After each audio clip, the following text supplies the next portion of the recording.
My lord, may I be permitted to mention one matter for inclusion in your lordship's list, my lord? Matter was appearing before the earlier bench having determination, my lord. The change of determination, my lord. Why it is to why? What is the urgency? My lord, the matter is an application for revocation of grant of probate, my lord. Which year? 2021, my lord. This was appearing before the earlier bench having determination, my lord. Affidavits have been exchanged, my lord. I am only praying for listing of the matter, my lord. Inclusion in the list, my lord.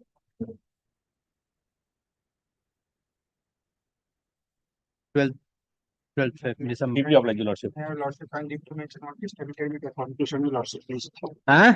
On testamentary matter for inclusion, your lordship. For what? Grant of probate. What is the stage of the application? Non-contest, sir. Huh? Non-contest, sir. Non-contest. 18. My lord, may I be permitted to mention one non-contest as probate application which is pending since 2022. Everything is 2022, my lord. Everything is complied with, my lord. 18. My lord, may I be permitted to mention a matter, my lord? Senior, who is senior? My lord, may I be permitted to mention Is not senior. one application, chamber application, which is appearing, my lord, Mr. Asiu Patnaik. But due to change of determination, not appearing, let it appear in the list. My lord, I have one more prayer. On order passed by His Lordship Mr. Asiu Patnaik in respect of the amendment that was not carried out within the time permitted by the court. Well, let it appear in the mark to be mentioned and the, Both come on 18. as you know. Yeah, my lord, trying to mention Who is senior? let him mention. My lord, kindly to mention a testamentary matter for inclusion in the list for issuance of citation. Issuance of citation, 19 December. My lord, the probate matter, my lord, there was an amendment which has been carried out. My lord, for the amendment, my lord, there was a re-verification which was necessary. There were originally two petitioners, my lord. At the point, my lord, when the amendment was carried out, was allowed, my lord, we had prayed, my lord, that only one person will be in Calcutta, so if that may be permitted instead of two, my lord. No, the department is causing a issue, my lord. We re-verified by one person, the other person is not in Calcutta. So, my lord, if leave is required to be obtained from your lordship, my lord, if your lordship keeps it at to be mentioned, my lord, then that leave can be taken, my lord. Just only for that purpose. No, it is a non-contentious probate petition. 27.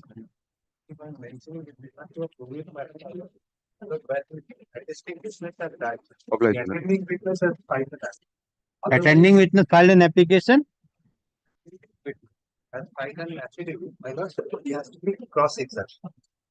Otherwise, it's ready for grant. Only cross-examination of the attending witness. It is contested? No. So why cross-examination? Cross-examination, examination. Because he has to be examined. Otherwise, that the witness action. So that is to be fixed. Because all the date is completed. Okay, let it become day after tomorrow. Then I will fix the date for examination of the bid.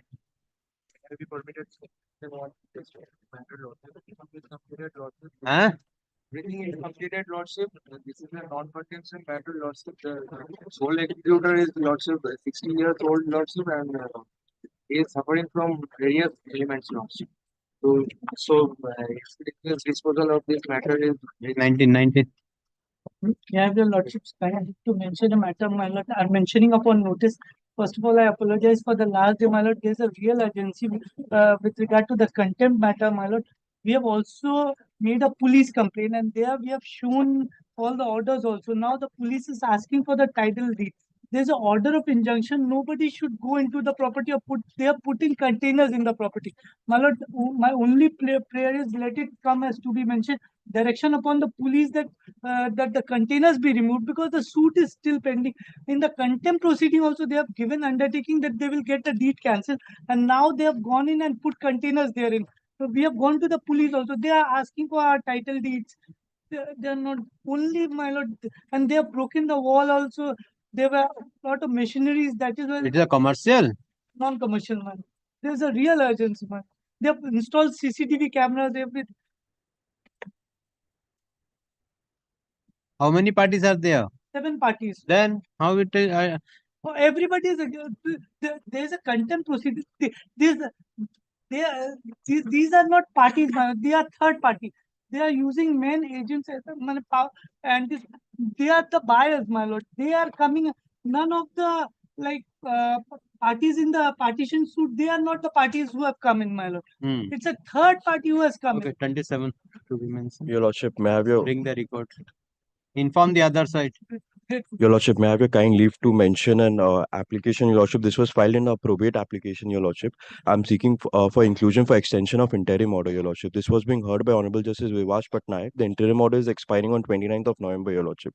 29th of November. Yes, Your Lordship. In the probate proceeding? Yes, Your Lordship. We have preferred. What is the order of what is the nature of the interim order? Your Lordship, this is an order restraining the sons of the deceased from alienating or transferring any of the assets and properties of the deceased, Your Lordship. Subsequently, Your Lordship, this order was extended on 10th of September, Your Lordship. This is the last order, Your Lordship, by which the order is subsisting till 29th of November, Your Lordship. Last week of November. I'm mentioning upon notice, Your Lordship. Till the last week of November. Yes, Your Lordship. It's not there in your Lordship list, Your Lordship. That's why I'm mentioning, Your Lordship. 29th Friday. 28th. Much obliged, Your Lordship. My lord, to mention a non-contention of probate matter. The debates have been cleared, Lord, are paying for inclusion for final disposal. For final disposal. 18th. Lordship, may I have your Lordship kindly to mention this matter, your Lordship. This is also uncontentious, non-contentious ALA matter, my lord. All other formalities have been completed, my lord. The witnesses have been concluded. Lord, I am only beseeching your Lordship for What remains? my lord, only for final disposal, my lord. To be The interpreted- contentious cause. It's a testamentary. Yes, my lord.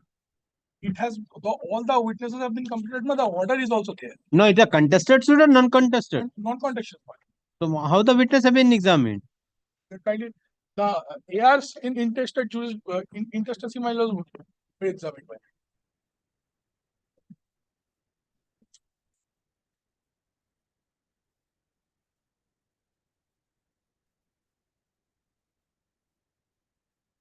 What person you are doing?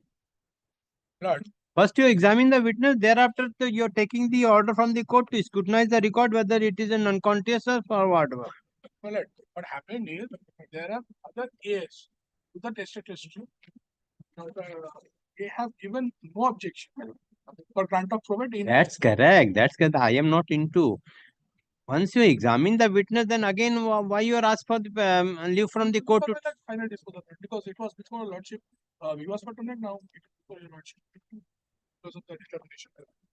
so many matters are there. 19. Lordship, I may have a kind leave. Like, May I be allowed? Who is senior? Maintain You seniority while mentioning. Yes, yes. May I be allowed to mention one commercial IP division matter, Lordship? Huh? Commercial IP division matter, Lordship. This has Which been year? Lordship. This is 2015. Lordship. So this has been released from Justice Majumdar, Lordship. Plaintiff's witness action is going on. During the witness action, we moved an application for production of certain documents, which the order is in our favor, but the plaintiff has not disclosed those documents till date, Lordship. So I am praying Which for for the other side? For Lordship. the defendant.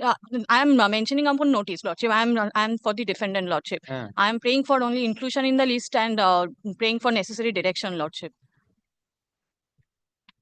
Second. May I have your lordship's kindly to mention a matter, my lord. This is an appellate side matter. Your lordship was pleased to hear at Jalpaiguri bench, your lordship. And your lordship was pleased to dispose it on 20th. Appellate side matter. Yes, your lordship. The urgency is, my lord was pleased to direct the university to issue admit cards in favor of the student. But Correct. thereafter some difficulties arose, my lord, and an application was preferred. And my lord, from 2nd December, the examinations had to be started and they have not yet been registered with the university. This is May 2024. Yes, my lord. But It in was February, the order was passed on 24 May. Then exactly, your and it was mentioned, your lord. then your client is not attending the class. And from May to May to December there was no examination.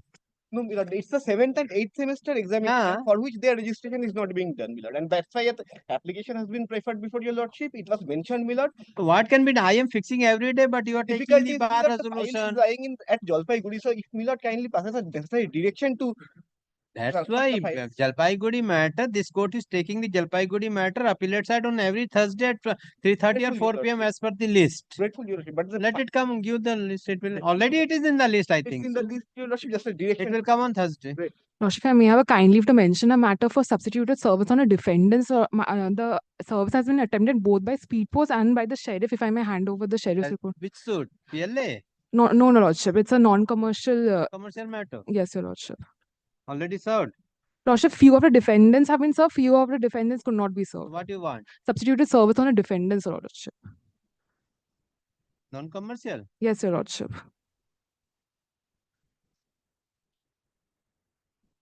28.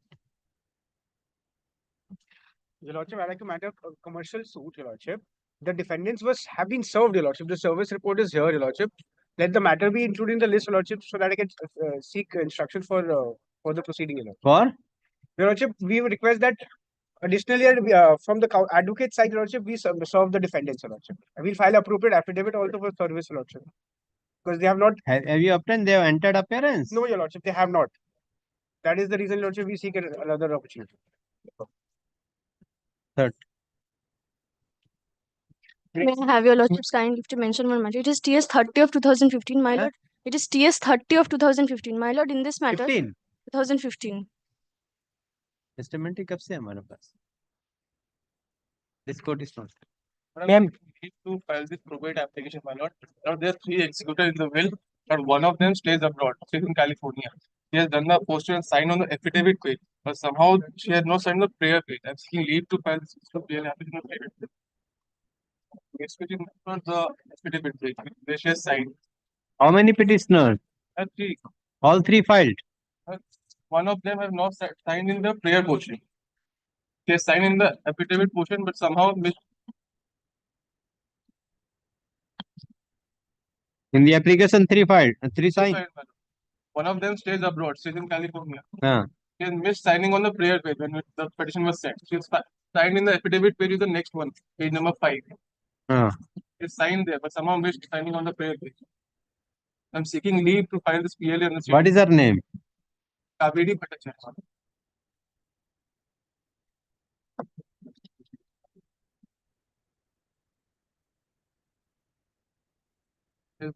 And it's in a postal page, she signed on the affidavit part, but somehow missed on the prayer part.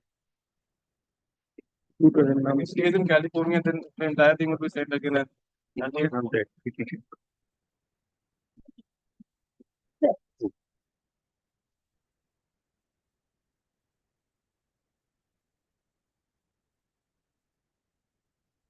Tomorrow to be mentioned. ये तो file नहीं हुआ है ना. So, but she has to file in the application. How if signature is not appearing in the application, how it can be accepted? That petition was sent there. Huh? That petition was sent there to us in California. She signed on that page. She done that posted. She has missed signing on the prayer portion. So, but without the signature in the application, how it can be? Has the signature on the affidavit page. Affidavit it can be, but either she has to send one application. That would be too much of hassle. My God, I don't kindly grant you leave to file this thing. कोई नहीं है. Leave is granted to accept the application as one of the petitioner is not signed in the application but signed in the affidavit. Leave is granted to file. Yes, next. May I mention a matter, my lord? My lord, this is a PLA matter. Lastly came up on 14th of August for directions of general citation. My lord, scrutiny has been completed and general citation has also been duly complied, my lord. And in this regard, there were no legal hairs. So there is no need of any consent, my lord. So this matter is ready for hearing. Kindly the same be included, my lord. Any day convenient to your lordship. After vacation. So many mentioning now. Any day, my lord, convenient to your lordship. 2nd January. Obliged, your lordship. Give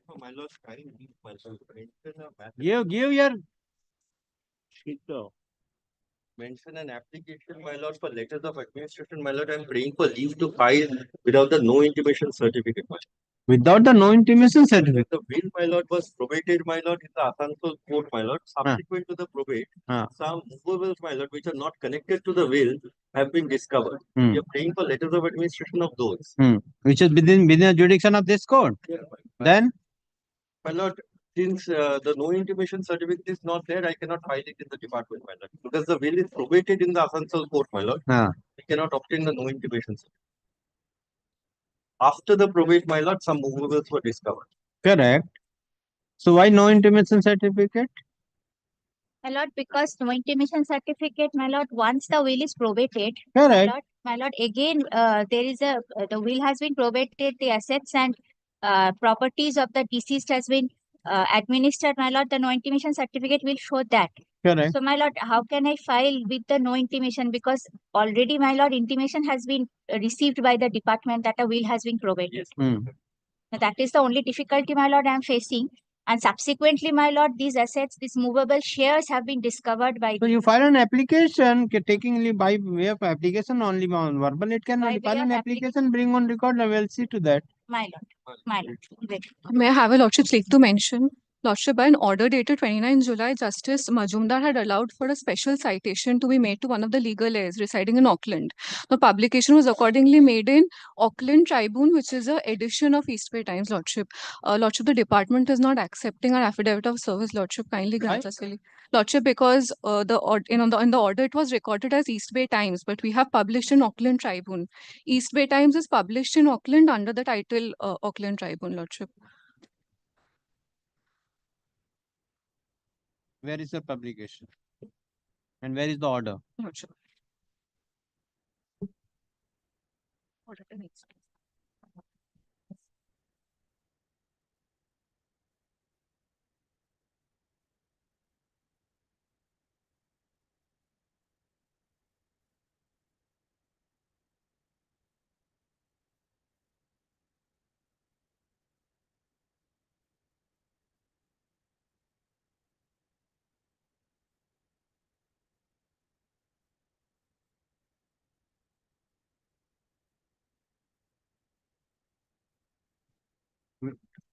In which paper you have published? Auckland Tribune, Lordship. Lordship, I have also received a pamphlet from the newspaper agency.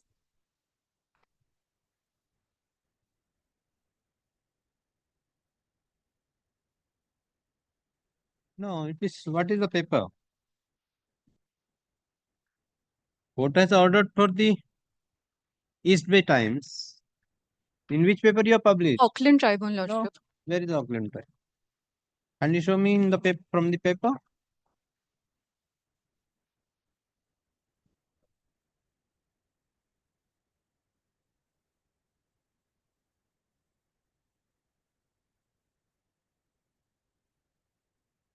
Paper name is in the top.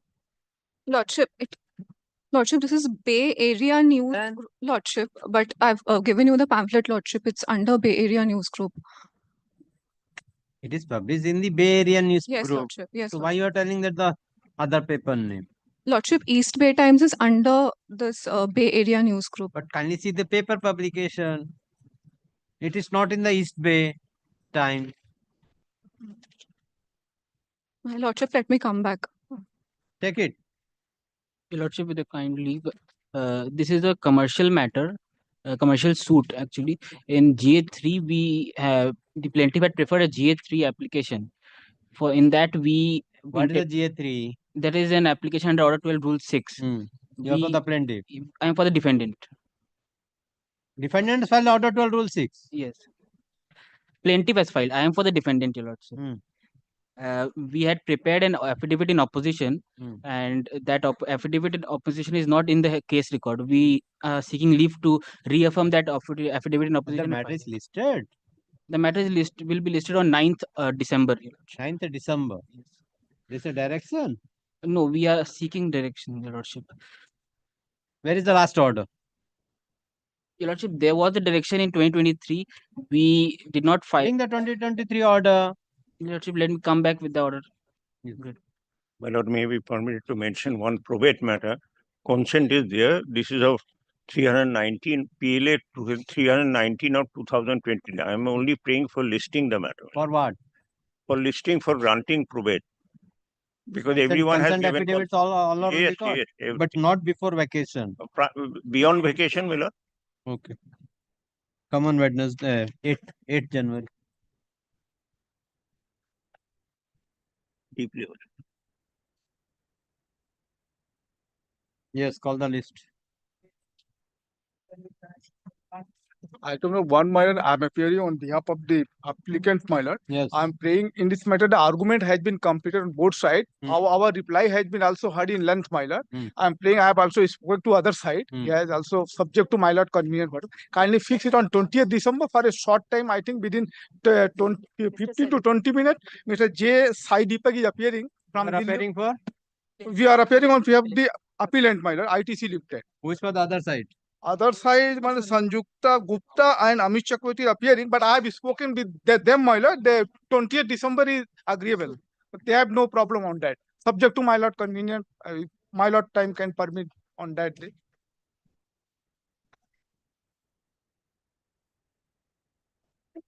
In reply, we have also substantially concluded, my lord. Only something is required to argument. Only 20 to 15 minutes is required only for that. So appearing for the plaintiff. Appellant. None appears on behalf of the respondent. The appeal is listed as to be mentioned on the prayer made by the counsel for the appellant. Counsel for the appellant submitted, though the matter hurt substantially, but the petitioner required further 15 minutes time to recapitulate the matter argument and praying for fixing the matter to some other date. In view of the submission made by the counsel for the defendant, let the matter appear on 20 December 2024 under the heading adjourn motion. Can fix any time as parted. Can any time, my lord, because earlier the time was there 3:45. Then I am fixing a January. No, You no, want no. time, I am fixing. No, no, my lord. No. Good. May it please, my lord. I'm for the plaintiff. Yes. My lord, we had taken out an application for examining a witness on commission. Then we realized the issues hadn't been framed. So it was kept for framing of issues. Meantime, my application that time has run out. It was after the summer vacation, the last order. 7th May 2024. That I'm seeking for extension eventually after the issues are framed. And Mr. Prithviraj Sinha had been appointed. Then I'm wanting extension. As far as the issues are concerned, my learned friend has given the issues. If my lord sees my learned friend's issues first, the suggested issues. One second, your lordship, before going into the issues, if your lordship looks at the order of 15 July, lordship, it was initially framed, fixed for framing of issues. My learned friend was there in the other side. No, not Mr. Ghosh. Mr. Alim was there. Yes, I took a point that this issue number one is defective, yes, cannot be framed. Your lordship has recorded that without I'm prayer. on the defendant's issues. All his issues, if he is okay with them, I am fine with those issues. Now my lord will take the plaintiff's issues. Now the issue number 1 was the invocation of the bank guarantee by defendant number 2 in violation of the terms. That's we have made this issue. My learned friend has taken issue with that issue. I'll come to that. Why? But in his claim, if in his issues, if my lord sees issue number 7, where the plaintiff is entitled to decree this 36 crores decree, paragraph 54, 55, I have talked about the bank guarantee. My lord, your lordship has both the issues. Dependent issue. Your lordship, take mine. That's the defendant's issue. So if we keep my learned friend's issues, it covers it. But since a point has been taken that you can't take this issue, I'll address, my lord, that it can be taken. It's covered under this 36 crores. This number I'll come to, because only issue number 1 is in contention. In addition to my learned friend's issues, I was praying, my lord, my issue number 2 goes in. His issue number 8 is framed a bit differently, whether termination is valid and binding. And mine is whether the termination is arbitrary or malafide. It's the same issue seen from both sides. So I will take the 2. Yes, instead of 8, 2. Yes, yes. That's now, and then I was seeking 4, my lord, is just a factual issue. It's what about not the 3? necessary. No, 3 is all covered. Everything is covered. Else. So I had written 2, 4, and 8. My lord, 4 also your lordship can ignore. This is just whether this is for delay. This is a factual small issue, whether they had issued a form or not. Nothing will turn on that. If I prove the delay, it's there. But this Well, issue, I 8. think it should go through because they have taken a point that Form 5 was You not want it given. in. Then your lordship will include. Continue. Let it be included. 2, 4, and 8, my lord. Because I am saying this counterclaim is barred by law. Barred by law because I am in CRP. So I'll take out an application that counterclaim, they cannot proceed with it. So in that, the rest of them, so these 3. Now, as far as invocation of bank guarantee is concerned. So with regard to the 3, 1 is okay. 3 will go. But 1, 3, 4, and 8 of mine will go in along with instead of 8. 5, 6, 7. All the same. My learned friends covers everything except these 3 specific issues. And issue number 1, I just want to address your lordship for 5 minutes. I believe it's covered under the issue number 7. No, issue number 1. Issue number 1, though it's covered under issue 7 of my learned friend, so much as pleaded in paragraphs 54 and 55. Yes. What my learned friend argued when my junior was appearing, my lord, that there is no prayer, that declaration that the bank guarantee is bad. I don't need to get a declaration. I have asked for the refund of that bank guarantee. And the pleadings, if my lord takes the plaint, it's in the pleadings, paragraph 38 and 39, I think. Yes, paragraph 37 and 38. I have got the pleadings, and in paragraph 54, which is referred to in my learned friend's issue number 7, in paragraph 54, and your lordship takes the plaint, paragraph 37, page 13 of the plaint. Yes. Plaintiff states invocation of bank guarantee was contrary to letter dated such and such. This is there. Then paragraph 38, plaintiff protested the encashment of the bank guarantee. That is contrary to all principles of law. So I've pleaded this. I am not asking for a declaration under 34. I'm asking for the money. Then my lord will come to page 20, which is a part of paragraph 54.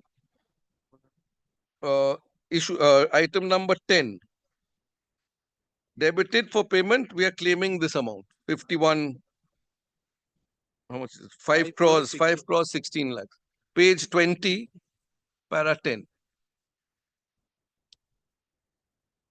No, 14, the order 14. So the pleadings are there, the amount is there. Yeah. Now, my lord, as far as my pleadings in paragraphs 37 and 38 are concerned, it is dealt with in the written statement in paragraph 14. Yes. Where they have denied, and it is denied that the invocation is in contravention of law, etc. The entire thing, or in violation of principles of law, they've denied it. Page 20 of the written statement, paragraph 14. So now if my lord sees this last one issue. Written statement. And finally, my lord, I'll want page 20. Defendant number 1 has been exempted because that is the principal employer.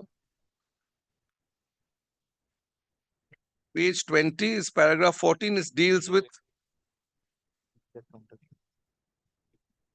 defendant number 2's written statement. I think your lordship has plaintiff's written statement to the counterclaim. Yes, the counterclaim written. Defendant number 2. But it's just a matter of formality. It's just that it's denied. Your lordship will see mine. Yes. Page 20. Yes. So my paragraph 14 at page 20 denies the allegations as far as invocation of bank guarantee is concerned.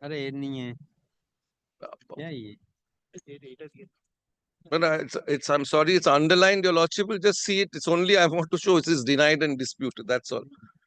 Paragraph 14. It deals with paragraph 37 and 38, where they have denied. And order 14, rule 1 says, issue arise when a material proposition of fact or law is affirmed by one party and denied by the other. So it's an issue, and it is covered under the big prayer, my lord. But say I need this to be included now, because if I don't, then my learned friend will say it was there in their suggested issues and it is not there. They have given it up, like maybe 20 years hence, when the thing is being heard. Your Lordship has almost similar argument was made on 15 July as well by Mr. Alim. I showed your Lordship they want an issue to be framed because they want an adjudication on that issue. An adjudication for what purpose? The adjudication is for the purpose of granting a relief. They want a prayer to be. They want an issue which they want a relief to be adjudicated. Whether that relief has been prayed for. No, that's correct. But Not. that's correct. But this amount, 36 lakhs. Yes, I am coming to that. 36 crores. 36 crore of which, from where it 36 crores includes the bank guarantee amount which has been invoked. Now, I would have, why I have made this prayer? Kindly see my issue number 7. Whether the plaintiff is entitled to a decree for a sum of rupees 36 crores. Correct.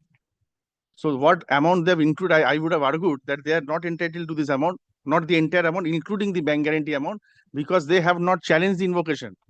If they have not challenged, I will show there is no pleading that the invocation is bad in law. It should be declared as null and void. It is not in terms of the contract. There is no such pleading. There has to be a specific pleading which has to be alleged by a party. 37, paragraph 37. Yes, 37.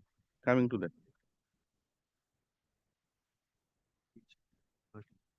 Kindly see what he has stated.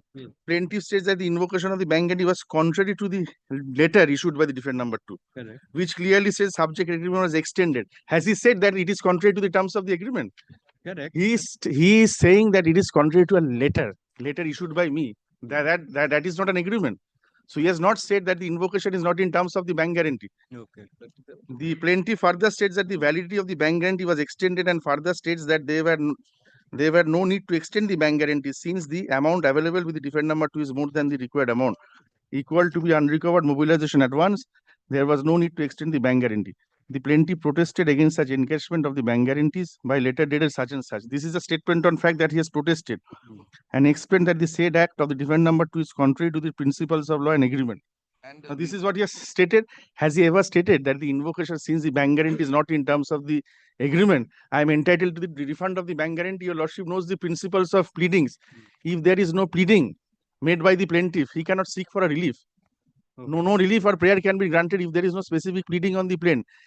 He wants his issue to be framed only for the purpose so that he can get the refund of the bank guarantee. If your Lordship declares that the bank guarantee invocation is bad, then he will be entitled to refund. So he wants a relief from this court on that issue. And specific principles of pleadings are that no relief can be granted if there are no pleadings on record. Positive pleadings on record on oath made by the plaintiff. Okay. So, Lordship, this issue does not cover issue number 7. Why I framed? Because this is the principal claim of 36 crores. That is the main prayer. Correct. I am saying that he is not entitled to the amount. See, he is not asking for the declaration, but he is asking that due to the invocation of the bank guarantee is entitled for the certain payment. Yes. Now, this is, your Lordship knows the principles of bank guarantee starting from Himadri Chemicals and UP Power. Correct. Bank guarantee, if there is this unconditional bank guarantee is a separate agreement between the bank and the beneficiary. Correct. The party who has given the bank guarantee has nothing to say. If I have invoked the bank guarantee, I am entitled to the amount.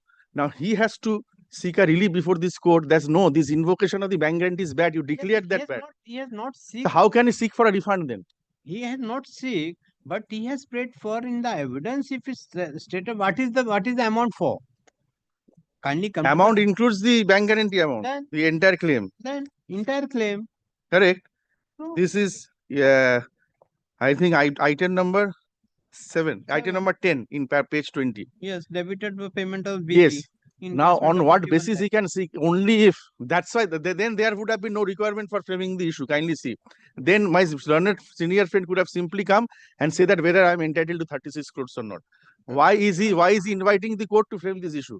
See, with regard to prayer, with regard to the issue, and with regard to the trial, these are the 3 matters to be taken into consideration at the time of passing the judgment. Correct. Yes. Pleadings is the case starts from the pleadings. Once the pleadings has come, counter pleading has come, the court has to frame the issue. It is not that all the issue is connected with the prayer. The issue might be the pleadings. That's why The issue framed has to be connected with the prayer. correct. Correct. Correct. It is to Correct. be connected. So Correct. now they have taken the total claim in paragraph 54 Yes. by way of a tables. Yes. In the 54, they have a claim of the bank guarantee also 51 lakh. Correct. And in paragraph 37 and 38, they have stated with regard to the contrary to the latter and contrary to the agreement and all these things. So they have to prove in the agreement, in the examination of the witnesses, this is the contrary to That the. is what I am on. I am on the point that today my senior friend could have simply come and said that kindly frame the issue whether the plaintiff is entitled to 36 crores or not. Then what is the requirement for framing an issue that whether the invocation is good or bad? Because he knows that if the court does not grant that declaration, he cannot seek a refund. I am only on that. So there is no pleading in paragraph, either in paragraph 37 or 38 that this invocation is bad, I am entitled to a declaration. Okay. And Lordship, on that I will rely upon two judgments. Kindly. Then if you want to argue the matter, I am fixing the matter. Yes, your Lordship will fix the matter. Then. Because to be mentioned, it is. Yes, your not Lordship that will way. fix the matter. I will argue. This is not even an issue to be. That is the And your Lordship, I would have made another submission, another submission. I would have, because since my learned friend has argued, I would have made initial submission, which I would have made is that this framing of issue should be deferred on the ground that I have got an instruction that we are taking out an application for expunging our name from the array of parties. Now, if that application is allowed, then there is no requirement for framing issues against me. The entire purpose will become infructuous. Then against So on whom? that You ground told as the well. defendant. Who, No, against defendant number whom? one is there. Defendant number one. No, is there. that's over. Defendant Whatever number it one, is, I'm not making a claim. that my learned friend will argue when it comes up. When his application comes, we'll deal with it. Yes. He's made an application. Lordship will also adjourn on that ground and also fix it for hearing. I will argue this. As for, okay, you give the citation. just Then I will complete this here. I'm grateful.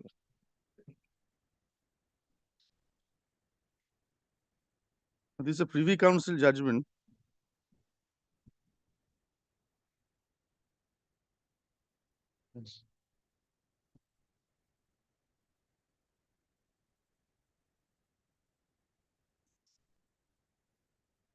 Lordship will kindly see first the head note, then I will take your Lordship to the paragraph.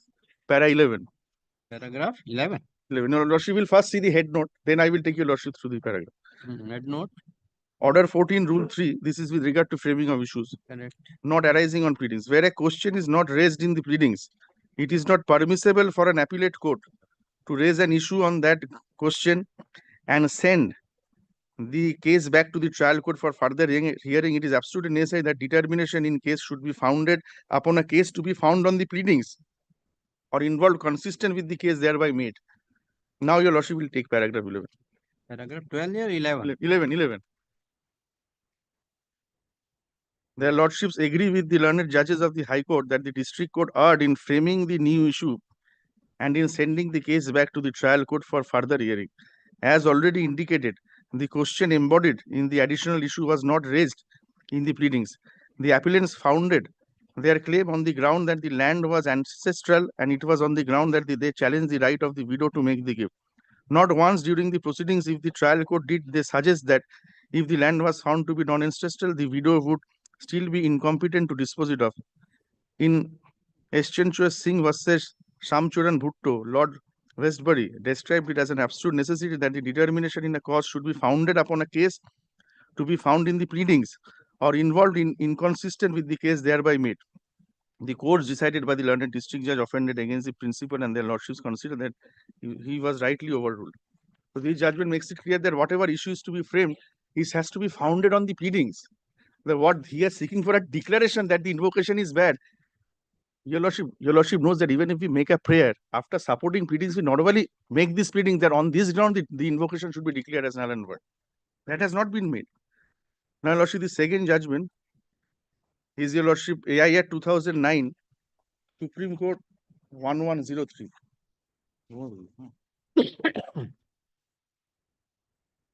Kindly take paragraph 10.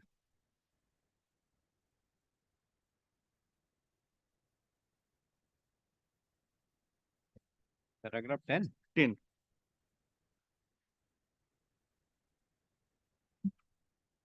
Your Lordship has got it. The object of issues is to identify from the pleadings. Kindly mark the word. the questions or points required to be decided by the court so as to enable parties to let in evidence thereon.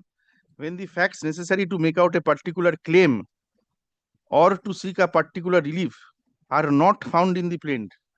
So pleadings has to be there to seek a particular relief which is asking for. If they are not found on the plaint, the court cannot focus the attention of the parties or its own attention on that claim or relief by framing an appropriate issue. As a result, the defendant does not get an opportunity to place the facts and contentions necessary to repudiate or challenge such claim or relief. Therefore, the court cannot, on a finding that the plaintiff has not made out the case put forth by him, grant some other relief. The question before a court is to whether there is some material on the basis of which some relief can be granted. The question is whether any relief can be granted when the defendant had no opportunity to show that the relief proposed by the court could not be granted. When there is no prayer for a particular relief and no pleadings to support such a relief, and when the defendant has no opportunity to resist or oppose such claim, if the court considers and grants such relief, it will lead to miscarriage of justice. Thus, it is said that no amount of evidence on a plea that is not put forward in the pleadings can be looked into or granting relief. Now, Lordship will see time and again, Privy Council, Supreme Court is saying that if you are seeking, kindly see, he has not made any pleading either in paragraph 37 or 38 that since the invocation of the bank guarantee are not in terms of the agreement on such and such terms, so declaration should be made that it is invalid. Since he has not made any pleading, I did not get an opportunity to oppose that in my written statement. Your Lordship will see my dealing. There is no such pleading that yes, the declaration of the bank guarantee is good. It is in terms of the contract. No refund should be made. Since he has not made that allegation, I did not get a chance to oppose that prayer. Now he is trying to frame an issue that kindly declare the invocation as bad. Now, I did not get an opportunity to put forward my case in the written statement. He will say that. He will make that argument. That where is that pleading that you have opposed to the invocation that it is bad and wrongful. So I did not get the opportunity. So court is very specific in paragraph 10. If issue has to be framed, there has to be a specific foundation in the pleadings made with regard to the relief or the issue that he is asking for to be framed. Yes. If that is not done, it cannot be framed. It is miscarriage of justice. Anything further? Now, Your Lordship, on the language of order 14, I will also show which friend cited. Learned senior friend, very sorry. Yes, time. Very senior Senior friend. Learned friend. No. Yes. Unless you're being sarcastic. No. কি বলছো তুমি আমাকে এমবারাস করতে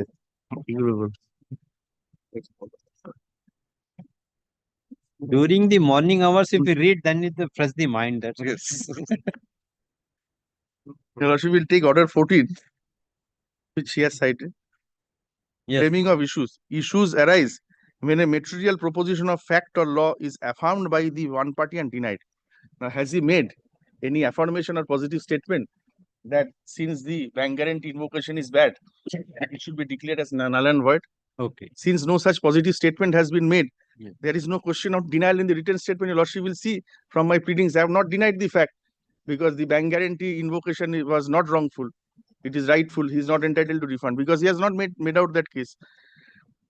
2. Material propositions are those propositions of law or fact which plaintiff must allege in order to show a right to sue or defendant must allege in order to constitute his defense. He has not made any material proposition or allegation that the bank guarantee is declared as null and void, I should be entitled to refund. That has not been made. So that is not his case. So on those grounds, Your Lordship, I say that this issue cannot be framed because this is outside the scope and purview. Yes. Now, very quickly, my issue is, was the invocation of the bank guarantee in violation of the terms of the agreement made between them? That is pleaded in paragraph 38 very clearly. I am not asking for null and void. A bank guarantee, as my learned friend correctly pointed out, is between the bank and the person. Yes. Maybe I could not stop him. I could not get an injunction from him against him from invoking the bank guarantee. I have asked for refund of the money encashed. If there's a breach, and for every breach, there doesn't have to be a declaration that he was in breach of contract. Therefore, I'm asking for damages. I have pleaded. It's very specifically My learned friend is putting words in my mouth that I am asking for a declaration that it is null and void. The bank guarantee is between the bank and him. I am asking for encashment. I am saying your invocation was contrary to the agreement, and that is clearly pleaded in paragraph 38 and clearly denied in paragraph 14 of the written statement. As far as the Privy Council case is concerned, my lord, here the appellate court sent back the matter to the trial court saying decide this issue, and there was no pleading as far as the issue is concerned, so my lord, it doesn't apply at all. Whereas the new issue in sending back, yes, the additional issue was not raised in pleadings. My issue is clearly raised in pleadings. Clearly, he has had the opportunity to deny it. So there's no miscarriage of justice or breach of natural justice. Then, Malad, as far as the 2009 paragraph 10 is concerned, again, the same thing. Factually, it's completely different. Here, they say that there was no pleadings. Your Lordship will see the object of issues is to identify from the pleadings the question or points required to be decided. So this is a court can have general issues. 36, is he entitled to 36 crores or not? Or your Lordship can have specific points also, as in specific issues, and as to law or fact, as to enable the parties to let in evidence when the facts necessary to make out a particular claim, they have already been pleaded, or to seek a particular relief are not found in the plaint. The court cannot focus the attention of the parties or or its own attention on that claim or relief by framing an appropriate issue. So here, it really, our facts don't cover it. And also this general proposition that the court can't grant a relief which is not there. Molding a relief is a old. What it's really saying, Justice Ravindran, in paragraph 10, is that it should not be to the unfair to the defendant, to his disadvantage. If he has an opportunity to deal with the allegation, he has dealt with. So it's only that issue, that's in issue. I was praying this be included below paragraph issue 7 as an additional issue. And also I was praying that the time for the commission be extended. Of course, my learned friend will take out his application. We'll deal with that at that. 1 minute rejoinder, Your Lordship. 1 minute rejoinder. Para 14, page 20 of my written statement, Your Lordship will find there is no pleading with regard to the bank guarantee of the invocation because he has not challenged that. Yeah. It is denied that the encashment of the bank guarantee was in violation. Yes. Clearly written there. How is that is what the positive statement which he has made. Yes. But he has not said that since this bank guarantee is not in terms, I am entitled to refund, because he cannot seek refund of the money under that broad heading of 36 crores if he is not entitled to a declaration. Okay. That is what I am praying for. That since this pleading has not been made, I did not get a chance to oppose. Okay. So this is not a contentious issue which has to be framed. Any further? No, Lordship. This is my answer. Great. So appearing for the plaintiff. So appearing for the Lordship, may I be excused? Great. Police. Both police.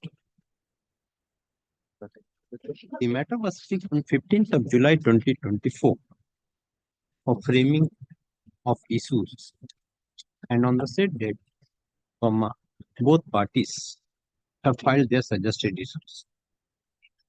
On receipt of the copy of the suggested issues of the plaintiff, learned counsel for the defendant has raised objection with regard to the proposed issue, the suggested issues number 1. Suggested issues. Accordingly, the matter is taken up for hearing today. Counsel for the defendant submit full list. Counsel for the suggested issues number 1 of the plaintiff is reads as follows. Reads as follows. CST can set out this one. Suggested issues of the plaintiff. Okay. Set out.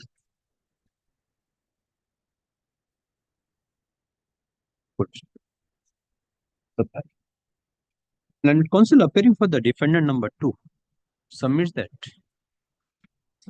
the plaintiff has not made any averment in the plaint with regard to the on the made any averment that the bank guarantee invocation of bank guarantee was in violation of the terms and conditions of the agreement. And as such, the defendant number 2 would not get any opportunity to deal with the issues which the suggested issues which the plaintiff has now raised in the suggested issues. And as such,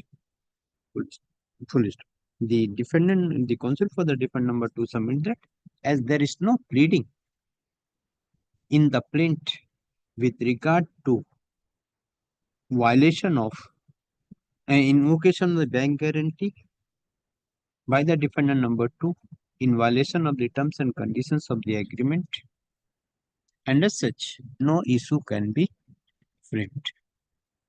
Well, counsel for the defendant number 2 further submit that even the plaintiff has not prayed for any declaration in the prayer of the plaintiff that the invocation of the bank guarantee by the defendant number 2 is in violation of the terms and conditions of the agreement, and as such, no issue can be framed as suggested by the plaintiff in suggested issue number 1. In support of the submit, learned counsel for the defendant number 2 has relied upon the judgment of Privy Council reported in 1950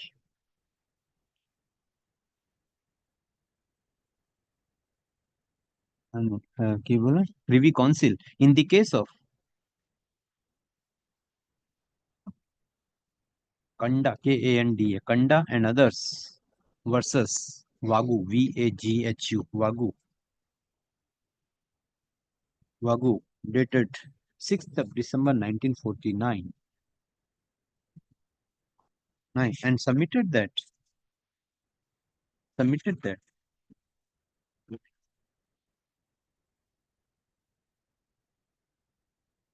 if the question is not raised in the pleadings,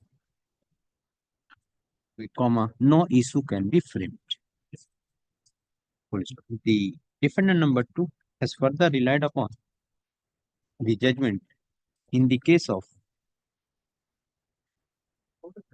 Bachaj, Bachhag, Nahar versus Neelima Mandal and others.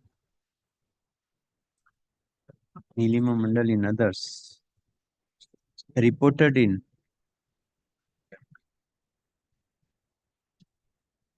AIR 2009, Supreme Court 1103, and submitted that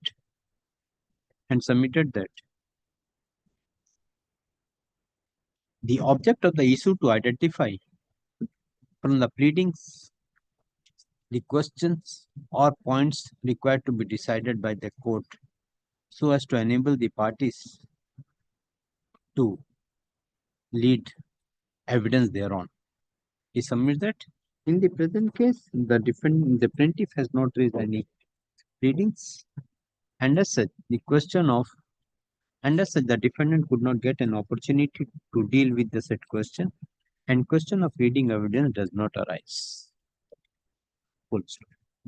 Per contra, learned counsel for the plaintiff submit that the plaintiff in paragraph 37 and 38 of the plaint has categorically stated that the invocation of the bank guarantee was contrary to the letter dated 21st of July 2017 issued by the defendant number 2, which was clearly stated that the subject agreement was extended till 31st of December 2017. In paragraph, relying upon paragraph 38 of the plaint, learned counsel for the plaintiff submits that it is categorically mentioned that the plaintiff protested against the said encashment of bank guarantee while letter dated 31st of August 2017 and explained that the act of the defendant number 2 is contrary to all principle of law and the agreement between them. Police counsel for the plaintiff submit that. In reply to the paragraph 36 and 37 and 38 of the plaint, the defendant has submitted written statement in paragraph 14 by denying the contention of the plaintiff, and as such at this stage, the defendant cannot say that the plaintiff has not pleaded with regard to the invocation of the bank guarantee contrary to the law, contrary to the agreement. Full stop. Counsel for the plaintiff submit that the judgment relied by the defendant number 2 is not applicable in the present case, as in both the cases there was no pleading with regard to the issue which the learned court was framed and learned court was framed, and in one of the case the learned appellate court has framed the additional issues, and thus the set additional issues without the pleading, and thus the honorable court has held that the without the pleading issues cannot be pleaded. But in the present case, the plaintiff has categorically made the pleading in paragraph 37 and 38 of the plaint, and as such, the issue raised by the plaintiff being suggested issue number 1 is liable to be framed, so that at the time of trial that can be adjudicated to decide the issue. Will counsel for the plaintiff further draw the attention of this court on the basis of the said claim being paragraph 37 and 38 of the plaint, the plaintiff has made the claim in paragraph 54 clause 10, which reads as follows: debited invert comma this one set out page 20 of the plaint, 10 debited for the payment against BG encashment 51,65,099. Please counsel for the plaintiff further submit that in paragraph 54, the plaintiff has raised the total claim, and accordingly in prayer A of the plaint, the plaintiff has prayed for decree of rupees 33 crore 10 lakhs 56,796. Had the learned counsel for the respective parties peruse the materials on record and the judgment relied by the defendant number 2. Full stop. Order 14, Rule 1 of the Code of Civil Procedure reads as follows. Set out. Framing of issues. Order 14, Rule 1, page 102. This to this. The plaintiff has made averment in the plaintiff has made averment in the plaint in paragraph 37 and 38, which reads as follows. Set out page 13 and 14, 37, 38. Okay? Full stop. In the plaint, full stop, the defendant has filed written statement along with the counterclaim by dealing with paragraph 37 and 38 in paragraph 14, which reads as follows. Written statement, paragraph 14, page 20, 21. Page 20, paragraph 14 and 15. Okay? Full stop. In paragraph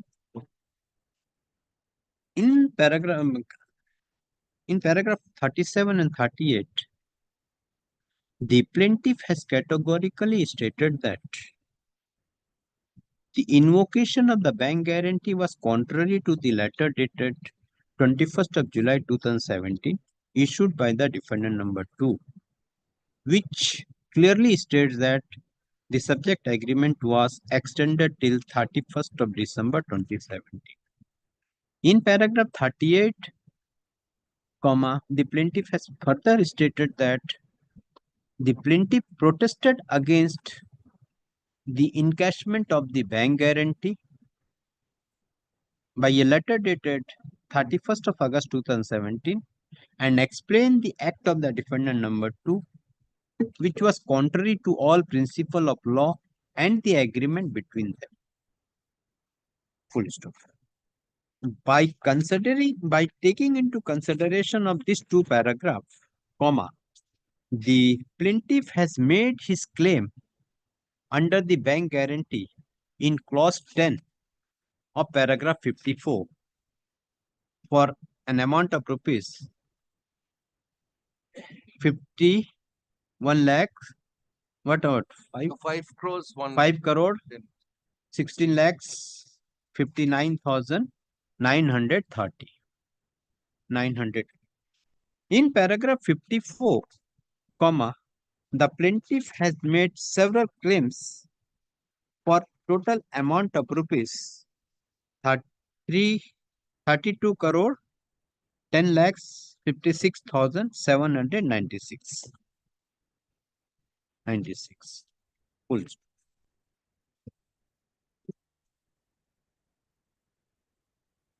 In the case, the judgment relied by the plaintiff, relied by the defendant number 2.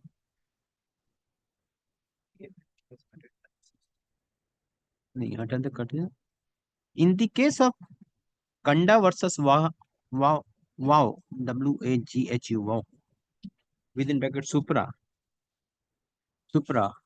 the fact of the case that in the appellate stage, the appellate court has framed the additional issues, and subsequently when the said order was challenged, it was held that there was no pleadings and as such the Honorable Court has set aside the same, has overruled the same on the ground that without the pleading no issue can be framed. Similarly, in the case of Bachaj, B-A-C-H-H-A-J, Nahar, within bracket Supra, also the Honorable Supreme Court held that there was no pleading in support of the claim, and as such the Honorable Supreme Court held that without the pleading no claim can be given. As because if there was no pleading, the defendant will not get an opportunity to deal with the same. But in the present case, the plaintiff has categorically made averment in paragraph 37 and 38 of the plaint. Full stop. The defendant has dealt with the said paragraphs in paragraph 14 of the written statement, and thus this court finds that the plaintiff has categorically made a statement that the bank guarantee, the invocation of the bank guarantee by the defendant number 2 is in violation of the terms and conditions of the agreement. Thus, the objection raised by the plaintiff and by the defendant number 2 is overruled. Accordingly, the following issues are framed. Accordingly, after hearing the parties, perusing the pleadings and the suggested issues, the following issues are framed. Number 1. ये आएगा 2, 3, 4, 5, 6, 7, 8, 9, 10, 11,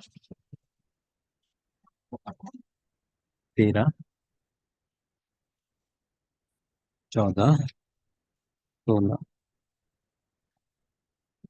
16, 17. 9, my learned friends, 9 and 12, they also can be deleted because it should be to what relief are the parties entitled. He's written only to what relief defendant, 12. It should be party. 9 is whether the plaintiff is entitled to any other decree. Well, that can be there. I'm not asking for any other decree. But 12, it should be my issue number 9. I forgot to mention that. Issue number 9. Because it's to what relief if any other party is entitled. This is only they have spoken about themselves. So now I have taken your issue. Yes. 1, yes, 2, yes, 3, 4, and 8. yes. Correct. And 9 can be the general issue at the end. Yes. Now 9 now. Then defendant 1, 2, 3, 4, 5. Yes. 6, 7. Yes. 9, 10, 11, 12, 13. So 9 you wanted to delete. Plaintiff is entitled, that it will continue. That's the to what relief are they entitled? So no, that I have not taken. I'm saying your 9 has not taken. My 9 should be the last issue for both of us instead of his 12, which is only to what relief is defendant 2 is entitled. Okay, that I am deleting there. Okay. And this for the issue number 13, suit barred by limitation, can be his first issue also. Okay. Let it be continued. Very well. It can be put after the first issue. Cross कर दिया ना, cross कर दिया, so करके it is fine from the record. Before framing of issues on the prayer of the learned counsel for the respective parties, a commissioner was appointed for examination of the witness on commission. But at the time of commission, the commissioner has pointed out that no issue has been framed. Accordingly, the parties have mentioned the matter before this court. Now this court has framed the issues. In view of the above, the commissioner is directed to complete the examination of the witness on commission within 3 months. Within 3 months. 3 months. December. Let the matter appear on 28th of February. Let the police. The commission is directed to file report on 28th of February 2020. I'm grateful, Lordship. 2025. 2020. ठीक है?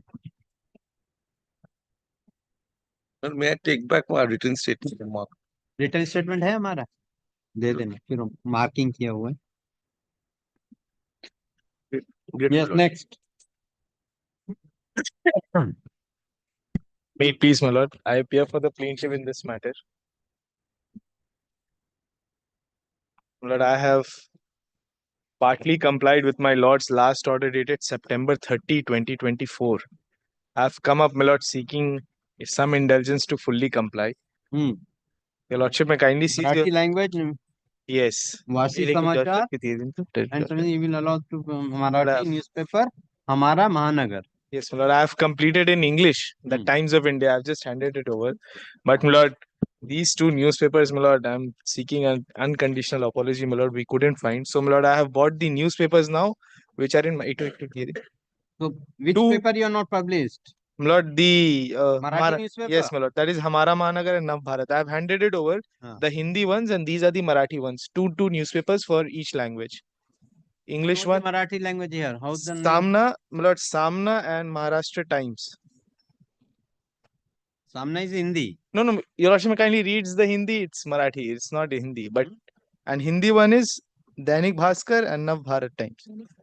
Dainik Sarkar, sorry. Maharashtra Times. Yes. And Lord, Hindi one is Dainik Sarkar and Nav Bharat Times. Nav Your lordship kindly reads it. Your lordship is aware of this language. Maharashtra Times is Maratha, my lord. The matter is listed as to be mentioned on the prayer made by the counsel for the plaintiff. By an order dated 30th September 2024, this court allowed the plaintiff for substitute service by way of publication in the English daily newspaper, Times of India, and Marathi newspapers, namely Hamara Mahanagar and Nav Bharat at Maharashtra. Yes. But full stop. Now the counsel for the plaintiff submit that though the plaintiff has published the notice by way of substituted service in the Times of India, but on the 26th of plaintiff could not find the newspaper, namely Hamara Mahanagar and Navbharat. Counsel for the plaintiff has handed over the Marathi Hindi newspaper, which is published, which is my lord available in Maharashtra. Which one? Navbharat. Yes, my lord. Navbharat Time is not in Maharashtra. No. Navbharat Times is Hindi. Dainik Sarkar That's is why I'm Hindi. telling Navbharat is in Maharashtra. And Lord, Navbharat Dainik Times is Bhaskar? Hindi. Dainik Sarkar is in Hindi. And last two, Samna and Maharashtra Times are in Maratha. क्या बोला?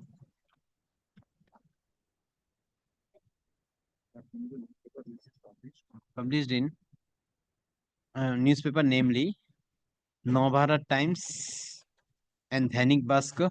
Dainik Sarkar. Bhaskar. Bhaskar. And my Hindi is wrong. Bhaskar. My Hindi is good. My Hindi is wrong. Dainik Bhaskar, which is published in Hindi, and other two newspapers, namely Samna and Maharashtra Times, which published in Marathi. Counsel for the plaintiff prays for allowing the plaintiff to publish the notice of writ of summons by way of substituted service in the Marathi newspaper, namely Maharashtra Times, and in Hindi newspaper Navbharat Times, which is published in Maharashtra, instead of Amara Mahanagar and Navbharat Times, as the said two newspapers are not available in Maharashtra. Consider the submission made by the counsel for the plaintiff. The order dated 30th September 2024 is modified only to the extent by allowing the plaintiff to publish the notice in the Hindi daily newspaper Navbharat Times and Marathi daily newspaper Maharashtra Times, which is widely circulated in the state of Maharashtra within on 2 weekly days. On 2 weekly days. Lord, on the same day we shall get it published on these two newspapers. It will be done. Yes, my lord, we shall. Okay. Publish in the newspaper and to file the affidavit of service on the next date. Your lordship may kindly records, my lord, where your lordship has recorded that we have published in Times of India, that is dated 26th of October 2024, after my lord's direction. वो जो ऊपर में published in the Times of India बोला ना ऊपर में, published in the Times of India dated 26th of October 2024. In fact, all these newspapers are 26th of October. 2024. Huh? Next. Extremely great. But item number 4, my lordship, I am for the plaintiff. But the matter has appeared at our instance, my lord, when we had prayed for on the last occasion before your lordship to direct the suit to appear as undefended.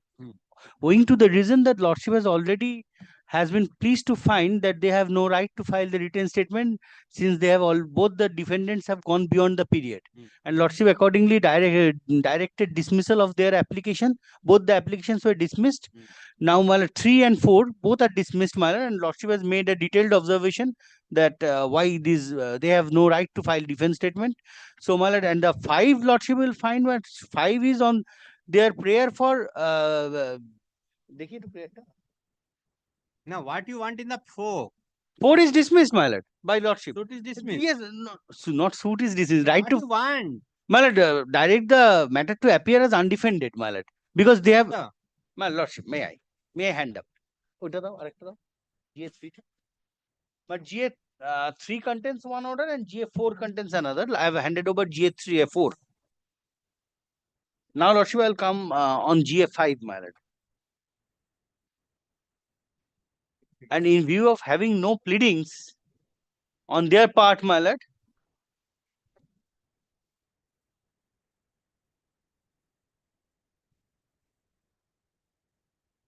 Yes. there is no pleading on their part. There is no question of hearing of the preliminary issue.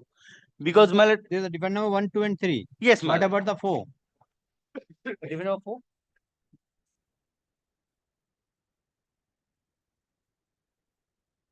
Defendant number 4.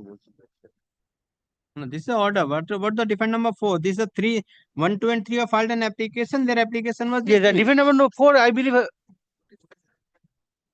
Recorded. But GA3 was of defendant number 4. That was also dismissed. Huh? GA3 was of defendant number 4. And yes, my lord. And another 1, 2, 3. Yes, my lord. There are 2 applications by separate sets of defendant. My lord. Both were dismissed, my lord. So and so appearing for the plaintiff. The matter is listed as to be mentioned on the prayer made by the counsel for the plaintiff. Counsel for the plaintiff submit that defendants have filed their application being GA Com 3 of 2024 and GA Com 4 of 2024, praying for extension of interim order. But this court, by an order dated 24th of September 2024 and 4th of October 2024. But extension of time to file WS. It's not a time to file an application for extension of time to पहले क्या बोला? No, extension of time to file written statement. Extension of time to file written statement, but by an order dated 24th of September 2024 and 4th of October 2024, this court has dismissed both the applications and has not allowed the written statement to be taken on record.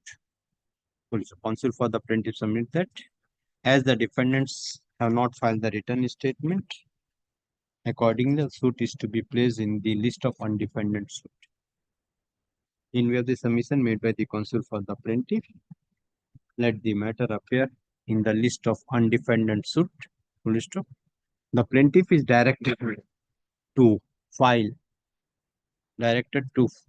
judge's brief of document within 4 weeks. 2 weeks from date. Full stop. Examination affidavit of evidence be filed within a week thereafter. Full stop. List the matter. And on January, February, on give the date for evidence. January. Second week, but third week.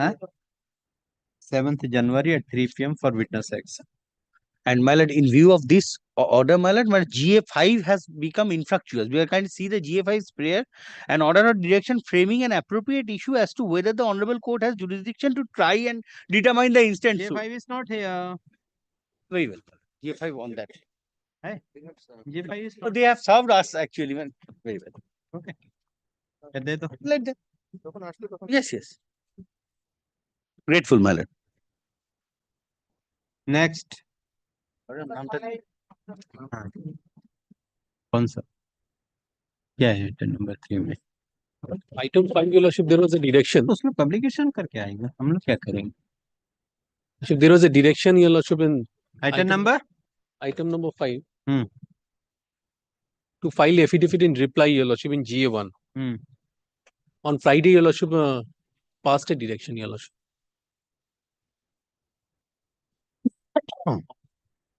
We are for defendant number 3, your lordship. Yeah.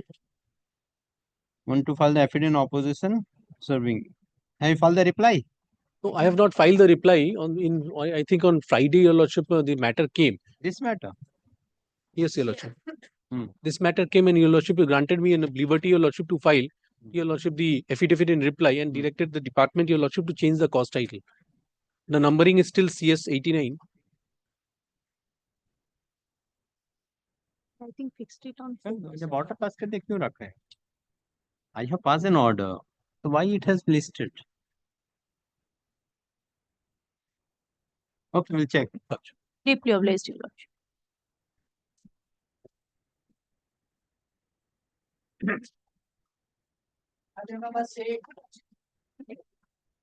Lordship, this is coming at my instance, Lordship. I had mentioned this on Friday for correction of the exhibit marked as D.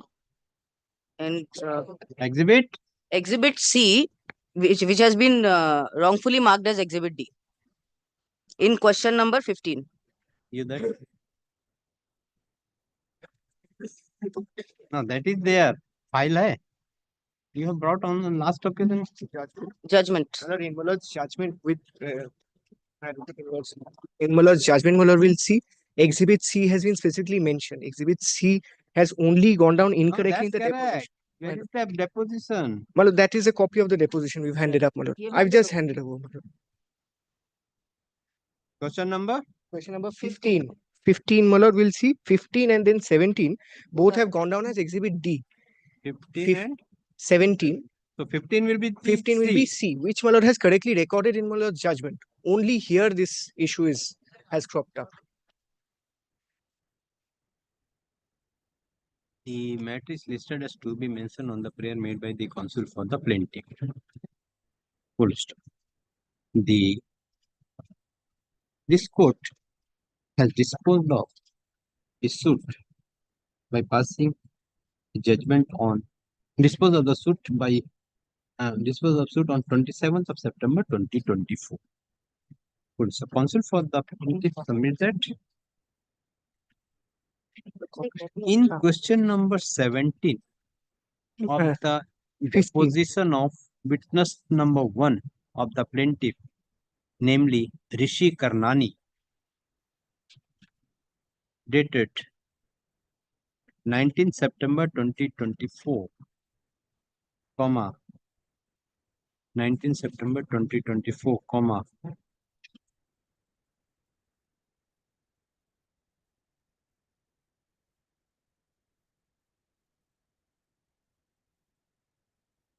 the Schedule B property. My lord, the incorrect marking is question 15. Question 15.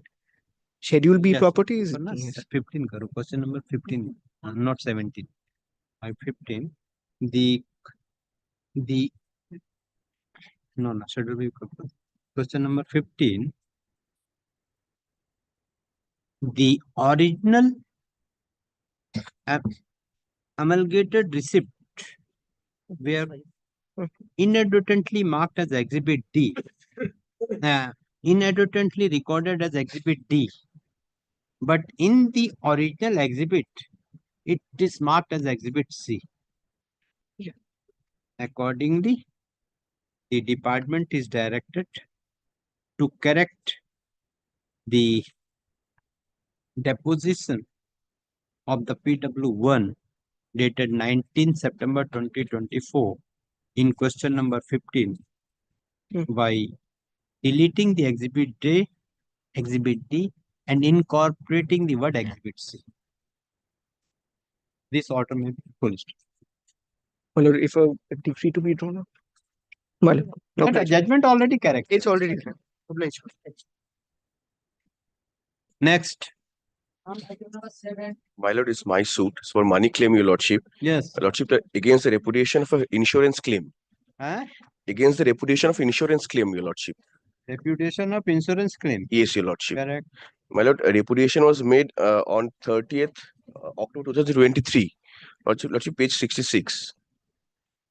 Page 66. 6, your lordship. The letter was issued by the insurance company that claim was repudiated, your lordship.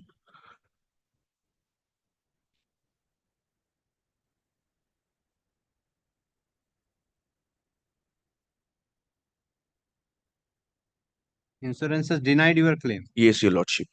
By 10th of October 2023. Yes, your lordship. Then, your lordship, we have applied, approached the mediation center of the Honorable High Court, your lordship. There is a certificate was issued on page 69. The certificate issued by non-starter. Report, your lordship. The insurance company has not come. Not come, your lordship. Yes. Now, my lord, my claim is around 66 lakhs in round, your lordship. 66 lakhs. 66 lakhs. Yes, your lordship. Correct. Then, And your lordship, I'm praying for leave under order to rule 2, your lordship.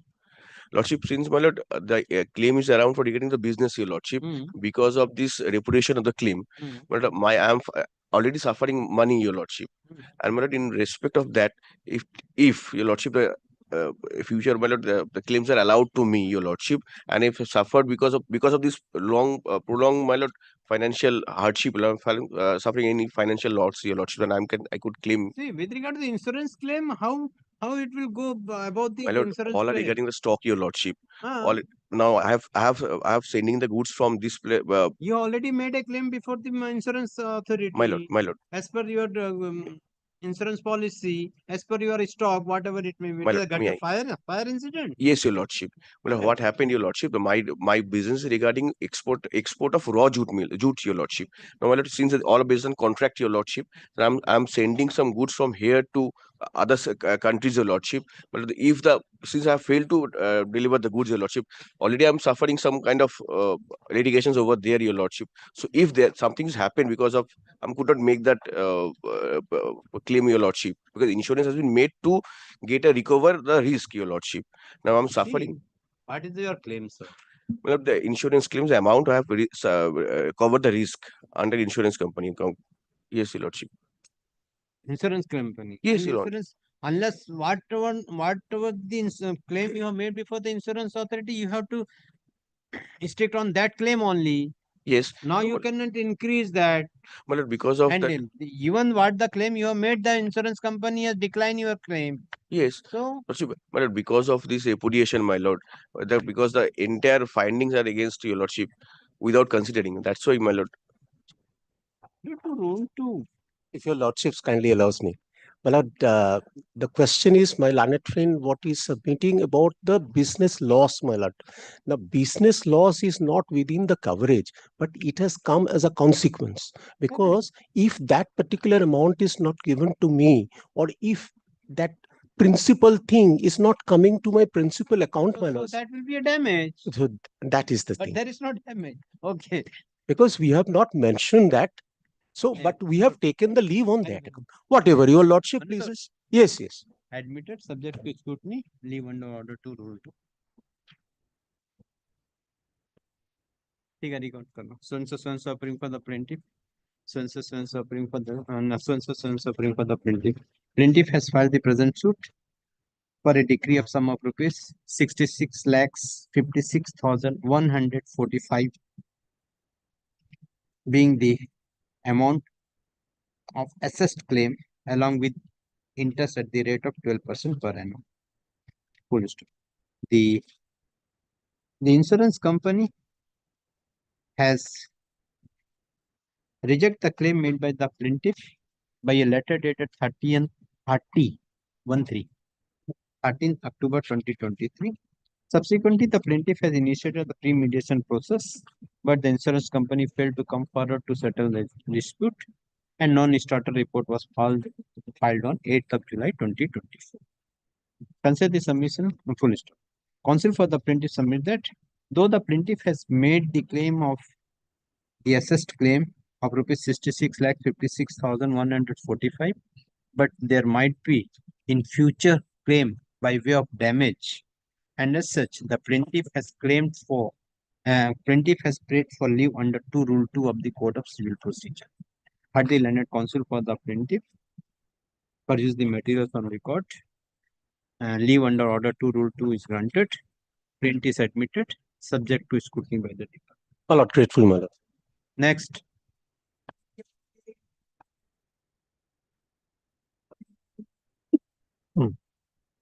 Your Lordship, this is my suit. I'm appearing on behalf of the plaintiff.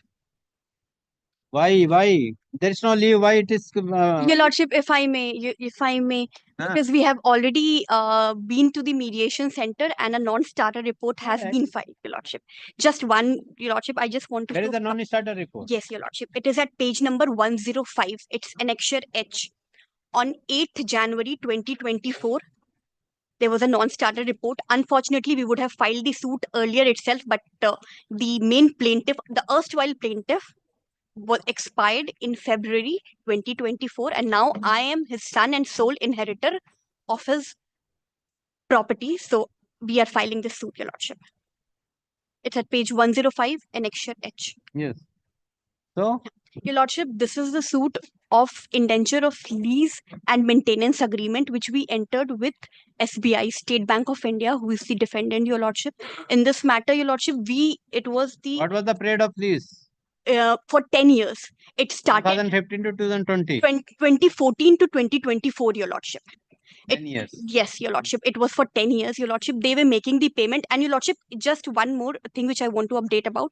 This lease was earlier in 1998. So it was there for 10 years and then again it got renewed in, yes, Your Lordship. So they were making the payment, and my father, who is the erstwhile plaintiff, he was authorized by all his brothers to collect the lease amount. In March 2021, they stopped making the payment. I issued them a letter. They started making the payments again. But from March 2022, they have not been making any payment, Your Lordship. Neither the payment of the lease rent. Correct. What do you want now? Your Lordship, all I want is that they need to make the payment, or they should be. Okay, but the first plaint has to be admitted. Yes, Your Lordship. So why it has come to the court? You have not paid for any leave. Your Lordship. You have not paid for any leave. The master has to admit the plaint. Why you mentioned the court number 38? Court number 38. It has to go to the master. I am sending it to the master. Let them admit it, then we'll see. Obliged, Your Lordship. So and so appearing for the plaintiff. The plaintiff has filed this suit for a decree for a specific performance of contract of the lease dated 15th of December 2025, along with other prayers. It is fine from the record. Plaintiff has not paid for any leave from this court to present the suit. Accordingly, suit is placed. Accordingly, let the suit be placed before the master for taking appropriate steps. Obliged, Your Lordship.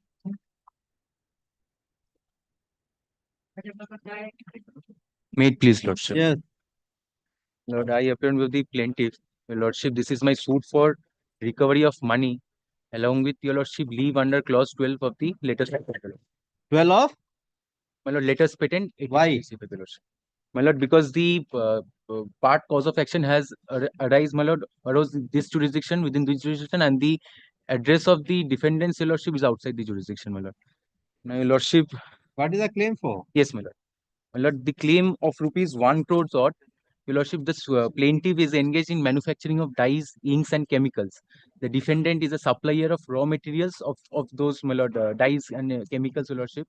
Now, the modus operandi between the plaintiff and the defendant was such that the plaintiff would provide an advance amount to the defendant.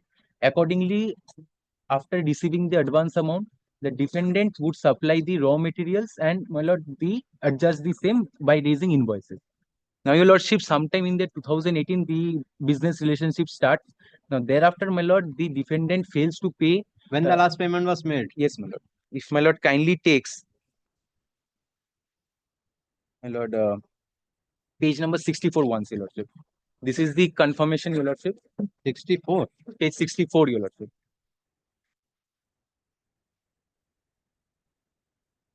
Yes. Account confirmation 19.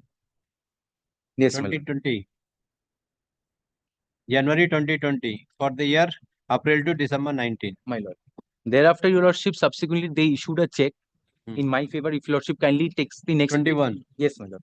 When it was 5th January dishonored. 2021. When it was dishonored. Yes, my Lord. It is page 66, Your Lordship. My Lord will find 18th January 2021. The check was dishonored and the memo was issued in my favor. Now, accordingly, Your Lordship, we have filed a suit previously before the ordinary jurisdiction, Your Lordship, not the commercial one. My Lord will find the order from page number 85. On 5th January, we had instituted a suit. My Lord, thereafter, the order of 30th January was passed, where, my Lord, we have sought for liberty to take back the plaint. And, my Lord, thereafter, since this is a commercial in nature, my Lord, we have filed for mediation thereafter. Now, from, my Lord, page 85, my Lord will get the order of 30th January 2024. Thereafter, your lordship will kindly take page number. So you comply with the pre-mediation process? Yes, my lord. My Now lord, you file not the once suit. but twice, your Now lordship. you file the suit. My lord, for leave, your lordship, for clause 12. Mediation was non-starter. My lord, twice the mediation happened, your lordship. If my lord takes page 89 once, my lord, the date of institution is on 2nd February 2024, and the report was issued on 23rd April 2024. Now, why I filed the second mediation, your lordship? Because if my lord kindly looks at the bottom portion of the, my lord, the report, the order was issued in favor of Tanak Enterprise. My opposite party, your lordship, the defendant is Janak Enterprise. So, just for the sake of your lordship, abundance precaution, my lord, we have filed another. Where from you are reading? My lord, page 89, and it said I. If your lordship kindly looks at the bottom portion of the report, the name of the opposite party is written as Tanak Enterprise. This is that, my lord, my opposite party's name is Janak Enterprise, your lordship. So, your lordship, out of abundance caution, we have filed another mediation proceeding, your lordship, at page 90. Thereafter, my lord. So why the name is recorded as Tanak? My lord, it was departmental mistake, your lordship. But you filed an application for the Janak. For Janak, your lordship. Department, out of abundance caution, your lordship, I filed second mediation. Even that, in that proceeding as well, my lord, the non-starter report was issued. Okay.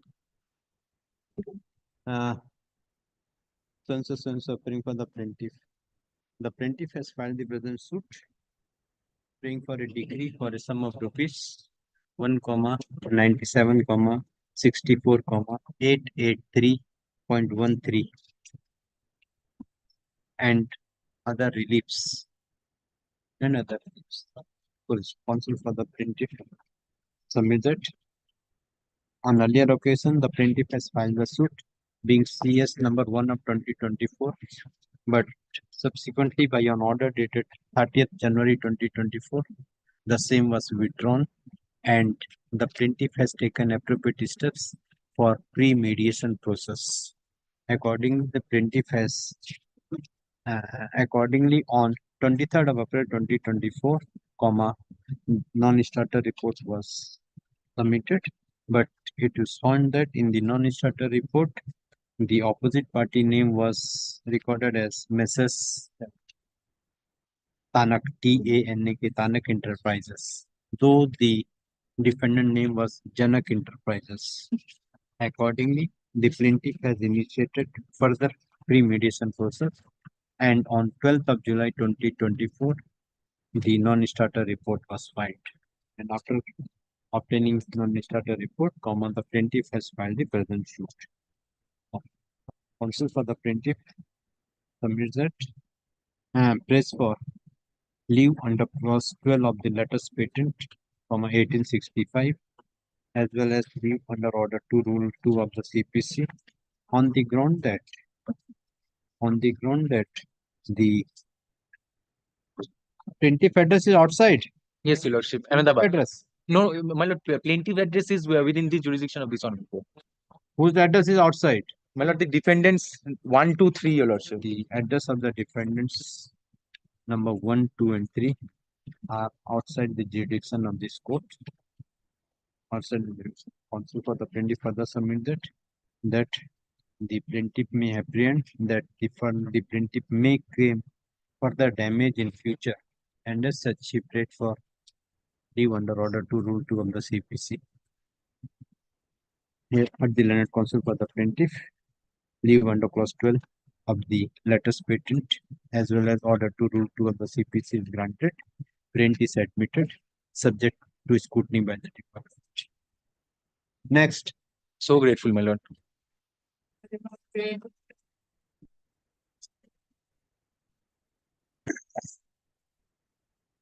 Your lordship, yes, this is the suit on behalf of same. again the same error which I have committed. I oblige to the court, your lordship. We'll cure it. And but what about the order 2 rule 2?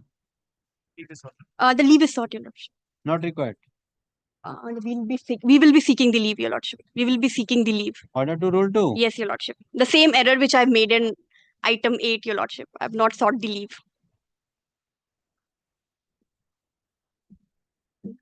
What is the suit for? This is the suit, Your Lordship. In this matter, what has happened that we have gotten a The yes, Your problem is Lordship. that you leave pass an order reserving the liberty to an order to rule, but you are not taking the leave under to. Yes, Your Lordship. This is the error which we have The prayer committed. is defective. Prayer is defective, Your Lordship. What can be done? Yeah, and Your Lordship, the 12-way leave has already been, because there is a non-starter report. Your Lordship, one more thing which we want to say, because inadvertently I have not even placed on record that non-starter report also. It is there, it is marked as an annexure, but I have not filed it with the annexures, Your Lordship. So I'll be taking the leave for taking the appropriate steps for placing on record that non-starter report, Your Lordship. Your Lordship, if Your Lordship can come to page number 31. It says the copy of the non-starter report issued by Honorable Calcutta High Court Mediation Center. I have not placed on record. No. Kindly come to the page 31 of the plaint. Yes, Your Lordship. Paragraph 48. Yes, Your Lordship. CS number 804. Hindustan Copper. Yes, Your Lordship. Yes, you mentioned it. Can you read it? No, Your Lordship. What I'm saying is that I have mentioned about the non-starter report, but I have not annexed the report. It's an inadvertent error. Mention the copy of the non-starter report is issued. Not yes, but I have not annexed it as an annexure. No, Your Lordship. I have missed that annexure, Your Lordship. So leave can be granted, Your Lordship, for placing on record.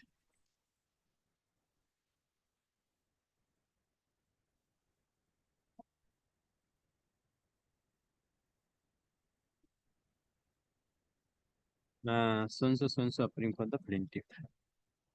The plaintiff has filed the present suit, praying for a decree of sum of rupees 230, 80, 92, 100, along with interest. Full stop. Counsel for the plaintiff submit that though in paragraph 48 of the plaint, the plaintiff has mentioned about the pre-mediation process and non-starter report. Full stop. Plaintiff has also mentioned that the copy of the non-starter report dated 4th July 2024 is annexed, but inadvertently the non-starter report has not annexed in the plaint. Full stop. Counsel for the plaintiff prays leave to disclose the said non-starter report by way of how you can. Yes, Your Lordship. How you can file that? Your Lordship, whatever Your Lordship says, we can file it by that way. By way of a supplementary list of document. Okay. By way of supplementary list of document within a period of 3 days, Your Lordship. Within a period of 3 days from date. In view of the submission made by the counsel for the plaintiff, leave is granted to the plaintiff to bring on record the order dated 4th, the non-starter report issued by the Mediation Center dated 4th July 2024 by way of supplementary list of documents within a week. After bringing the set, let the same be placed before. Obliged, Your Lordship. Or you want, naturally want it the order to rule or I will send to the man. We want it, Your Lordship. Process. Next. My Lord, with your leave, if I may. Yes. My Lord, with your leave, if I may present the plaint. It's a suit for record. What leave approved for? Lord, it's clause 12 of letters patent. Why? Not because the defendant is outside the jurisdiction, but the contract has been concluded within the jurisdiction and all the amounts have been received within the jurisdiction. Non-starter? Yes, my Lord. My Lord, you can find the non-starter report at 2023. When the last payment was made? My Lord, the last payment has been made on 2nd April 2022. And my Lord, the corresponding bank statement is at page 66. Suffering for the plaintiff. Plaintiff has filed the suit praying for a decree of sum of rupees 14,09,088 along with interest. Full stop. Counsel for the plaintiff submit that the plaintiff is within the jurisdiction, but the defendant is outside the jurisdiction. though the cause of action arose within the jurisdiction of this court, and prayed for leave under clause 12 of the latest patent. The counsel for the plaintiff further submitted that the plaintiff has also initiated pre-mediation process, and by order dated 14th September 2023, non-starter report is filed. Consider the submission made by the counsel for the plaintiff. Leave under clause 12 of the latest patent from 1865 is granted. Plaintiff is admitted, subject to scrutiny by the judge. Grateful, madam. Next. कितना fine हुआ? My lord, it's a similar suit against a different defendant. Huh? Yeah. My lord, it's a similar suit against a different defendant. Here also we have prayed for leave under clause 12 of later patents. Same. Yes, my lord. Defendants outside. Yes, my lord. The non-starter report is at page 402, volume 3. Same order. Grateful, my lord. Next. Lord, this is my suit for recovery of admitted money claim. Your Lordship has already passed an interim order. Your Lordship was of the view that if further order is to be passed, you have to ascertain whether summons has been served. Now, I have upon instruction, I submit that the after scrutiny, the master has passed an order on last Tuesday on the 19th, and it is being lodged, the summons today. It will be served. Let it come after vacation. I'm led by Mr. Chatterjee. Sense appearing for the plaintiff. Counsel for the plaintiff submit that the department has completed the scrutiny and the plaintiff has already rectified the defects as noted in the print. Accordingly, the plaintiff has taken for issuance of the writ of he prays for fixing the matter after vacation. In view of the submission made by the counsel for the plaintiff, let the matter appear on 7th of January 2025. I hope by this time it will be level. 7th January 2025.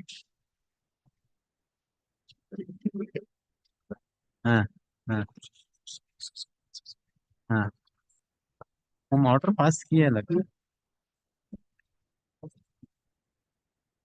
अच्छा इसीलिए तो रखा था। कल रखा।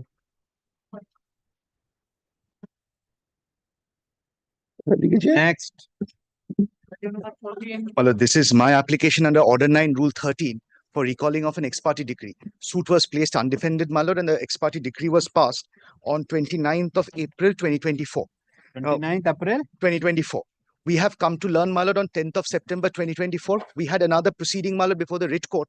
We were looking for an order, and then in Google, when we searched with the name of the plaintiff, my lord, this was the first order that was first link that came up. That's how, my lord, we got to know of the decree that has been passed. And otherwise, my lord, no summons have been served upon us in this regard. Where is the decree? Well, the decree, my lord, is at page 74, my lord, is the server copy of the decree.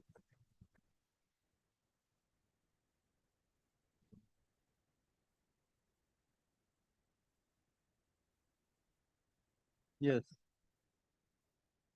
Well, the suit here, my lord, was filed for the purpose in a money claim on the ground, my lord, that there was a deed of lease, my lord, which was executed in favor of the defendant and in favor of the plaintiff. And the plaintiff's case was that, despite of the deed of lease, my lord, they were not given possession, and therefore they wanted, my lord, to recover all the. Today we are on the point of service. My lord, in paragraph, that's why, my lord, I think we cannot take, because I need to see how my learned friend has affirmed the petition. I have not been provided with the affirmed petition, my lord, because these are questions of fact. In para 18, he says that there was a newspaper publication.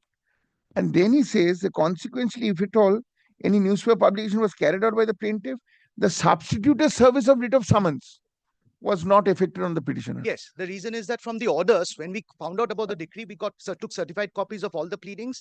We also saw all the orders which were there, and there are orders reflecting publication of newspaper. So that now, was my case done. is that my registered office is somewhere else in Burdwan. Now that registered office was never made. You file affidavit. And I would like to, but before that, if I could get a copy of the affirmation, my lord. That, my lord, I have not got that it's affirmed copy. Because if I can point out that I don't know how he has affirmed it, that becomes very important. And I will file an affidavit. My learned friend also doesn't have the para numbers. Well, one thing May I just note it down from your lordships? Well, one thing may I indicate? Both take the note. Yes. This just photograph tule na This happens to all advocates. because it is filed then photographed. And may I just take a picture of it? I'll let it down. I'm sorry. May I also indicate one thing? There is a prayer of delay, condonation of delay, my lord. Prayer A. There, my lord, I'm told, my lord, there is an inadvertent typographical error. It has been mentioned, at least in my brief, delay of 3 days. It should be 33 days. My lord, from the date of knowledge. My lord, that's. I was about to take that point. but I knew. I know. I have seen Mr. Ray's name in the play in the decree, so no chance could be taken. I'm very grateful. But just take note of this. Don't take a photo. कुछ पर रख दे. Please come back on this. बुधवार तो commercial है ना. मंगल करना है ना. सोमंगल सोमंगल शुक्र सोमंगल शुक्र रख दे. क्या बोल रहे? And can we come back on Friday, Malad, on this one? No, if you want to file affidavit. But I will file affidavit, Malad. Better. I'll file affidavit. Comprehensive affidavit. Kindly condones the delay. It's a typographical error of 3 days. Come, I will take. All on affidavit. All will take. All I really, Malad, expect Mr. Ray is there. He'll not put the decree in execution. In the meantime, I hope Mr. Ray doesn't put the decree. Heavyweight. So he will not put the decree in execution. Well, let there be an understanding. That already. In the meantime, they'll not. Why? Execute. You know the execution is not a time of 1 day. Let me file at least. No, don't file. Then you will come jumping here. I will oppose your section 5. Because otherwise, Malad, I'm not pressing for my stay at this stage. I'm not opposing. What is the decree for? Well, money decree. Money given, Malad, for a lease not. And I'll show there's a police report which says that they were in possession. So and so applying for the plaintiff, so and so applying for the defendant. The defendant has filed the present application being GA Com 2 of 2024 in CS Com 642 of 2024. Praying for recalling setting aside the ex parte judgment and decree dated 29th April 2024. Counsel for the plaintiff has also submitted that. Plaintiff submits that in the prayer portion, though there is a delay of 33 days, but inadvertently it has been recorded as 3 days. The plaintiff is given the counsel for the defendant is granted liberty to correct the day. Instead of 33, it should be meant in course of the day by putting the signature in the corrected portion. Counsel for the plaintiff prays for time to file affidavit in opposition. That affidavit in opposition is filed within 2 weeks. Reply, if any, there to be filed within a week thereafter. Please the matter on 17 December. But I'll file affidavits in both the matters. Only one matter. Section 5 actually. Section 5 is my mistake. Let me file the affidavit of service. Affidavit of service filed by the defendant. I sometimes don the hat of the government pleader, so then it becomes a problem. Initially, I was under that. That's my application. Grateful, Mala, deeply.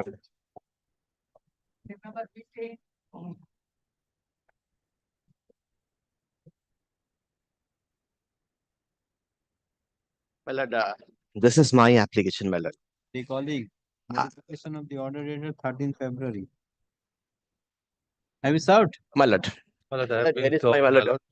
Affidavit of service, my lord. I have one principal point, my lord. If my lord does not dismiss this application summarily, I would like to file affidavits. But why I am saying for summary dismissal, contested hearing took place before this court, pursuant to which this learned court was pleased not to give the defendant number 1 an opportunity to file written statement. After that, my lord, same prayer has again been made.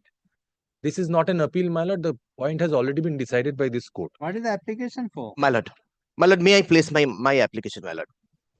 My lord, on 13th of February 2024. What is the 13th February order? My lord, Annexure A, page 47.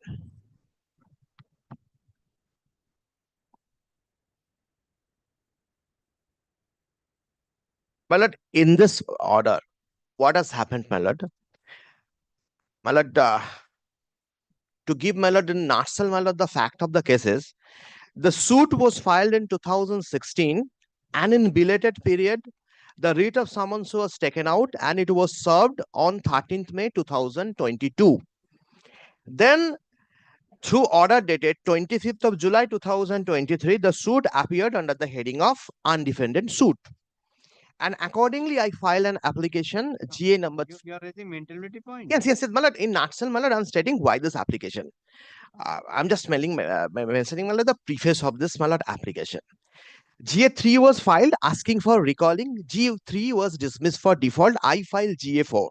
The GA4 appeared before your lordship.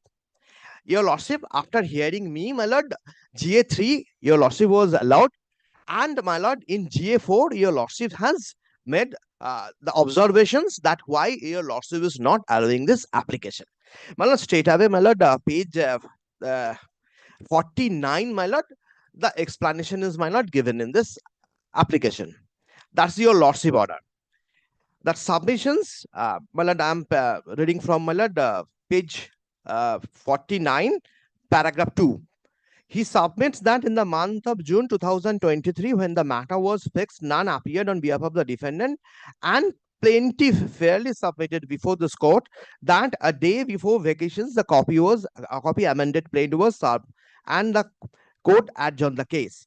Counsel for the plaintiff submits that even after applications filed by the defendant for extension of time to file written statement, the defendant didn't appear, and the suit and the application was dismissed for default, and submitted that the intention of the defendant, that is my lord me, is only to kill the time and drag the suit filed by the plaintiff. And your lordship's observations, my lord, I'm reading, my lord, 4 lines from the bottom. This court finds that the application for extension of time for filing written statement is filed in the month of August 2023, but till date, defendant is not ready with the written statement, and thus this court finds that the defendant is not seriously intended to contest the suit. The court only finds that only defendant number 1 has filed an application for extension of time, and other defendants have neither appeared nor have filed any applications. This court finds that defendant, only to delay the proceedings, has filed these applications, and the grounds on which application is found is misconceived. Accordingly, GA4 is dismissed. So, my lord, my opportunity for filing WS was closed. Today, my lord, why I am before your lordship? Your lordship, kindly come to page 51, the next annexure.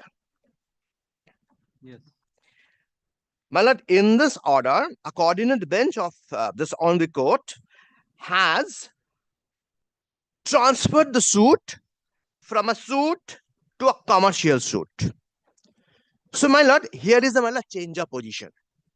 So, under changed circumstances, my lord, I will get the privilege of the Commercial Court Act, and my timeline for filing WS, my lord, will be starting. And to that effect, my lord, I will not take much more time. My lord, this point has been decided by Honorable Supreme Court.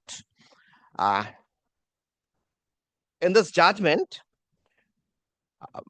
my lord, it is, my lord, Raj Process Equipments and System Private Limited versus Honest Derivatives Private Limited. My lord, handing over copy of the judgment. My lord, this I'm handing over copy. Since my lord is a monopatro, my lord, I'm handing over copy to my learned friend. I'm cool. My lord, each and every portion of this judgment is, my lord, equally important, my lord. What is the observation of Honorable Supreme Court?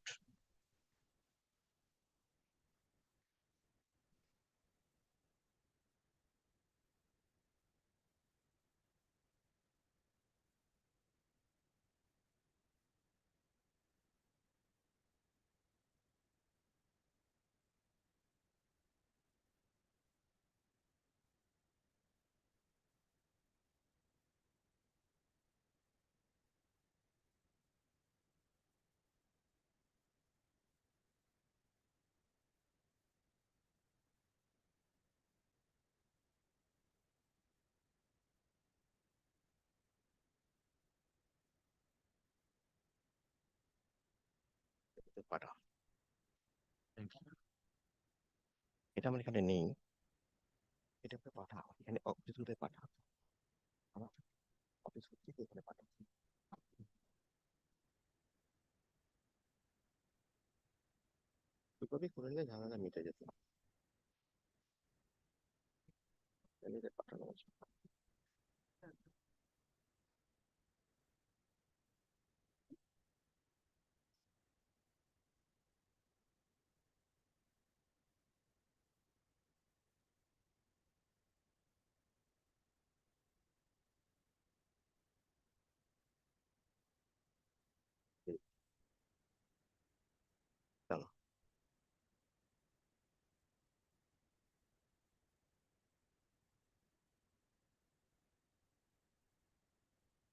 Yes, then. My lord, the proposition is, my lord, very clear. Hmm.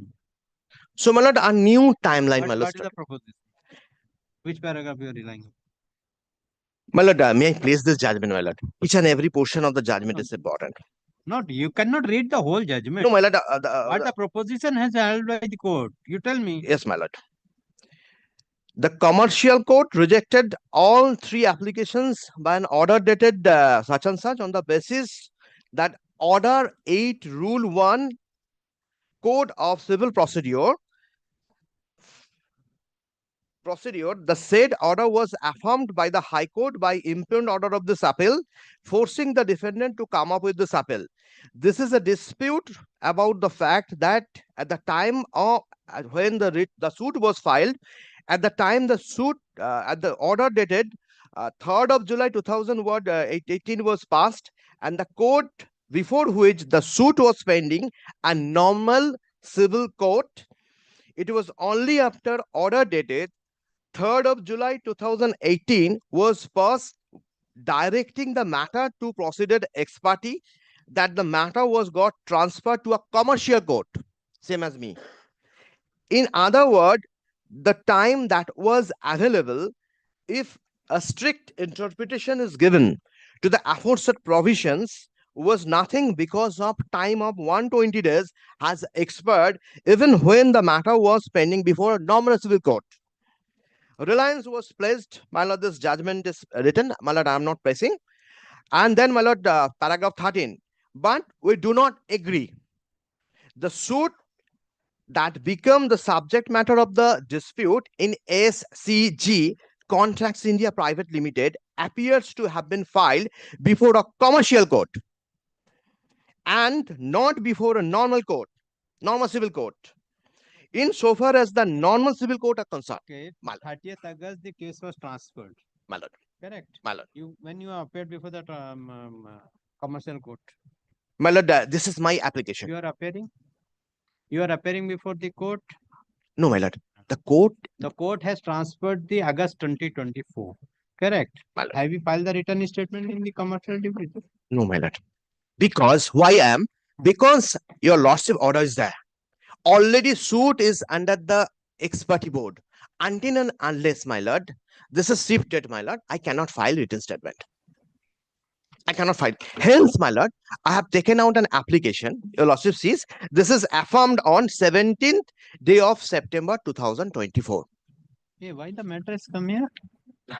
My lord, it is because, my lord, through this applications, my lord, I am asking for recalling of your lordship order.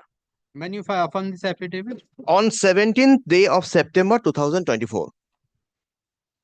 24 September. When the order was passed? Order was passed, my lord. There is a delay, my lord. 186 delay. Even the commercial court does not permit you. My lord. No. I have never tried over there. Even the commercial court doesn't permit you, sir. My lord, you could have been filed an application before the commercial court asking them, I may be given liberty to timeline. How this court can recall this order, which was passed in the non-commercial division, sitting in the commercial division? But Kali, consider this aspect. Once the order was passed in the non-commercial division, can this court pass an order recalling the award, recalling the order sitting in the non-commercial court, commercial court? So, you have not filed any application, please mind. My lord. Take note of it. You have not filed any application in the commercial suit by giving a new timeline for filing written statement within 30 days or within 120 days. That taken, that Yes, may ma'am. taken. And Yes, and yes. second question is that whether this code sitting in the commercial division recall the order in the non-commercial division. That point is correct, my lord. But my lord, the These are two law points. yes, my lord. When this application was, my lord, your lordship, if your lordship kindly sees the first portion of this page. Because you are not prayed before the commercial code, the new timeline may be given. If you are telling that your cause of action arose, your date arose on 8th of August or 30th of August 2024, when this court has transferred the matter from the non-commercial to the commercial division. So as per your contention, once it has been transferred to the non-commercial commercial division, a new timeline is to be given. Once a new timeline is to be given, you will get an opportunity to file the return statement. My lord. For taking the benefit, what step you have taken in the commercial division? This, my lord, Today we are on August, this November. Yes. yes. My lord, my reply to this, my lord, the query raised by your lordship is that when, my lord, I affirm this, if your lordship sees that, I affirm. am dismissing it because the order which has been passed, it is the non-commercial division sitting in the commercial division. I cannot recall this. I am dismissing it. You take appropriate steps. My lord, You file this application in the commercial division. That's true, my And lord. the non-commercial division order, how it can be recalled? Liberty be given, my lord, to approach, my lord, appropriate forum, my lord. I am My lord, dismissing, you take it. otherwise, if your lordship sees the judgment, I have seen. my lord, Judgment is not required in the act itself. Access that, New my lord. timeline, that is also not a mandatory. It is the court. My lord. That is not a mandatory direction. My The lord. court thinks a new timeline is to be given. My New lord. timeline be given. My lord. That is different thing. My lord. I am totally agree with the Supreme Court. I cannot disagree with the Supreme Court judgment. And the Supreme Court judgment also gone through on the that way, because the SHG contact the court has distinguished, because the SHG contact the suit was filed in the commercial. That's why that same question I am raising here. The order which I have passed without allowing you to file the return statement was closed, where that was on a non-commercial division. Now you file this application in the commercial division. How this court can recall that order?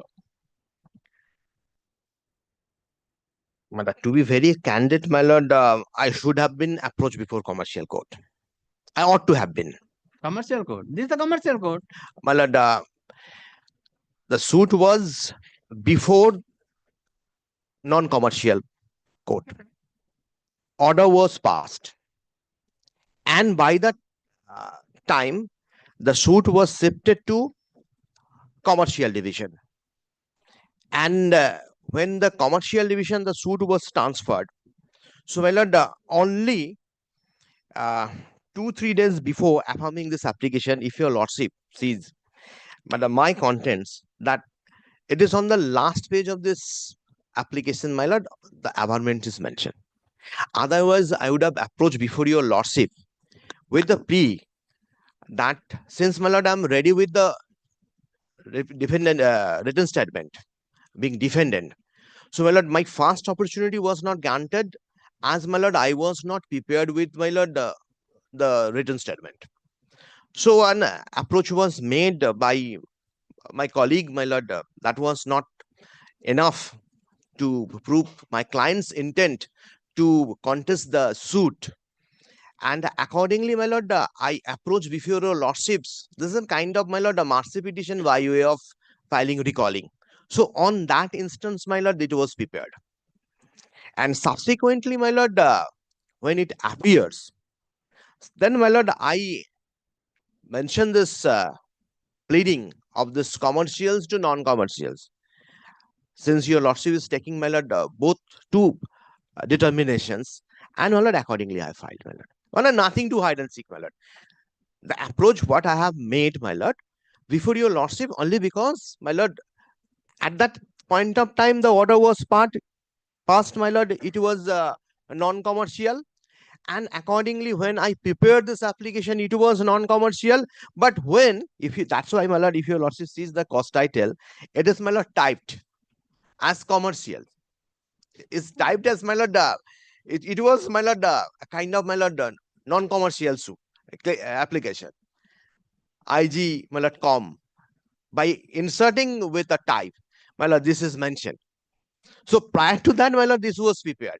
My lord, my intent is that, my lord, if your lordships, my lord, kindly consider, my lord, I want to contest the suit.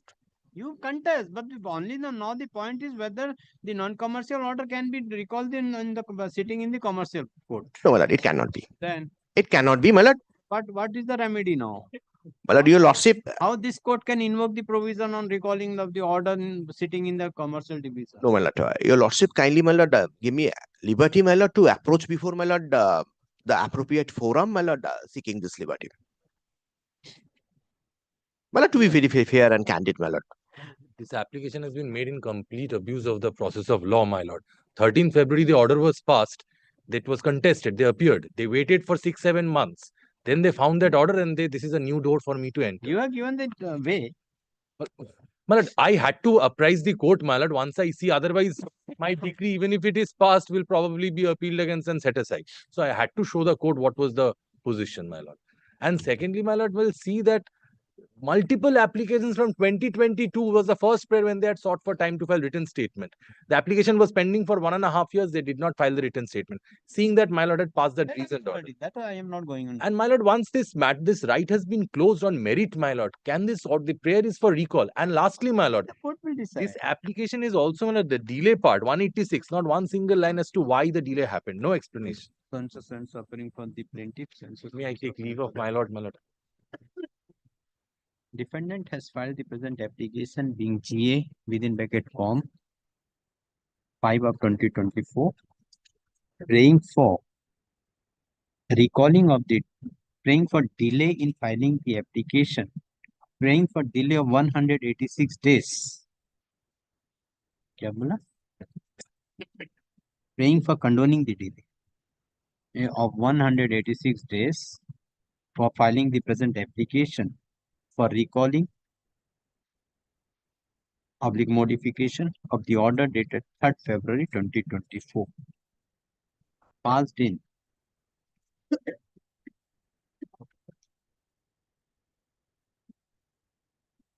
CS 332 of 2016. 332 of 1616.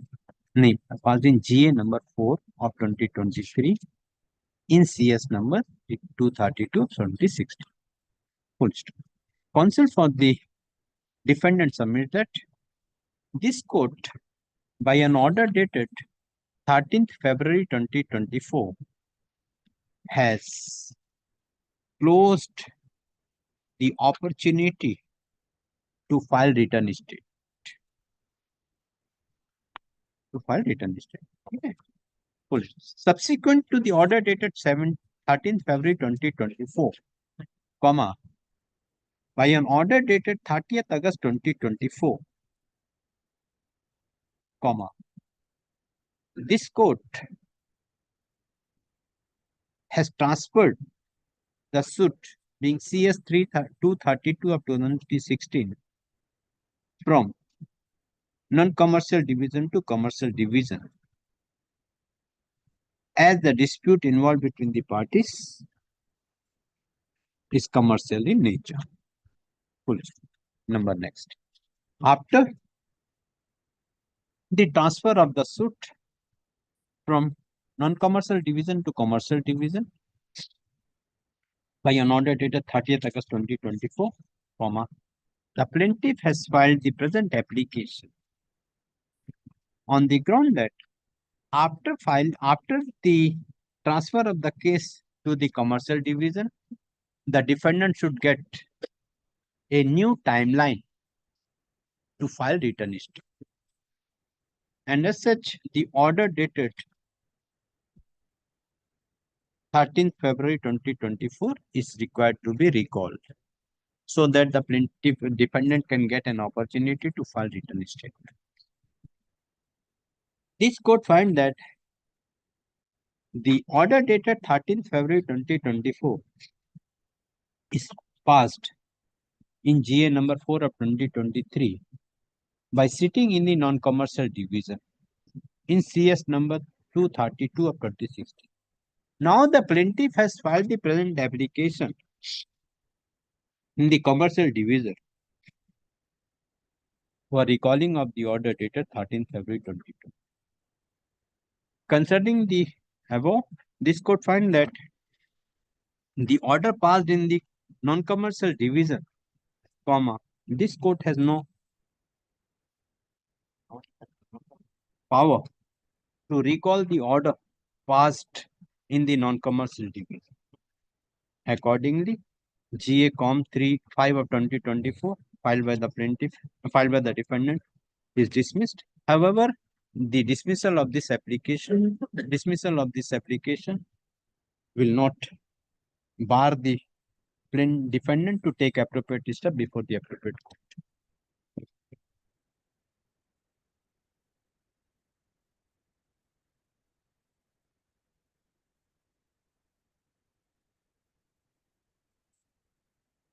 Yes, next.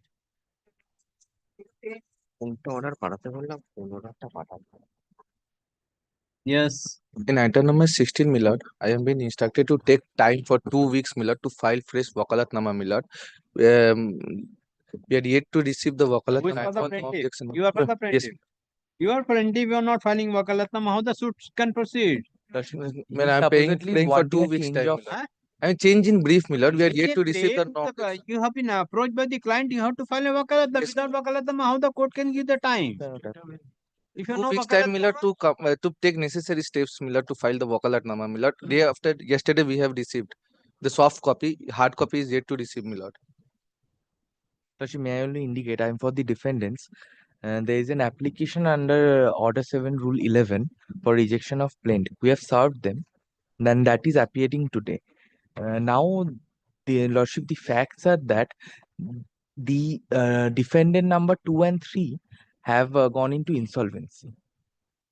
Have gone into insolvency. My specific plea in my written statement and the rejection of plaintiff application is that the suit has been filed. First. Lordship, I am just indicating this. That Sense suffering for the plaintiff, sense suffering for the defendant. Counsel for the plaintiff press for how much time? 2 weeks time. 2 weeks time to file fresh Wakalatnama, as this is a change brief. Counsel for the defendant submit the defendant number 1 and 2. Lordship, all the defendants. 1, 2, and 3 are in insolvency. Yes, defendant all defendants are. Any order is passed. Lordship, the NCLT has passed order. However, I have the orders in my rejection of plaintiff application. However, the latest orders are not with me. On the next occasion, I will be carrying those orders. Have gone for CIRP. Lordship. And IPR has been admitted. Lordship, this is not for the company. They have gone in the personal capacity. CIRP. CIRP and the defendant also disclosed the said order in the GA Form 4 of 2024. Lordship. Considering the submission made by the counsel for the parties, the case is adjourned. Let the matter appear on 17th December 2024. Lordship, another suit, item number 34, has been also same defendants. I am appearing Come for. on then. I need to call. Yes, next. I'm great. Item number 70. For the plaintiff respondent in this application, my lord. Yes. This is an application which this is an application taken out by the defendant with regard to the point of limitation, Order 7, Rule 11. And my lord, may I file the affidavit in opposition? You are for the? I am for the plaintiff. Who is for the defendant? So Mr. Anubhav Sinha was appearing on the previous date, my lord.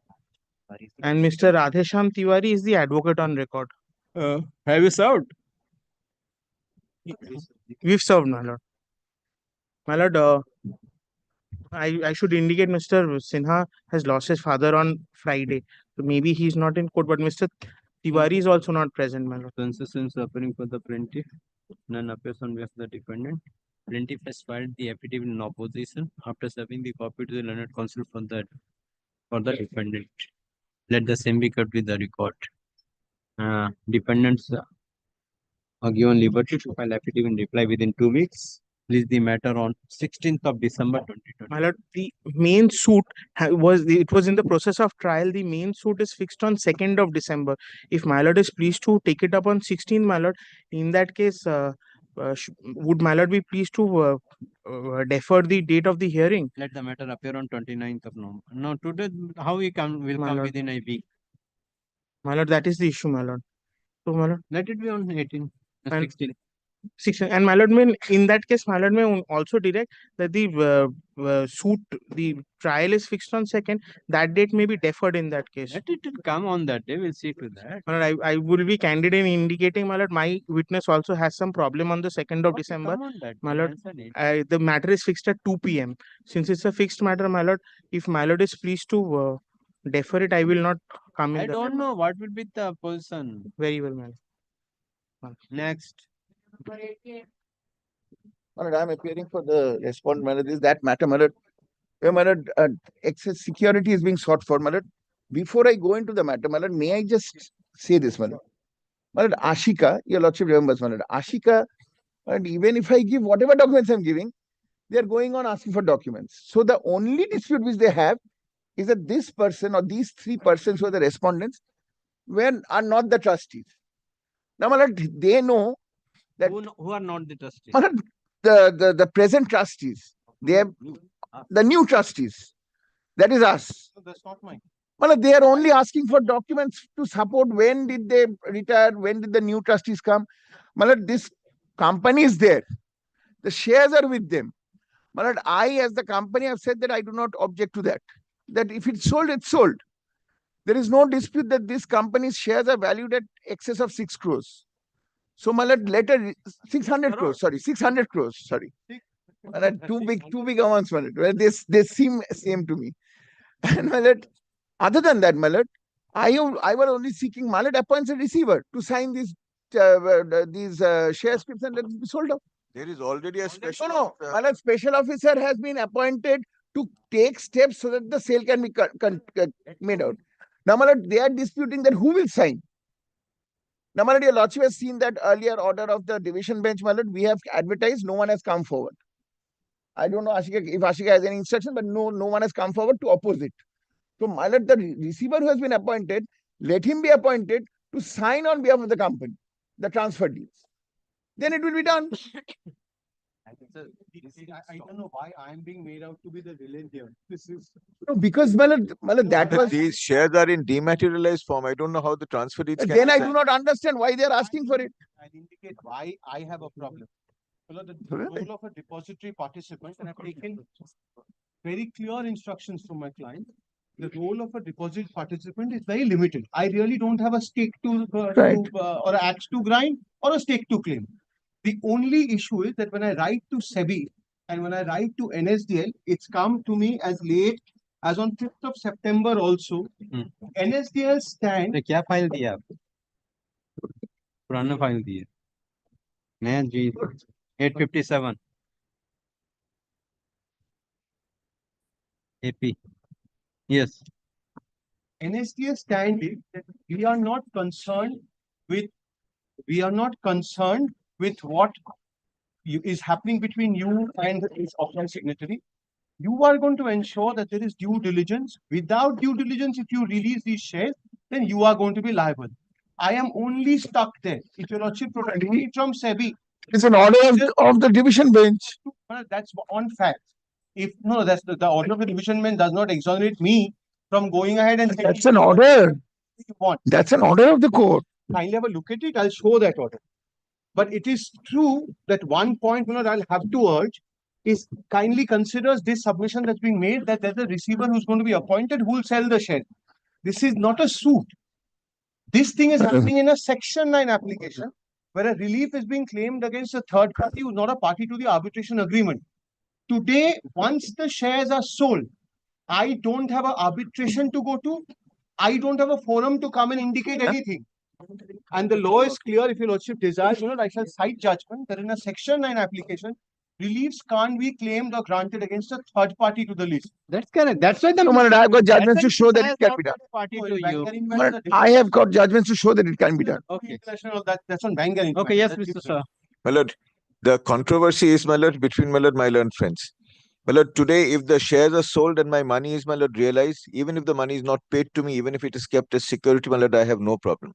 But, my lord, we have seen from 2017 onwards, the shares could not be sold. Although the shares may have a face value, they have no intrinsic value in the market because no one has come forward. Well, I don't have any objection to any efforts being made for sale of the shares. If money is recovered, well and good. But, my lord, in non-possibility, as the circumstances indicate, money will not be recovered. Well, accordingly, my lord, if at this point of time my learned friends proceed to sell the shares of Hiranmaya Energy, well, in that case, my lord, I shall be left without any remedy. Now, my lord, comes the question of additional security. Well, it is not really additional security. My securities, my lord, in terms of the loan agreement, are, my lord, these 32 crore shares, are, my lord, the shares of Hiranmaya Energy, and are, my lord, if your lordship will just see one document, well, if your lordship will kindly have a look at, well, at page 74. Page 74 of this GA.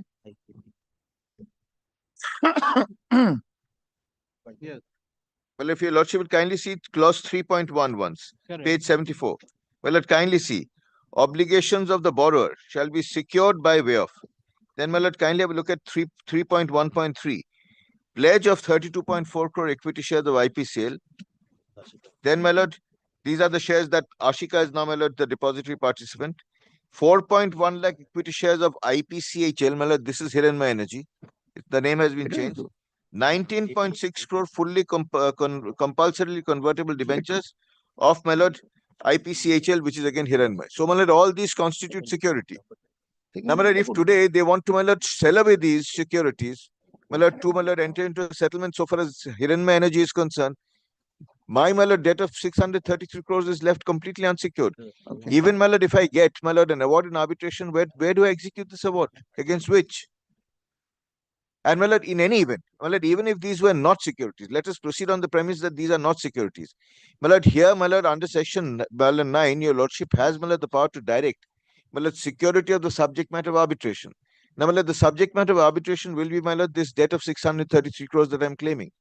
So, my lord, in the absence of any other security, and, well, if your lordship finds that, my lord, there is no security or these 32 crore shares cannot be sold or money realized, in that case, in any event, my lord, irrespective of whether this is mentioned in the agreement or not, I'm entitled to claim for security because I have come to learn of these assets, and I've also come to learn of the fact that these are being attempted to be disposed of which my learned friend makes no dispute. Well, if my learned friend says that these shares will not be dealt with, these, my lord, fully convertible debentures will not be dealt with, then, my lord, I have no axe to grind. They are not being dealt with. Well, then let it be recorded. No. At the moment, my lord, the case which he is making out that it is being dealt with, I'm saying there is no such case. But let him finish. I'll make my submission. Well, just give me 5 minutes. My lord. Yes. Well, also please have a look at, my lord, clause 8.32, my lord, of the same loan document. That's at page 100. Well, kindly see, the lenders shall have the right to enforce, either in whole or in part, all security interests available with the lenders under any agreement, and to take possession of the transfer, deal with, dispose of secured property by way of assignment, lease, or leave in license or sale, and exercise all or any of its rights in respect thereof in such other manner as it may deem fit. And, my lord, also, let kindly have a look at, my lord, consequences of event of default 8.4, page 101. My lord, subclause 4. My lord, other consequences of event of default: sell, assign, or otherwise liquidate or direct the obliger to sell, assign, or otherwise liquidate any or all of the secured properties and take possession of the proceeds of any such sale or liquidation. Well, so therefore, my lord, here, my lord, the agreement between the parties clearly stipulates that, my lord, you shall not, my lord, leave my claim unsecured, and whatever is, my lord, identified as security for the transaction, my lord, shall be not dealt with. I don't want, my lord, double security, triple security, but I want security for, my lord, the entirety of my claim, which is, my lord, 633 crores. That was disputed also. No, my learned friend says that's disputed. Let it be determined in arbitration. Yes. But, my lord, till then it has to be secured. Yes, my lord. So what will happen to the earlier order passed by this court appointing the special officer? Yes, my lord, that your lordship will find is at page, my lord, 238. So what will happen to this order? Well, so far as this order is concerned, Well, I have no, my lord, difficulty if the special officer proceeds to sell. As soon as the special officer proceeds to sell. This could pass an interim order, so how the special officer No, can no, no. separate? Well, I am, my lord, that is only confined to 32 crore shares. That is, my lord, not attractive to the Hiranmaya shares or, my lord, the fully convertible debentures. Your lordship will find that at page 238 is restricted only to the 32 crore shares. That is 3.1.1, my lord, the first security.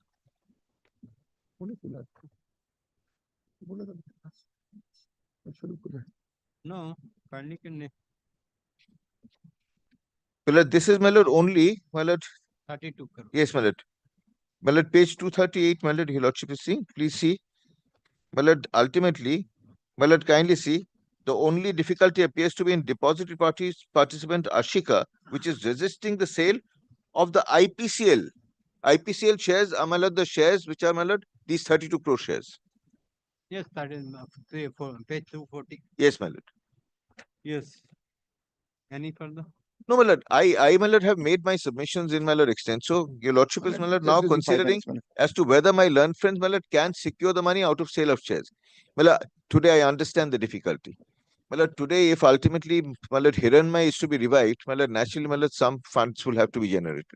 That funds can be generated out of sale of these shares and, my lord, out of sale of this, or, my lord, by liquidating this compulsory, my lord, convertible debentures. But, my lord, today, my lord, if these shares are first sold, my lord, for which there is a separate order and a separate special officer, in that case, my lord, if my security comes to, my lord, I shall not stand in the way of, my lord, sale of the Hiranmaya shares. But till that happens, well, till that happens, particularly in light of the fact that A, my lord, there's a resistance to sale of the shares. B, my lord, these shares could not be sold, my lord, since 2017. C, my lord, there is, my lord, very severe doubt as to, my lord, any money will actually be recovered by sale of these shares. My lord, this has to be, my lord, restrained. And, my lord, my prayer before your lordship at this juncture is only to restrain the sale, my lord, of the Hiranmaya shares so that, my lord, I am not in the circumstances left unsecured.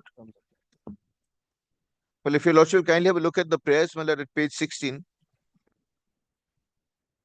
Well, these prayers have been made, my lord, in view of the fact that, my lord, ultimately, my lord, the shares of, my lord, IPCL could not be sold. Yes. Well, since 2017, my lord, where Justice Kapoor directed that, my lord, they must be sold immediately. Well, they have not been sold. They could not be sold. Yes. May I, my lord? My lord, a few things, my lord. Your lordship is in the equitable jurisdiction. Now, my lord, kindly takes, my lord, the petition. My lord, two things. First, I shall make the submission, my lord. A recovery of money and security. These are on two different platforms. We cannot ask for recovery for the purpose of, my lord, taking it away, because there's no arbitration. They have also not initiated arbitration from June, my lord. They have no intention, I believe.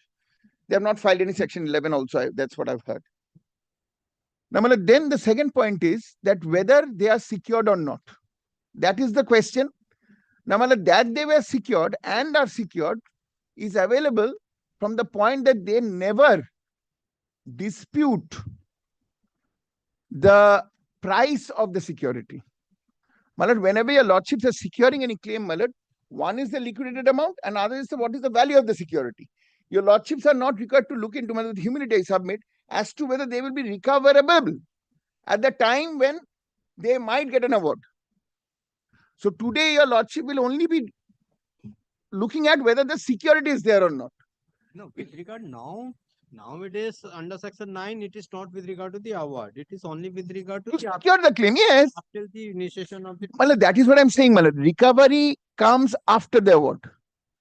My learned friend has been harping on the point that it is not recoverable. I cannot recover. Malad, it may not be recoverable at the moment, but is it a security? No, my lord, I am not saying about recovery of, my lord, the claim in arbitration. Recovery of, my lord, the Malad, value that of is what the... I'm submitting, Malad. What is the security? Security is the valued shares. Are the shares valued or not? Why is my learned friend asking for a recovery at this moment? Recoverable, whether it is recoverable or not, that will appear when the security is going to be invoked for the purpose of giving effect to the decree or the award. Malad, we do not hold Order 38 Rule 5 in this situation. But what we have been told, the strictness of the pleadings are not required, but the principle remains. You must think that there will be an award in your favor, and that award cannot be overcome by the value by which you are secured. My learned friend never says he's not secured. I've got documents to show, even as on today, the value of the shares. It's 17 rupees per share, and there are 32 crore shares. So today, my lord, it is because that's why, my lord, in their pleadings, they never say these shares are not of the value. So today, before your lordship, there is already a security. Now there is an order. Now, my lord, I am not overcoming, I am not opposing that order. Your lordships have decided that, okay, we'll sell it and keep it. Let them take steps. Now to come before your lordship, now comes the pleadings. My lord, your lordship will kindly appreciate the nature of the pleadings from the equity point of view, my lord. My lord, kindly comes.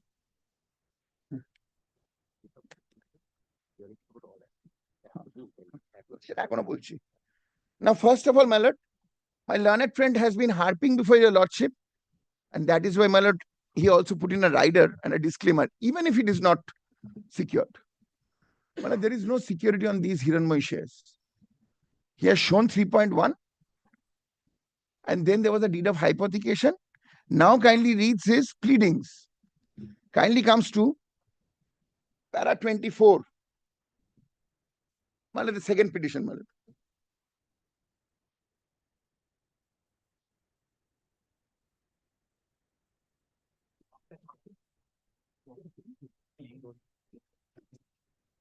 Yes. At the time of filing AP such and such, that earlier AP, the petitioner was not aware of any other assets of the said power trust. Yes. And now he's coming and saying these are secured assets. So that's obviously a statement neither here nor there, because they have that order already. Then kindly sees, the petitioner has, however, now come to learn that power trust is the owner of 74% shares of Hiranmoy. But from the first document, your lordship will find that it talks about these shares. So, these are all false statements in equitable jurisdiction being made. Then it has also been learned that the said trust is holding 19.60 crores of debentures, has further come to learn that the said trust, through the respondent, is now seeking to deal with and otherwise dilute its shareholdings, as also said FCCD in the said Hiranmoy, for raising funds to resolve its present insolvent state. So now, my lord, it is not a case of security. What they are now saying is, now we have come to learn that there are other shares which I am asking for a security upon again. So security and further security. There's nothing more to that. It's nothing more to that. No one is doing anyone any charity, my lord, here, obviously. So, my lord, if he has... What is your stand? But my stand is you sell those shares. Sell those shares. If you want it... Because once court has passed an order... I have not opposed that. Correct. I'm opposing the second petition, my lord. You not oppose that. But you are also not complying with that. My lord, there is no... When the other there is no non-compliance on other person has come with an application, now you are resisting for that. Obviously. So my lord, why I'm saying this? That's why what is your... My stand is, my stand is they are secured. One. You show me how they are... I'll put it on affidavit. So, these are the values of the shares. But kindly take listed shares. Okay, I am putting the terms on this share. Let it be the same share till the disposal of the application. But that is their IPCL does it. So you are ready for this the amount of this share. You are ready. You are accepting this amount. IPCL yes, we have, my lord.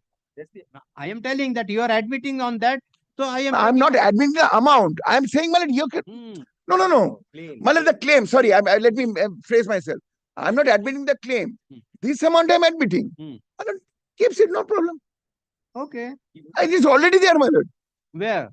My lord, because it is, my lord, there is already a direction for sale of this, my lord, I cannot deal with it. So I am recording, you are not dealing with unless and only in terms of the order passed by the court. Yes. No problem. Yes, Mr. Shah. So far as these shares are concerned, they are already injuncted, so to say. Correct. Now, so far as these shares are concerned, they have not been sold. There cannot be any doubt that my learned friend and Ashika are saying hand in hand. Because there will be these protestations. But my lord, it is absolutely evident, my lord, who has set whom up. My lord, irrespective of that, completely irrespective of that. Let us say, my lord, assume that they are, my lord, putting up a, my lord, completely, my lord, independent fight against each other. Irrespective of that, the question is, my lord, today, my lord, my learned friend has found that the shares are, my lord, listed. There's a value ascribed to the shares. But, my lord, today, my lord, Justice, my lord, Sanjeev Banerjee directed in 2017 that the shares should be sold. Thereafter, Justice Ravi Kapoor said that, my lord, the shares must be sold immediately. Shares could not be sold because, my lord, the shares today are completely valueless.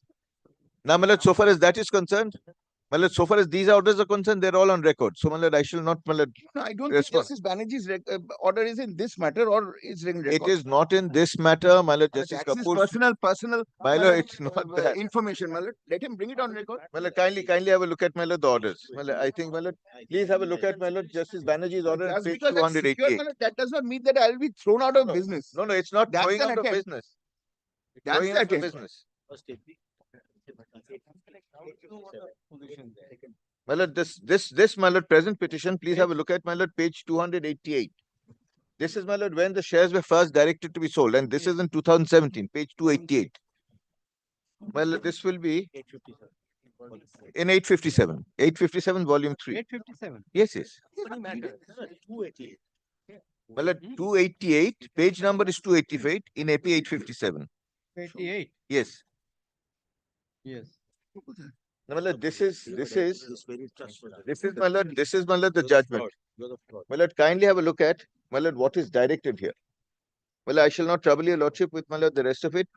My lord, please see 200, my lord, 91 at the bottom. At the bottom. My lord, third paragraph. By an order passed nearly 291, my lord. Yes. Well, the third paragraph at page 291. Yes. By an order passed nearly 2 years back on March 20, 2015, it was proposed that the shares held by the trust in DPSCL or such complement thereof as would suffice for the purpose of minimum public shareholding threshold to be reached would be sold, and the sale would be conducted by a committee under the aegis of a nominee of SEBI. This order was made despite the amalgamated company filing affidavits to demonstrate that SEBI had made exceptions in several cases, including in the celebrated case of Wipro Limited. SEBI has, however, maintained that the circumstances leading to the exception being made in the case of Wipro were different. SEBI submits that apart from anything else, Wipro had not attempted to negate the mandatory requirement of the minimum public shareholding by resorting to a scheme and informing SEBI ex post facto. SEBI has also indicated its unwillingness to directly involve.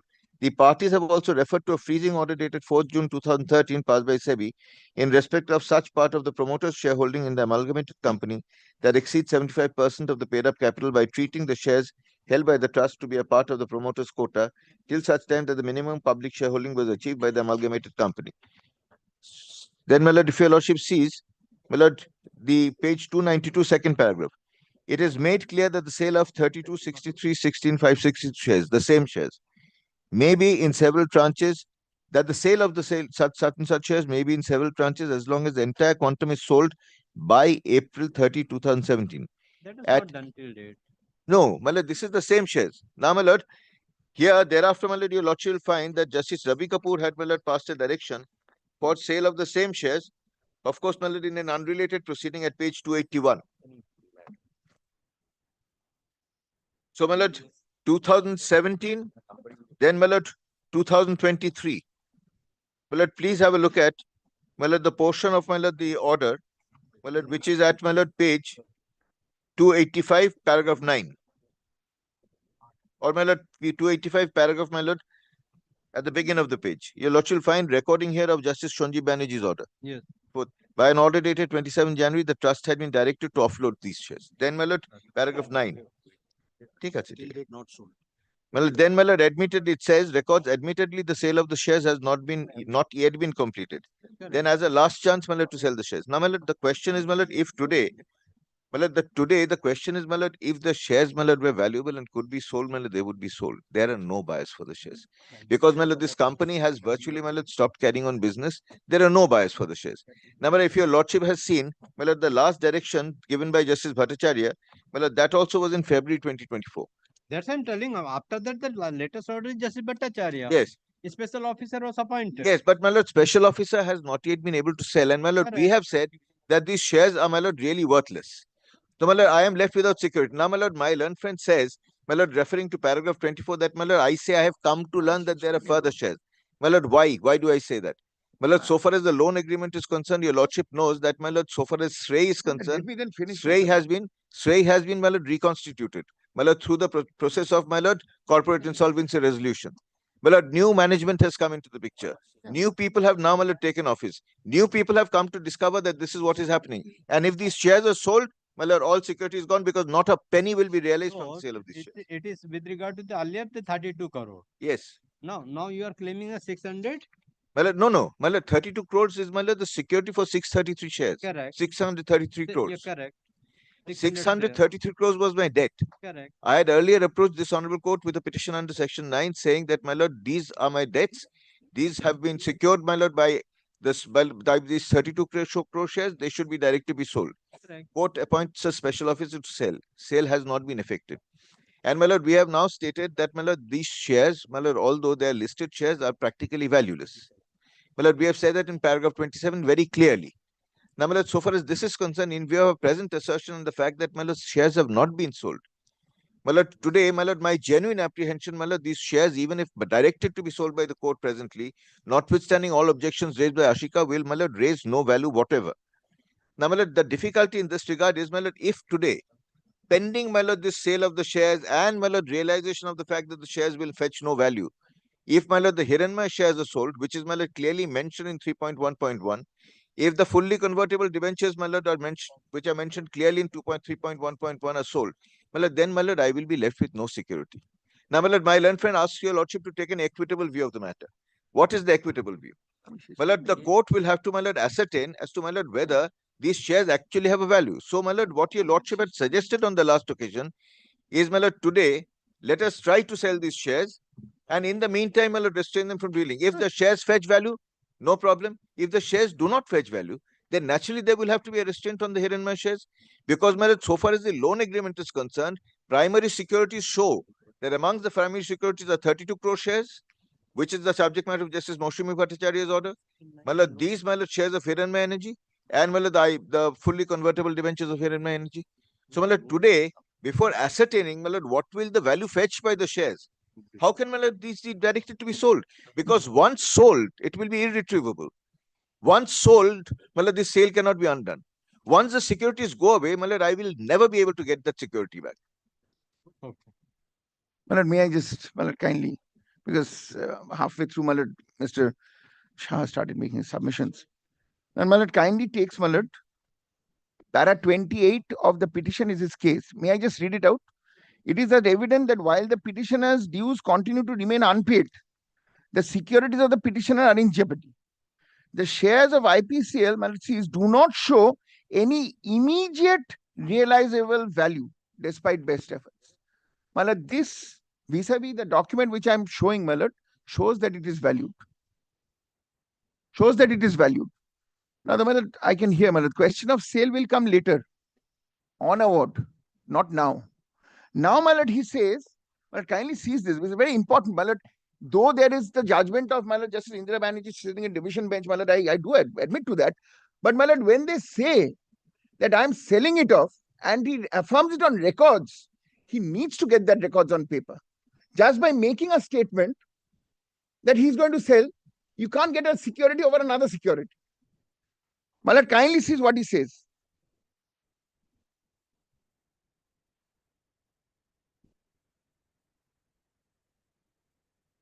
My lord, at para 31, Even in middle and at the end, my lord, and he says it's on record. So let him show the records. Secure the claim against the said trust.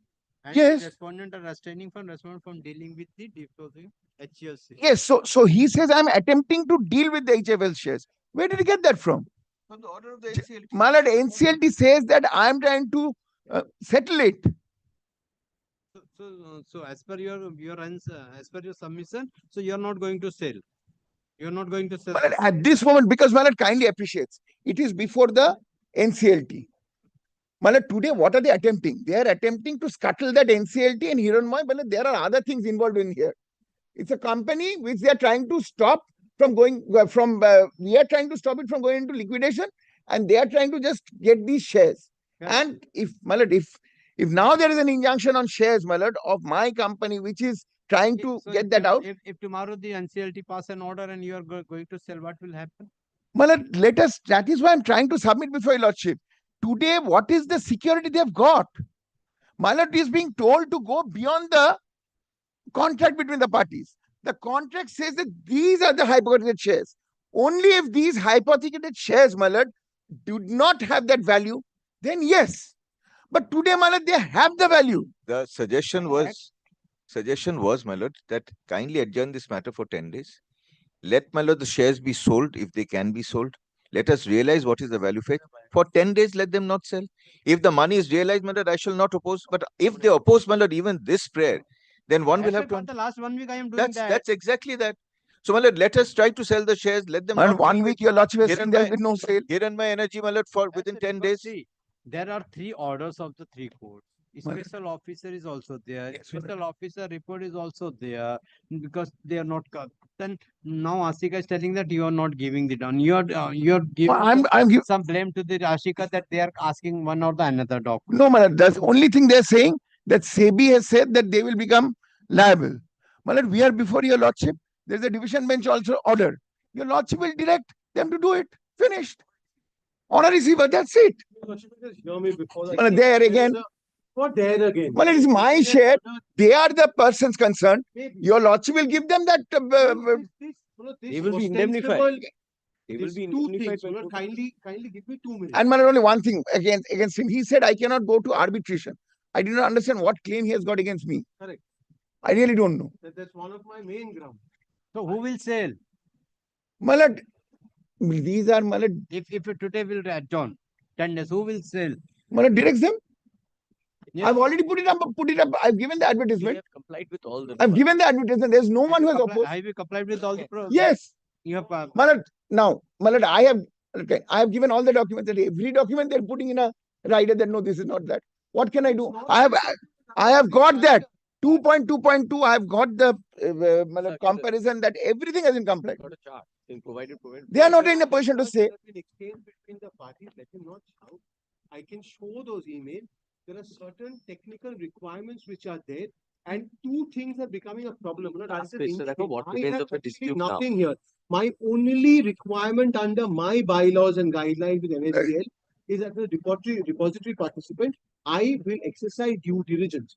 Now considers it that a bank forgets the depository participant. Let's not give myself a special situation. A bank has its own account. On an account which has a deposit. The authorized signatory of the company changes. The authorized signatory of the company does not change in terms of the articles of association or the resolution proposal. And this change has been given to the bank. The bank is saying that what you've given to me is not the way you had given me the first board resolution and the authorized signatory. Please give me it in a way that you had done it for the first time when you opened the account. This they are not being able to do. Repeatedly, I have told them that your trust deed requires a certain way that trustees are brought in and trustees resign. After all these years, there are certain documents which are on record. Now, both of them, first day, this ambivalence I have to highlight. Thankfully, I was here today. On the first day, a consent order is passed between the 2 of them, petitioner and Mr. A's client, that please sell it. Ex parte special officer is appointed. Correct. I admit to that. Of course, it's in the order. You can't not admit. I admitted to that. Sorry. What is there is today Mr. Shah submits that the value of the share is not there. Even if this is sold, there will be nothing. On that day, what was the difference? You get this order from court. But that is different on that day. Today, that is the parties to. No, this on is that day. now, Now, as on date. What is your stand now? My stand is that they have not complied with what is required. What you required? You give in. I'll show all the letters. All have been replied. I've made a chart. Whatever they've asked for, we have given. I can't improve. He can't improve. No, I've made a chart because of that, Malad. I also give them. I've given, Malad, I've made the charts, whatever they have asked for and how I've dealt with it. Charts on the basis of what remains of the dispute. And Malad sees what they are asking for the next page, Malad. What remains? Whether one trustee was competent to appoint new trustees. Well, this is beyond the provision of the. Well, they will only have to see who's the trustee. The court has appointed a special officer. What remains? I'll indicate These what are only remains. three issues. Court has appointed a special officer for sale of the shares. The special officer is not selling it on a consent. It does not exonerate me from my requirement of due diligence. Your lordship will So provide. that's why I'm asking what is the requirement? The three things required, we are clarified. I'll just show that letter. Where is another copy of the letter? The chart, you clear it up. In the chart, you will see. Kindly have a look at. I don't know what is there in the chart. I'm giving I will need one protection from your lordship. Your lordship will direct that these shares, if they're sold, neither SEBI nor NSDL will come after me because it's happening under the aegis of the court. I am through. Yes. Yeah. I don't know. Correct. What is the problem? No problem. So this is happening under the aegis of the court, and NSDL and SEBI will not go after me for due diligence. I have not. It's an order of court. Of course. How can NSDL go over the order of court? Even after Justice Mukherjee's order, we write to NSDL. NSDL writes back. Justice saying Mukherjee order? Just IP Mukherjee order, division bench. Division. We write there. NSDL write back that you are going to conduct your due diligence as depository participant. Now, kindly have a look at what we've asked for. Well, we can come back. Yes. No. This is completed. This 21st November. Yes. This is in reference to your email dated 19 November. Disregard that. In our previous correspondence, we had requested for the board resolution for the acceptance of resignation of the existing trustee. Therefore, to point number 3 in our email dated so and so, who continued till 26 May, as reflected in the balance sheet for the year 21-22. In your email dated 19 November, you had mentioned that the minutes of the meeting of dated 8 November has been submitted to you, which specifically contains a resolution passed accepting the resignation of so and so. I'm not taking the name. 2 of the erstwhile trustees of the Power Trust, but it was not received by us. Moreover, again, you have mentioned that a copy of the minutes of the meeting dated 8 November is being enclosed here with for your reference, but same has also not been received by us. The matter has been emerged from due diligence that whether one trustee was sufficient enough to pass the board resolution to appoint new trustees. Hence, the reference was made, which needs to be replied. In observation point number 2, it has been mentioned in your reply that the meeting on 8 November 2021 was convened by Mr. Deepak Rudro, one of the previous trustees, who chaired the said meeting till his resignation until his signature featured in the minutes of the said meeting dated 8 November 21, which have been provided to you, wherein the resignation of the it is still not clear for due diligence which trustees were the other attendee meeting of the meeting, because when they opened this with me, the requirement is that at all time there will be 3 trustees, and there have to be a minimum quorum for them to have new trustees been inducted. There was a void within which this entire thing has been done. Those documents are part of the Section 9 application. I'll be able to show it. 3 trustees are not there on board. 1 person remains. 2 of them go out. New person appoints himself on the board. Then he inducts 2 other people. These 3 persons come in and write saying, please sell the shares. I mean, kindly see the my bylaws allow it to change it into 1. But here is my response. No, kindly, there are other things. No, there's something with regard to a mask. Yes, we've responded to everything. I'll just Marks indicate solve You do one thing otherwise. Mr. Shah, subject to. Both the party, the special officer convene the meeting. And what your question, what the question of the defendant, let both place the record before the special officer, and if any of the party is not complying with the special officer. May I say this? The special officer will never be able to resolve this situation because this situation, you have not even seen. The complexity. I would only say. Then this court will sit on No, if I've been able to understand Mr. Banerjee's submission, he says that I don't recognize these persons to be trustees, so they could not have directed the sale of shares. No. The court has now directed the sale of shares. Yes. To that extent, your lordship may record that since the court has directed the special officer to sell the shares, Mr. Banerjee's role in the same is no longer of any significance. No, so therefore, he as the dispositive that only acts as a clerk to the whole deal. The question of due diligence is not there. But the procedure is to be followed. No, the procedure is what? The court has required the sale of the shares. Correct. So therefore, who is the person to direct the sale of the shares vis-a-vis the trust is no longer is no longer, my lord, material because the court has directed the sale of the shares. My lord, the owner of the shares says that he has sell the shares. The court says sell the shares to secure the dues of, my lord, one of the creditors. My lord, my learned friend says that I don't recognize the authority of the persons who have directed me to sell the shares. Well, when he says due diligence, so action. Well, I was only saying that let Mr. Banerjee then say that, my lord, today Mr. Banerjee is already submitted. Your lordship will kindly protect me. Well, if your lordship records that, my lord, my learned friends will not be responsible on account of any failure to, my lord, carry out due diligence because the court has directed. In that case, my lord, he has no problem. So if your lordship records that, directs, my lord, the special officer to go ahead with the sale, complete the sale within the process of 7 days or 10 days, my lord, we can come back before lordship after 10 days.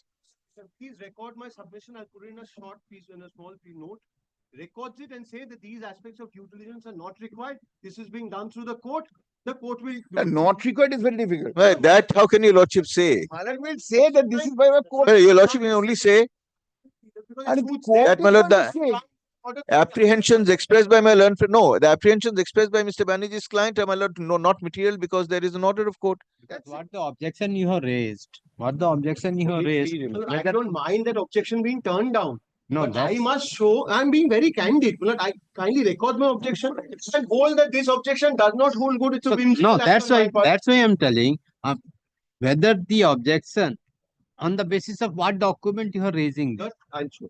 If your lordship looks at the section 9 application, because today what Section 9 with regard to okay, you are the no, section 9 he had I got served the section 9. The section 9 has these outgoing trustees and the my vacating has all of that. The outgoing trustees and the incoming trustees. Correct. I'll show the clause in the trust deed to show how this could not have happened. So the process that you have Hello, who are the trustees is not material anymore. There's an order of court. It's not for him to tell me what is material for me. My lord directs the These are trust. amongst themselves. Come here and My lord say, is directing okay, the trust. no, I'm saying protect me. That was your So as per your submission, these three trustees are not the the induction was not in the manner that the trustees, at least they had followed. Depository They had followed. But they have come before the court. They have trustee. admitted they are the I am trustees. saying They these are are the appearing trustees. before the I'm court. also saying your lordship will then record that this is not covered by my aspect of due diligence. This is the internal That issue one I of will the do. trust. That is not a And problem. that for this He should sale, not because be it's happening under the aegis of the court, So you do one thing. Good I am judgment can you give tomorrow or day after tomorrow? What are your objection for which you give in writing? I will consider this. Then I will pass the prepared Yes, order. yes. My lord keeps it day after, my lord. Day after. I'll Very well. file a very short Very well, day after. My You name is safe. you do one thing. You what are your objection? You give to both the parties. No affidavit. My lord, just in the form What for is your objection? You give both the parties. Both the parties. Give both the parties. Come on Friday. yes. Come on Friday. Well, Friday. Just recall Well, kindly, my lord, keep it either, my lord, tomorrow or day after. My lord, I shall not be in town, my Wednesday, lord, on 28th. I will not be able. Wednesday, my lord, kindly. Wednesday. No, my lord, please keep it on Can't be Thursday or Friday. problem আছে। When you are leaving. Well, I will not be there on the 28th and 29th. Then your lordship will allow me to come back on the 2nd. এই না অত দেরি করো না না না। Let it be there tomorrow or day after. Wednesday রাখো না। It's a, my lord, 5 Come on minutes. 27. Come on 27. 27. I'll not be able to prepare this. You know, they happen in a What on 4 point? What is your objection? It's not an affidavit. I will just Which it will be an affidavit. You know, I will bring Well, the what? correspondence. Well, I need to affidavit is not necessary because you are not the party. No, the correspondence, correct. The Correct. Only the corresponding you give. These are the points for which your company is not in a position to complete this. That's right. And my lord will give that. Then it will come and also you come with the what are the provisions. Then you come to this with the provision. This court will see and Your lordship, along with that note, kindly permit me to disclose the correspondence that have been exchanged between the parties in the last 2 weeks. Then I don't need an affidavit. But let that be on record. Yes, yes, I don't have a Okay, no problem. I've already What- put it on record. That's why you describe these are the requirement. This they have And my supplied will this, also give but Mr. this is Shah. the main. No, I problem don't which want is to not put anything on record. না না তোমাকে দিয়ে দেবো কাগজ গুলো Yes, I don't want to go into a tailspin of affidavits. Day after Day after. Day after. 27. I'm very grateful. 27. 27th. So and so appearing for the plaintiff. My lord gives it specially Appearing fixed. for the petitioner. So and so appearing for the respondent. Counsel for the Ashika. What is your name? Ashika Stockbroking Limited. so has submitted that Madam, may I take your Ashika lordship's leave, madam? Stockbroking Limited submitted that Madam, George. though the respondents have submitted the document, but the Ashika Stockbroking Limited is having some limitation and has asked for the clarification from the respondents, but the respondents have not provided the said document. Considering the above, this court find that what are the difficulties the Ashika Stock Broking Limited is facing difficulty for sale of the shares in terms of the order passed by the different courts. Court may be indicated in details and serve the copy to the learned advocate for the respective parties. Let the matter appear and to place before this court on 27th November 2024. Let the matter appear on 27 as to be mentioned specific. Very grateful. Only request is if my learned friend can circulate it by end of business hours tomorrow, because otherwise we won't have time to consider. On 27th as specifics. Grateful. Very great. And they will circulate by tomorrow. By tomorrow. Great. बोला ना? If I Type have the any details, give the details. ऊपर. हाँ. The Ashika is direct. By 26 evening. Great. By 26 evening. We want the work to be made night. That is Before sunrise. before sunrise.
My lord, I appear for the plaintiff in the matter, my lord. Yes.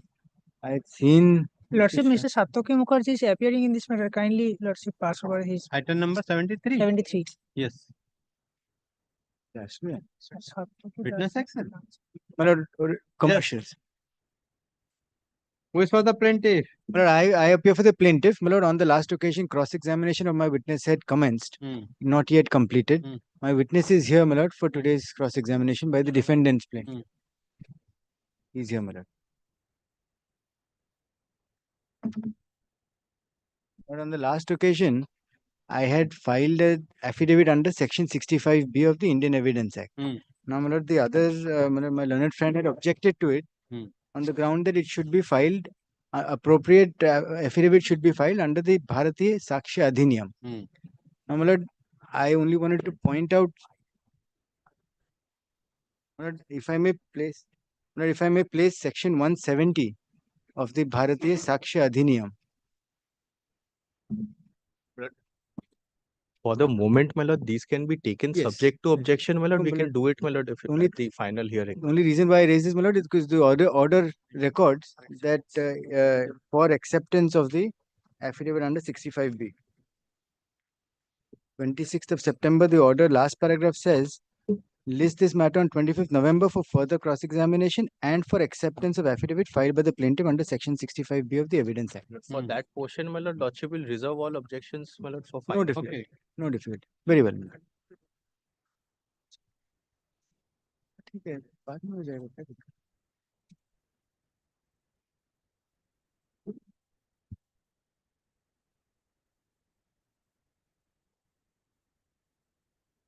Where is your witness? My lord.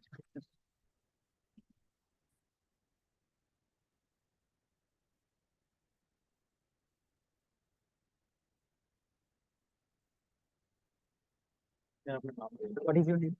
Anand Anand Kumar Gupta अरे मनो तो नहीं अनंत कुमार गुप्ता छोटा छोटा करके बोलिएगा धीरे धीरे से ठीक है ठीक है क्रॉस रेज्यूम्ड ओके अच्छा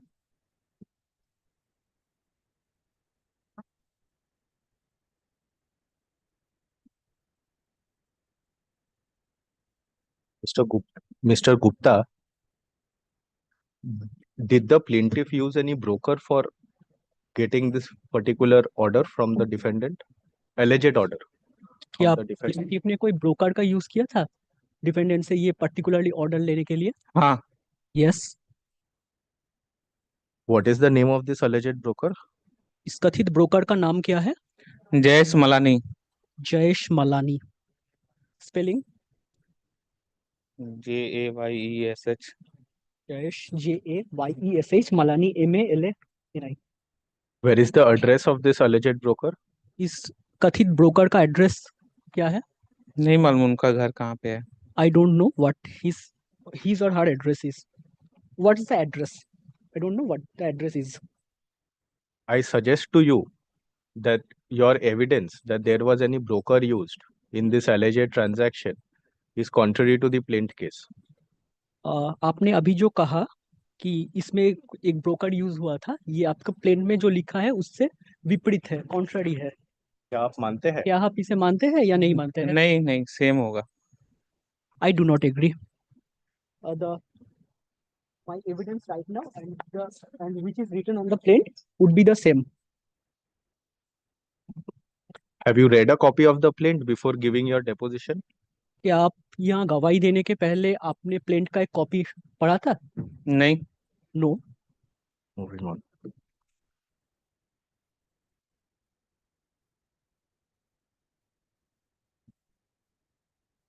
Mr. Gupta, are you aware as to whether there is any written agreement between the parties with regard to payment of interest?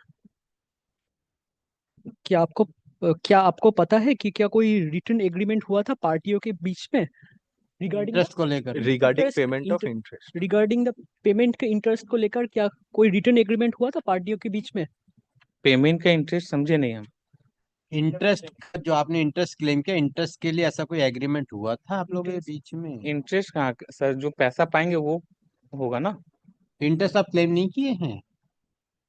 आपने इंटरेस्ट क्लेम किया है या नहीं? मतलब जो पैसा पाएंगे ना। हाँ yes, I have claimed for interest. वही आपके वकील साहब पूछ रहे हैं, जो आपने इंटरेस्ट जो क्लेम किया है वो उसके लिए ऐसा कोई एग्रीमेंट हुआ था आप लोग के बीच में?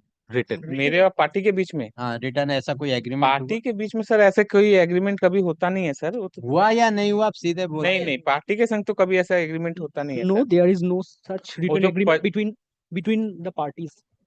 सर जो परचेस ऑर्डर रहता है ना, उसमें टर्म्स, माय लॉर्ड उसमें टर्म्स एंड कंडीशन लिखा रहता है। In the purchase order, the terms and conditions are written. बोलिए। हाँ, जैसा बात हुआ रहेगा उस समय डील में, वो सेम 7 दिन में पेमेंट होगा या 14 दिन में पेमेंट होगा, जो भी होगा वो परचेस ऑर्डर में माय लॉर्ड लिखा रहता है। And it is written on the purchase order. The terms and conditions are written in the purchase order. What was the talk between the parties with regard to the purchase of the materials has been written in the terms and condition of the purchase order.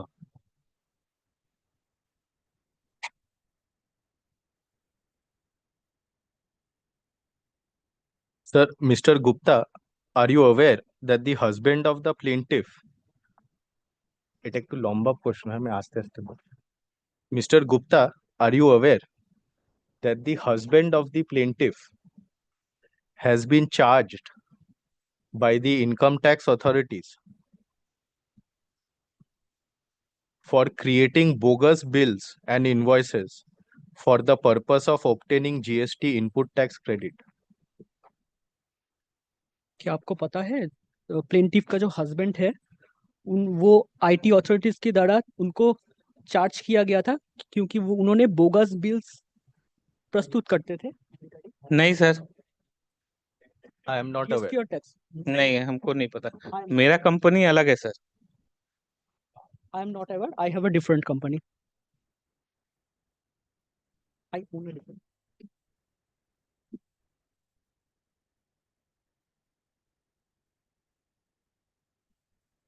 I suggest to you that the plaintiff has not come forward to give evidence herself, as she is aware that the contents of her plaint is false and untrue. वो आपको suggestion दे रहे हैं कि plaintiff खुद आके evidence नहीं दिए क्योंकि उनको पता है कि जो प्लेंट में लिखा है वो फॉल्स है और ट्रू नहीं है, सच नहीं है। क्या आप इसे मानते हैं? सर मैं एक्सप्लेन करके बोलूं? पहले आप आंसर दीजिए फिर आप एक्सप्लेन मानते हैं या नहीं मानते हैं? पहले एक बार फिर से पूछिएगा सर। प्लेंटिफ ने प्लेंटिव मतलब हम लोग? हाँ, आप लोग। अच्छा। प्लेंटिफ ने खुद आकर यहाँ पर गवाही नहीं दी क्योंकि उन्हें पता है कि प्लेंट में जो लिखा है वो सब सच और सही नहीं है। नहीं नहीं, गलत है, सब सच है, आप इस सही है। बात को नहीं मानते हैं? I do not agree. अब और मैं बोलूं आप सर? बोल सकते हैं। जैसे ये जो ट्रांजैक्शन हुआ है सर, ये क्या है कि मेरे को उन्होंने पेमेंट किया है, बैंक स्टेटमेंट में है, बैंक वाला तो गलत हो नहीं सकता। अच्छा सॉरी, बताइए सर। बैंक में उन्होंने पार्ट पेमेंट किया है, तो वो they have made part payment through the bank. बोलिए। लेजर में कंफर्मेशन है सर उनका। It is confirmed on the ledger. और सबसे बड़ा चीज कि सर वे बिल है, ई वे बिल, जो गवर्नमेंट पोर्टल से रेज होता है। And moreover, there is e-way bill which is generated from the government portal. वो फॉल्स नहीं हो सकता sir. That e-way bill cannot be false. और जो ट्रांसपोर्टर लेके जाता है, And the transporter who carries the goods, वो टैक्स इनवॉइस में रिसीविंग लेके आता है। takes a receiving invoice, takes the receipt in the tax invoice और चालान में, or in the challan. नहीं तो उसको पेमेंट नहीं मिलता है। Otherwise he do not receive the payment. ये रूल्स है सर। और एक चीज है, This is the rule. There is another thing, that is ये प्रोसेस से बिजनेस चल रहा है। और दो चीज है सर, मेरा फैक्ट्री का स्टैम्प एड्रेस अलग होता है, the stamp of my factory is totally different और ऑफिस का स्टैम्प अलग होता है। and my office stamp is different. कहीं पे सेम होता है, जहाँ पे नीचे ऑफिस और ऊपर ऑफिस, नीचे गोडाउन जिसका रहता है वहां पे सेम होता है। Sometimes the office stamp and the factory stamps are the same, where the factory and the office are located in the same building. उन्होंने पार्ट पेमेंट किया है sir. They have made part payments. उन्होंने receiving दिया है sir. They have gave the receipts. Bank statement में भी proof है। Bank statement में है ना, पेमेंट जो पार्ट वाइज आया ना, it is also shown in the bank statements. It can also be depicted from the bank statements. बोलिए। हो गया sir, done. Apart from the transaction that is the subject matter of this suit, alleged transaction that is the subject matter of this suit, has there ever been any other transaction between the plaintiff and the defendant? जो transaction इस suit का विषय है, जो transactions इस suit का विषय है, उसके अलावा प्लेंटिफ और डिफेंडेंट के बीच और कोई ट्रांजैक्शन हुआ था पहले? Earlier it was done.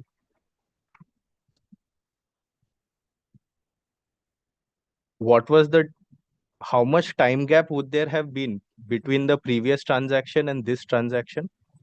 पिछले वाले पहले वाले ट्रांजैक्शन और इस वाले ट्रांजैक्शन के बीच टाइम का फर्क कितना है? नहीं याद है। I do not remember. I suggest to you that any alleged payments made to you were in respect of other transactions and not in respect of any purchase order which forms the subject matter of this suit. Any purchase order which you have claimed.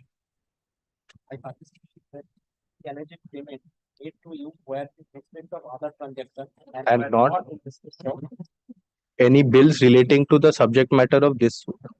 आपको वो suggestion दे रहे हैं कि आपको जो भी payment किया गया था वो पर्सनल ट्रांजैक्शन था, इस केस के जो ट्रांजैक्शन है उससे रिलेटेड नहीं है। पर्सनल मतलब वो आगे का अदर ट्रांजैक्शन था, आगे का नहीं। मैं सर एक्सप्लेन करके बोलता नहीं, हूँ। वकील साहब का बोलना नहीं है। नहीं नहीं सर, उसमें नहीं। सुनिए, पहले सुनिए। जो भी ट्रांजैक्शन आपने बताया है ना, पहले पार्ट पेमेंट किया है, वो बोलता है जो भी आप लोग का जो भी लेना देना था वो सब पहले का खत्म हो गया, और अभी जो आप क्लेम किए हैं, जो बिल परचेज ऑर्डर बिल लगाए हैं, वो सब जो है फेक है। ऐसा कोई उनको जो है उन लोग देना नहीं है, उनका लायबिलिटी नहीं है उन लोग। नहीं सर, फेक नहीं है, सब बस। जेन्युइन है। No the transaction, no the claims are not fake, they are genuine.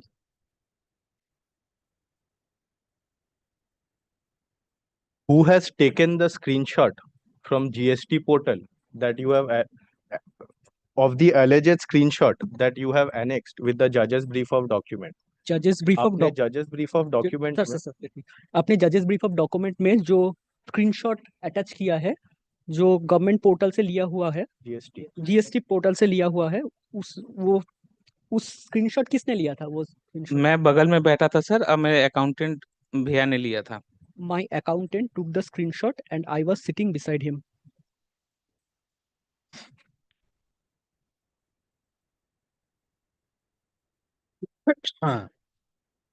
I suggest to you that your testimony is false and untrue. वो आपको सजेशन दे रहे हैं कि आप जो कुछ भी गवाही दे रहे हैं ये फॉल्स और अनट्रू है। नहीं नहीं, I do not agree. I suggest to you that the case made out in the plaint is false and untrue.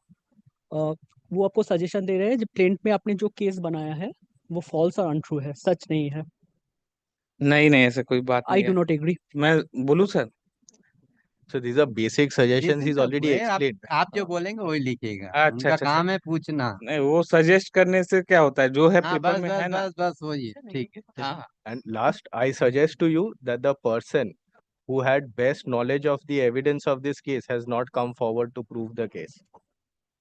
वो आपको सजेशन दे रहे हैं कि जिस पर्सन को भी, जिस आदमी को भी इस केस के बारे में सबसे ज्यादातर नॉलेज था वो यहाँ पर गवाही देने के लिए नहीं आए हैं। तो मैं तो खड़ा हूँ। आप मानते हैं या नहीं मानते हैं? नहीं नहीं, उनका गलत है कहना, I मेरे do को not सब agree. पता है। I do not agree. That's it. Any further witness? No, my lord. उतर जाइए। Thank you sir, namaste. No further witness? No, my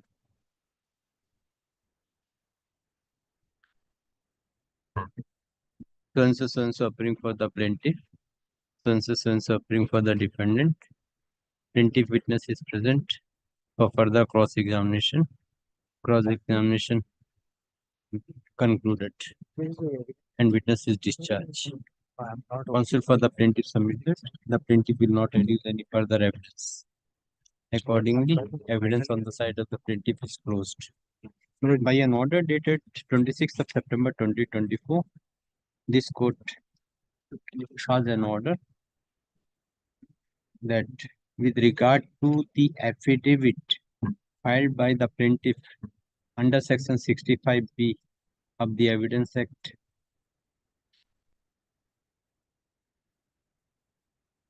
नहीं क्या बोला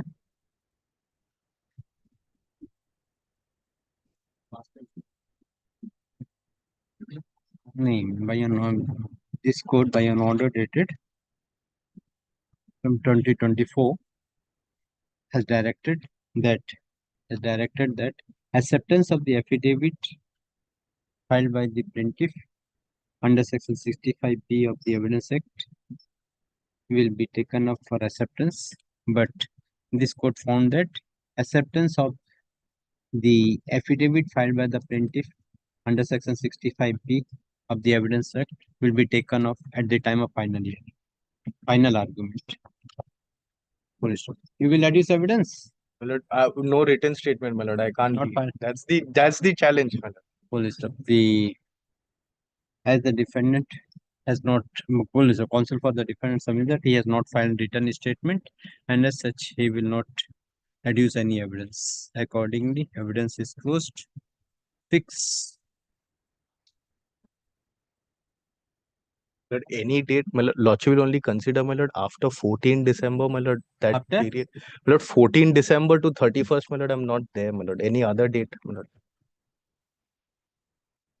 Let the matter appear on 7th January 2024 for argument. Or is it your lordship's pleasure to fix a time for the final Lord, all argument? arguments are coming up, my lord, serially in the list, my lord. Lordship said that lordship is not fixing any for This is the argument. Yes, my lord, for witness I can understand, my Yes, lord, time argument fixed, it but will be yeah. For argument, ठीक है? Grateful. Yes, next.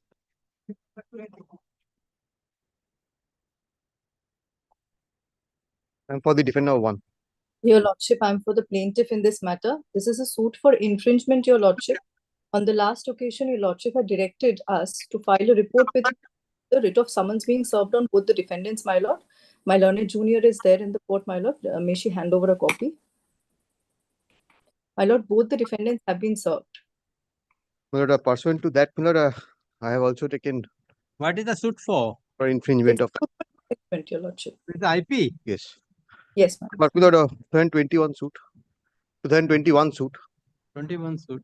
So lordship has the. I have no jurisdiction. Up till 19. Oh. Yes, ma'am.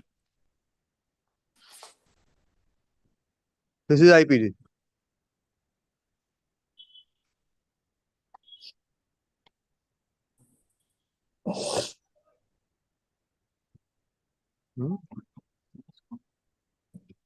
If I'm not renumbered. Who is appearing for the defendant? I'm for You have defendant not one. filed written statement. No, I have filed. When filed? We have served this upon them in September 2022 within the time. No, whether you when you filed, but as per the report, no statement in the department. But You I are have appearing for defendant number? one. My lord, my instruction is that we have not received written statements from either of the parties, and the writ of summons. Defendant Suit Registry Department in his note dated 1911 said that the defendant number 1 has entered appearance on 10th August 2021. And thereafter through we. Mr.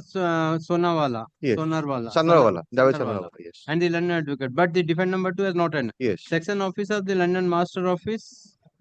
His note dated so and so of the ledger department does not show any filing of written statement either in respect of defendant number 1 or 2. But we have not only filed, we have also served a copy upon them. I have handed over the receipt, my lord. They have received it. In fact, my lord, my learned junior has received it. But where is but written statement is not in the department. But the CIS record also shows filing of that on defendant number 1 WS was filed. Because probably I do not know me that. There is no reason I should not. Then again, to put in a record, itna. You know that itna said there a written statement filed by Javed Sanarwal. 26/9. On behalf of defendant number, the defendant number 2. Yes, you have filed. Yes. Filed and served copy upon them, my lord. Yes. So, So I can, if Lordship like, I can serve once again. That's not a problem, Milord. They don't have a copy, Milord, probably. Yes, Your That's what Lordship. my. So I I can. am releasing the matter Is that Milord, Lordship? because the 2021 matter. Yes. Even if go by the old, but also 2021 matter. Oh, we don't. I'm sure my land friend would not disagree if you Lordship. I mean, we should. We both of jointly pray that Lordship should take it Even up. though not. Because. I agree. And I am. This code is also having so many work. Yes. It is always a pleasure for your lordship. So and so appearing for the plaintiff, so and so appearing for the defendant number 1.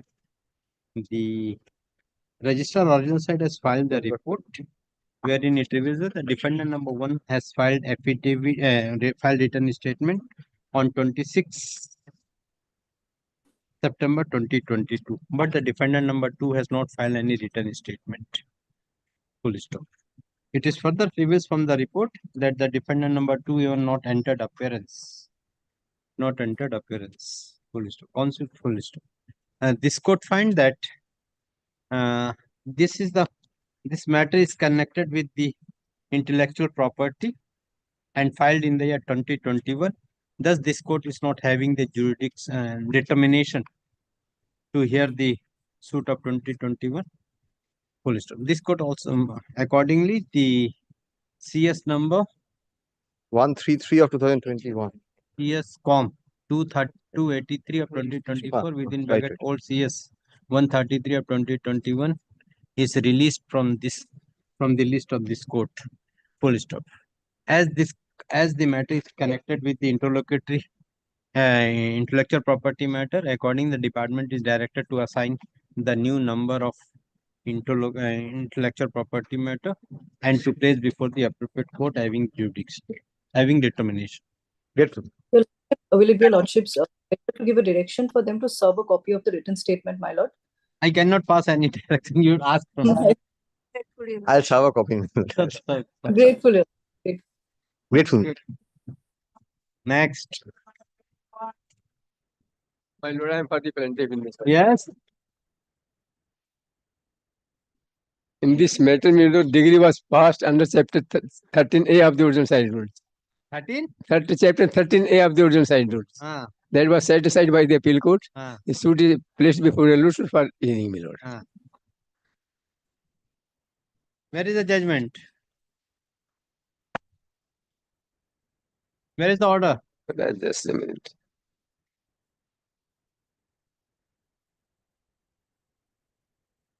There's no judgment in the file. When it was disposed of? The suit is not disposed of. Now it is to be decided by your lordship, my lord. Chapter Where is that order? at present is not with me. Mantosh, ये suit है? कहाँ है? By Justice I.P. Mukherjee and Justice. वो तो dispose of हो गया. वो तो बोल dispose of हो गया. Now it has come on remand. Yes, my lord. But there is no report here. कहाँ है? Where is the order of the disposal of the suit of this court? At the present, no. Where is the appellate court order? That is, I will give the appellate court and not present with me, lord. When it was disposed of? This was disposed of in the before puja. Suit is not disposed of, my lord. Suit is not disposed of. Only the judgment was passed by the interlocutory court that was set aside. What order? Chapter 13 degree was passed. The defendant. Once the section 30, section 13 is order, sir, my lord.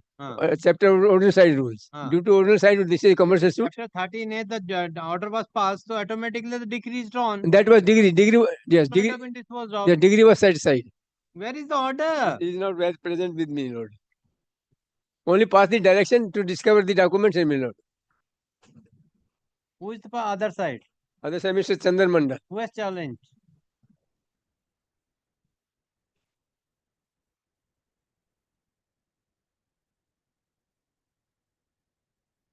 What is the GA number? GA number what present was 2. So appearing for the plaintiff, none appears on behalf of the defendant. Counsel for the plaintiff submit that, and the judgment passed by this court under chapter 13A of the ordinal side rule has been set aside by the appellate court and remanded the matter before this court for fresh hearing. I remanded the matter before this court, but full stop. The counsel for the plaintiff failed to produce the order passed by this court or the order passed by the appellate court. Accordingly, the case adjourned. Let the matter appear on 10th of December 2024 for placing the order passed by this court as well as the appellate court. I'm not sure. Next.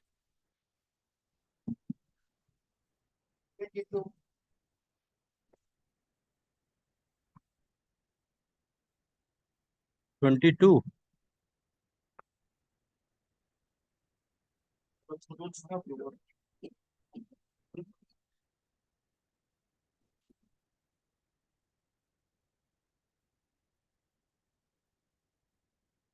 None appears on behalf of either of the parties. No accommodation is sought for. Let the matter appear in the warning list.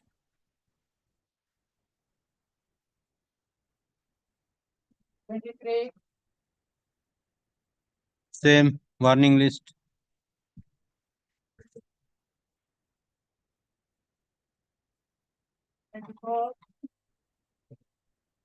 Warning list.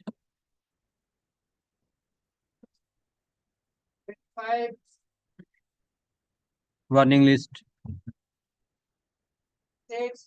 Now, 26, I appear for the plaintiffs, my lord. Yes. Now, the suit for eviction and plea for mean profit, my lord.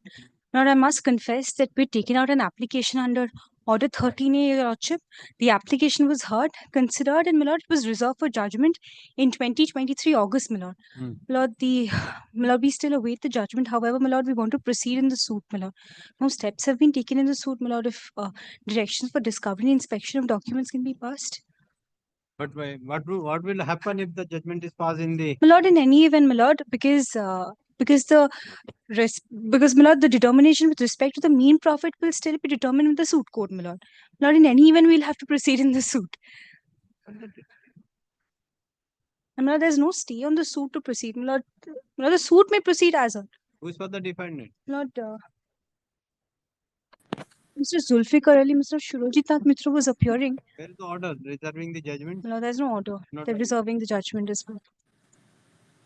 Lord, your Your lordship. Lordship, may you please to grant directions for discovery and inspection. I'm praying for my apologies, Miller. I am appearing online. Mr. Ghosh is. What? If you will get the judgment in your application, what will happen? Mean profit claims, my lord. The balance of the suit has to be heard.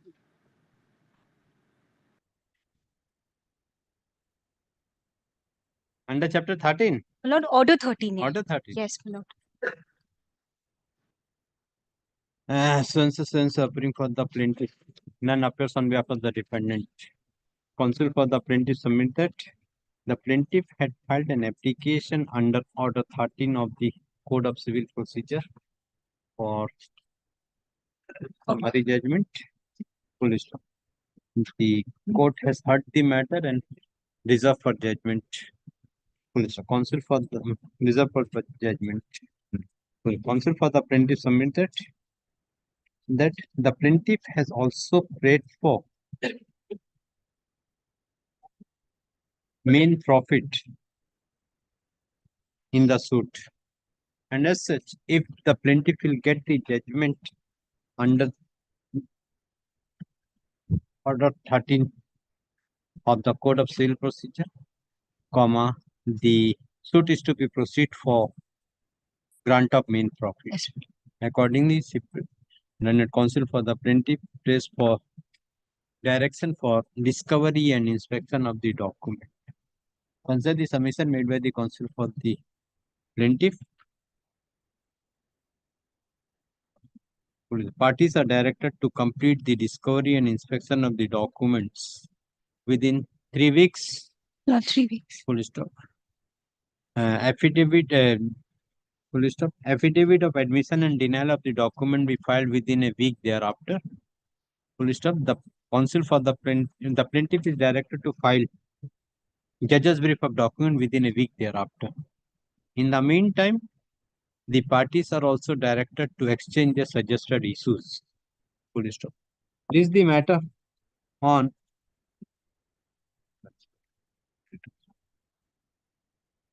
6th of January 2025 for framing of issues. I'm grateful, Lordship. Grateful, my lord.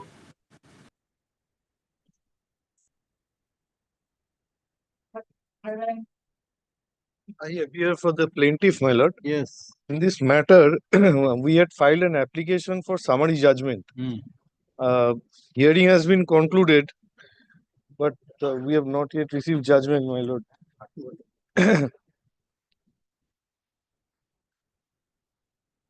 IAGF 5, that is that. Consensus appearing for the plaintiff. Lordship, I am appearing for the defendant in this matter. Yes. What is the submission? Lordship, they had filed an application. Counsel for the So that is, the order has not been yet delivered, Your Lordship. It's pending consideration. Plaintiff has filed an application for judgment, for summary judgment, and accordingly, the matter was heard and fixed for reserved for judgment. In view of the submission made by the counsel for the plaintiff, the case is adjourned. Let the matter appear. Let the matter go out of the list. Liberty to mention. Grateful, Your Lordship. Next. My lord, in this matter, my lord, I appear on behalf of the defendants, my lord. The defendants numbers 1 and 2. My lord, there was an application, my lord, just to recapitulate, my lord, we had taken out an application under Order 7, Rule 11, my lord. My lord, that application, my lord, was heard extensively and the hearing of it was concluded, my lord, before Justice Mukherjee, my lord. Both the parties had respectively filed their respective written notes of argument, and that matter, my lord, I'm afraid he was supposed to deliver the judgment by the time of which the determination changed. No, it wasn't reserved for judgment, my lord. That is what the orders speak of. But the hearing was concluded. That is also what has been recorded in the last order, my lord. My lord, thereafter, we had mentioned the matter at least on 3 occasions, 3 different occasions before Justice Mukherjee. But my lord, I'm afraid due to paucity of time, my lord, the judgment could not be delivered. So, my lord, if it may so please your lordship, my lord, we might argue the application under Order 7, Rule 11 once again before your lordship, my lord. Because the records are already there, my lord, that I'm afraid, my lord, the plaintiff is not appearing, my lord. My lord, he is... My lord, I'm assisting Mr. Sengupta. What can be done? Plaintiff is not here. Siddhartha Sharma. My lord, may pass any direction, my lord. If my lord so pleases, then we might recommence. I don't know what is the whether it, the file is there, how the CAV. A GA is here. Huh? Yes, my lord. That is what. What is the GA1? My lord, the GA1 was the application of the plaintiffs. No, not Order 7 Rule 11. My lord, the Order 7 Rule 11 was my application. Of GA? GA, that was, my lord, perhaps GA number 2, if I'm not wrong, my lord. It was GA2, Mr. Sengupta. Yes, my lord. That was GA number 2, and GA number 1 was the plaintiff's application for injunction, my lord. That was disposed of. That application has been disposed of. A conditional order was passed by Justice Mukherjee, in terms whereof, my lord, we were directed to deposit a certain sum of money. And, my lord, on the basis of which that conditional order was passed in that particular GA. GA2. Application ka hai? My lord, the written notes of argument were also filed, my lord. If I jog my memory back, my lord, that was way back, my lord, last year, and my lord, even in this year, my lord, in course of the month of January and February, my lord, we had mentioned the matter before Justice Mukherjee.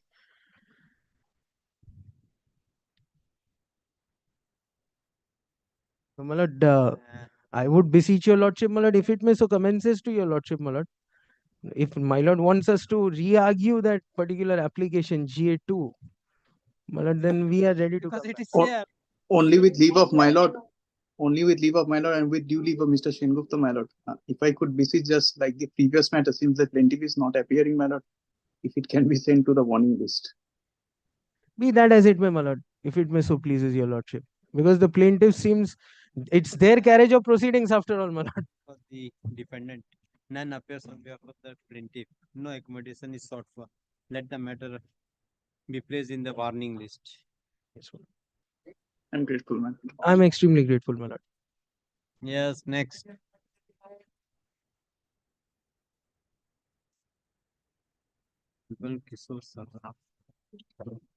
Yes, That petitioner is not interested in proceeding, my lord. you are They have- for the defendant. I am for the defendant, my lord. Hmm.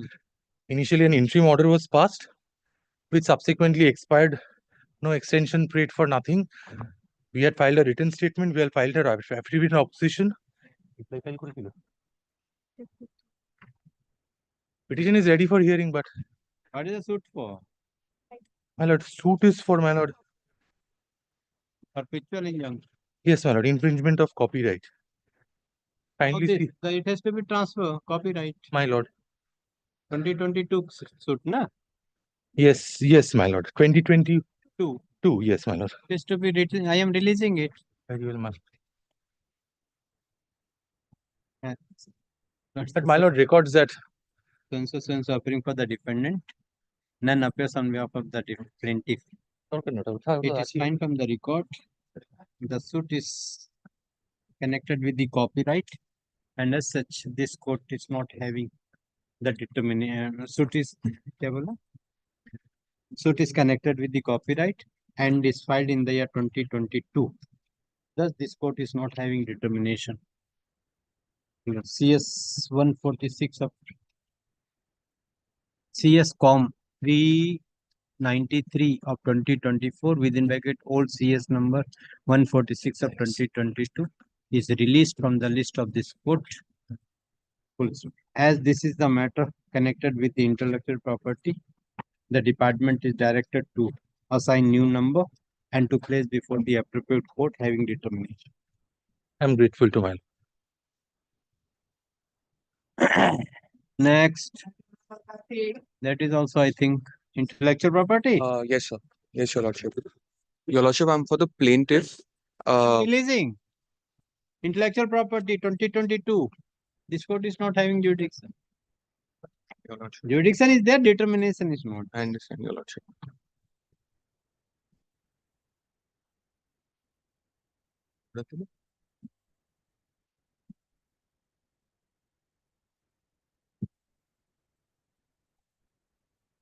Same.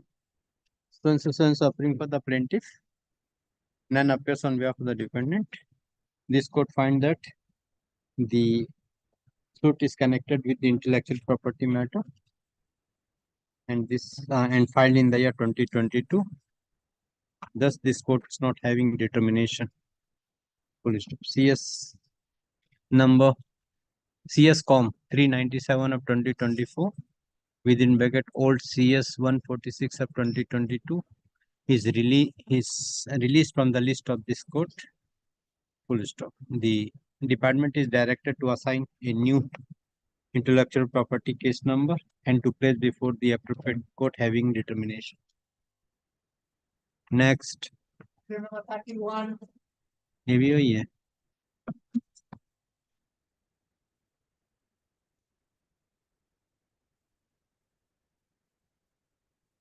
नहीं. None appears.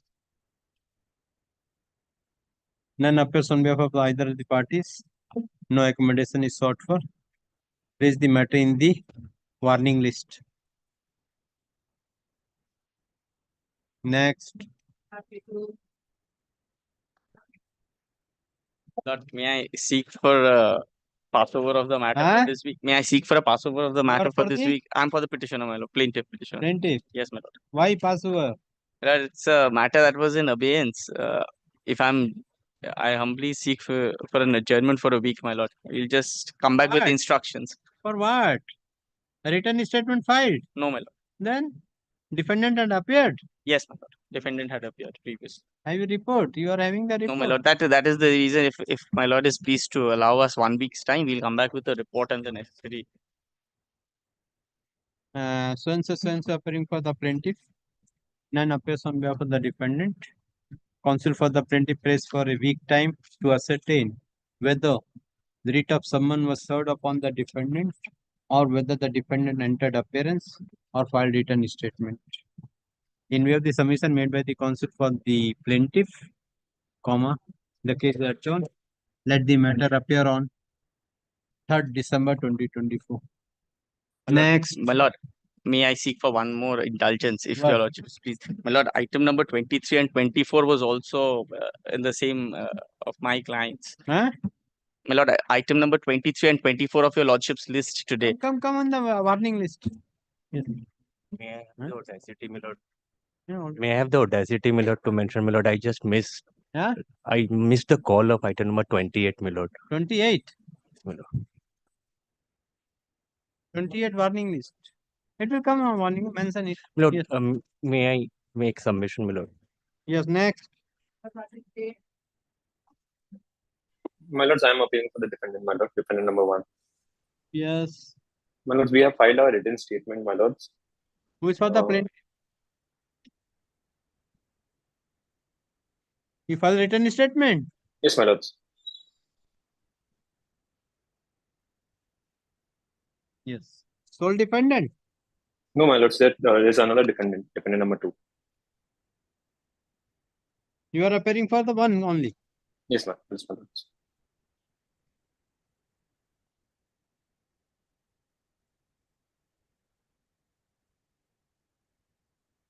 None appears on behalf of the plaintiff. So and so appearing for the defendant number 1. Counsel for the defendant number 1 submit that. Defendant number 1 has already filed written statement. It is fine from the record. The written statement filed by the defendant number 1 is on record. In view of the above, the parties are directed to complete the discovery and inspection of the document within 3 weeks from date. Full stop. Affidavit of admission and denial of the document be filed within a week thereafter. Full stop. The plaintiff is directed to file judge's brief of document within a week thereafter. In the meantime, the parties are directed to exchange their suggested issues. Full stop. Release the matter on 10th of January 2025 for framing of issues. Next. Wait, my lord.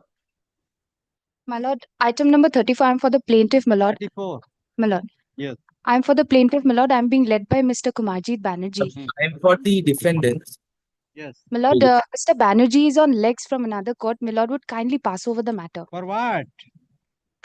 Lordship, may I indicate that Lordship, written statement has been filed. There is an application pending for rejection of.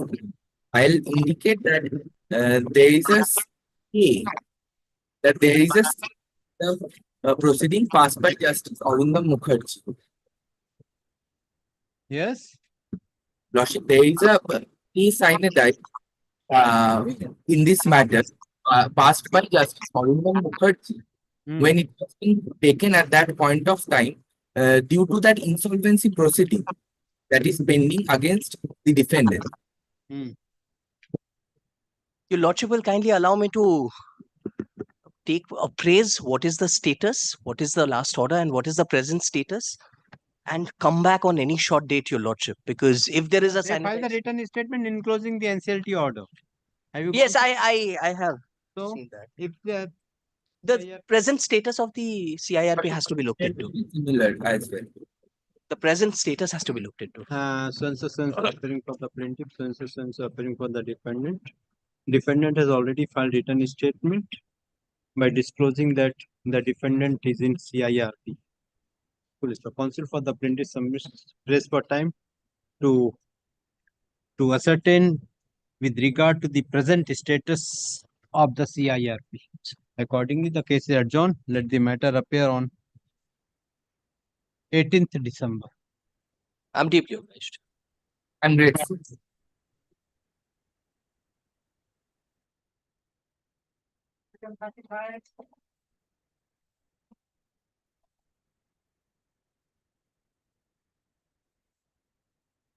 Warning list.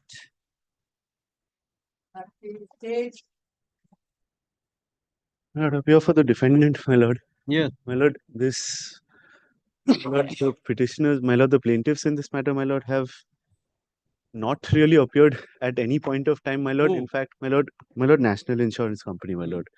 My lord, in fact, my lord, this was also, my lord, dismissed for default at one instance, my lord. There was a suit.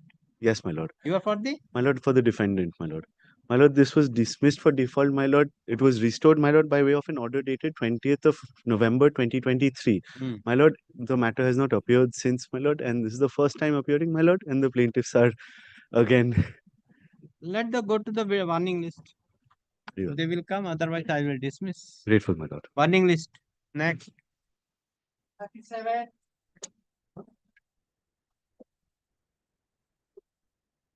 Warning list.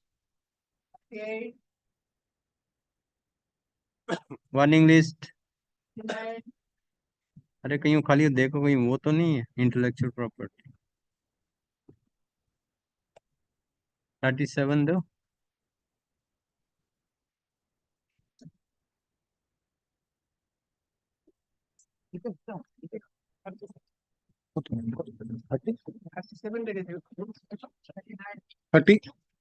আমাদের কত 37 my lord, I just missed item number 36, my lord. 36 you are for the? I'm for the plaintiff, my lord. Just here mention you are not appearing. I send the matter in the warning list. But I was so interested in the matter all along. We appeared in the matter. Maybe I have missed the list for once or twice, but give 36 give 36 yes, lordship. No, 36 CS com 419 नहीं वो नहीं है कौन सा 36 36 yes you are for the plaintiff yes lordship. You are for the defendant Yes, lordship. Written statement filed No, yes my lord. Right. Lordship, today we have a interlocutory application. What application? Lordship, it's a injunction application. Lordship, what I'm asking is, he was my tenant. He was my monthly tenant. I'm a nationalized company. Insurance company, Lordship. He is my monthly tenant. We propose to enter into a lease agreement, long-term lease agreement. But somehow the lease was not executed or registered. So by operation of law, he became my monthly tenant under transfer of property. Then, Lordship, I complete the entire tenure of that lease, even though it is unregistered. Thereafter, Lordship, I gave him a notice that these are the charges. These will be the occupational charges. This will be these charges. I terminate you and I want to recover. As simple as that. Now, Lordship, I wanted to recover that property. So I filed a suit. I have filed an injunction application. Interim, he should keep on depositing. It's not that he is not depositing. He is depositing the earlier rate, which was agreed, say, around 15 years back. Last payment. Last. He is depositing the last payment. In between, I tried to get back my possession by two different means. One is by way of unauthorized public premises unauthorized occupancy act. Against such act, because I am a government company, my premises comes under that. Against that, he filed two suits before City Civil Court, saying that give me a declaration that I am your monthly tenant. Give me a declaration that this act is not applicable on me. I appeared in that matter. Then I filed an application saying that you cannot maintain your cause before this court because end of the day, it is a commercial. Then I filed an application for Order 7, Rule 10. In Order 7, Rule 10 was rejected by that court. Court said, no, I want to see it. Against that, I filed a revisional application before this court. They appeared in a contested way. I got the stay on that operation of the order. Now, Lordship, I have come back. They said that you cannot apply. So once you got the possession. No, I haven't. They are. What has happened to the state appeal? Not appeal. State case. What has happened to that? Not that. We could not initiate that. They have gone to the civil suit. And Lordship, they did not get any stay order as such per se on me. But still, it's a government company. Once there is a pending suit, they don't want to burn their hand. So, Lordship, now today, when I have gone there for evicting them in a process, they have filed a case against me and said that you cannot go there. So, as they may, then I accepted the proposition All right, if you say that I cannot go against you in a Public Premises Occupancy Act because you are there, not a unauthorized, you are taking all these points. All right, then I have come back to the suit before your lordship under Commercial Court Act that now I want to recover my possession in between. Why commercial? It's a commercial property, my lord. 8 India Exchange Place. The whole building is a building is owned by the National Insurance Company. It's a commercial building laid out for the commercial purpose. They are also carrying on their business, lordship. It's office. Himadri Chemical is a industry in West Bengal. So there is no fight on that issue that it is can be commercial, cannot.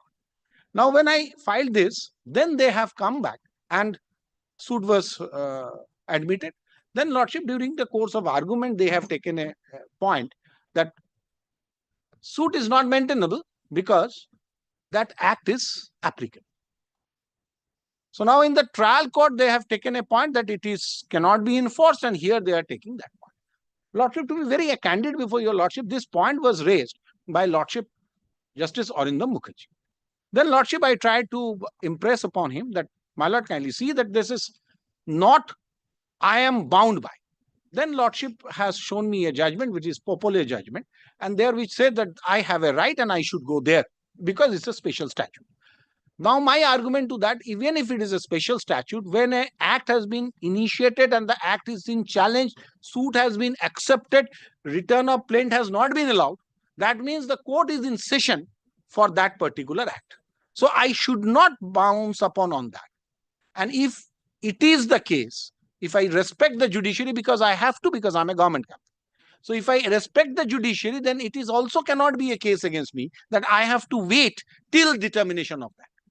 Because that suit, first suit they filed in 2015 or some, and then other one is filed in 2020. So till that is decided, till the last court of the law, I have to wait, it cannot. Now, lordship, I have exercised my power here. Then I said the lordship that, lordship, if your lordship so wishes that it is not my forum, lordship can dismiss my suit, stating that this is not the right forum, your right to exercise is that particular act, Unauthorized Occupancy Act 1971. Lordship can do it. There we stop. This is how now we are before your lordship. This is the background of this. So any application is filed? Yes, now? yes. What is the application for? Lordship, GA1 is application, lordship. What is the prayer? Lordship, the prayer of the application is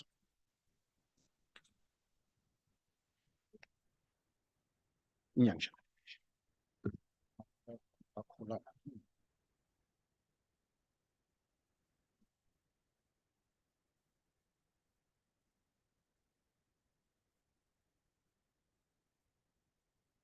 GA1 to the website.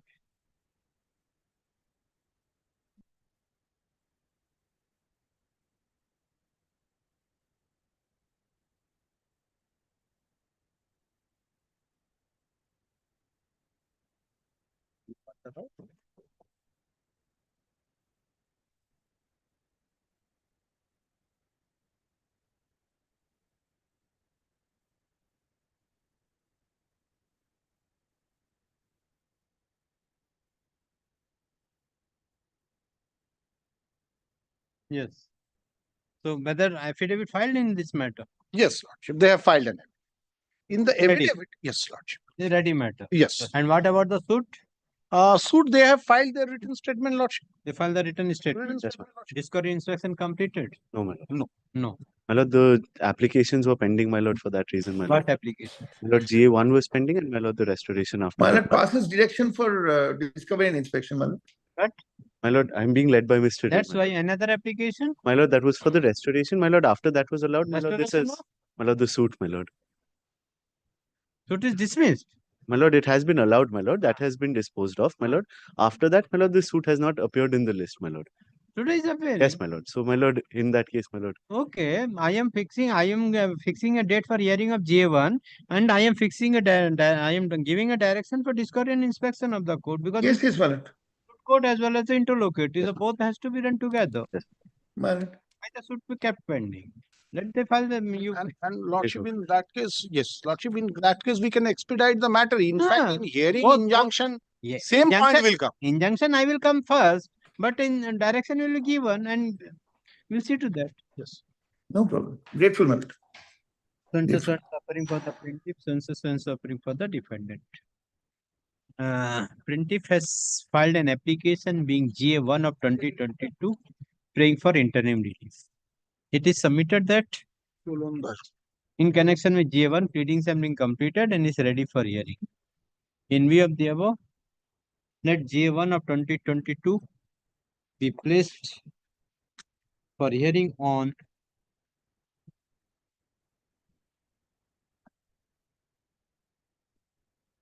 13th of December 2024 under the heading Adjourn Motion. Lordship, Lordship, we can also indicate from the statement and the plaint, the document are admitted by.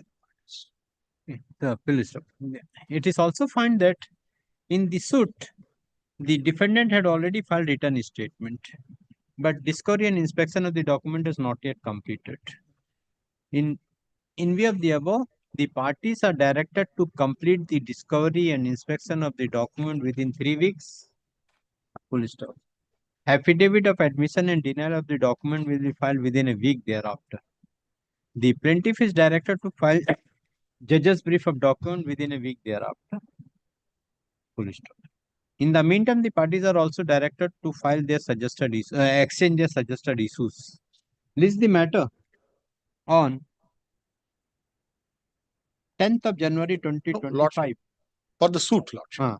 File for framing of issues. Grateful minute. I'm grateful. Yeah, G1.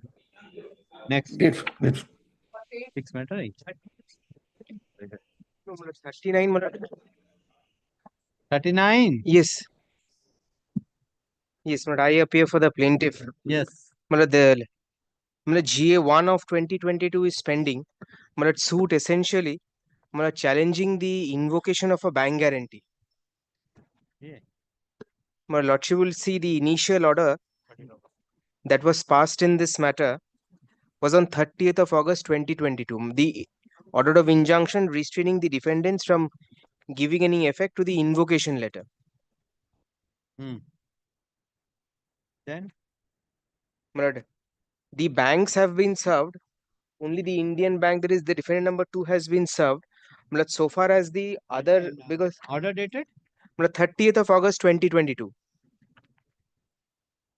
I can give up.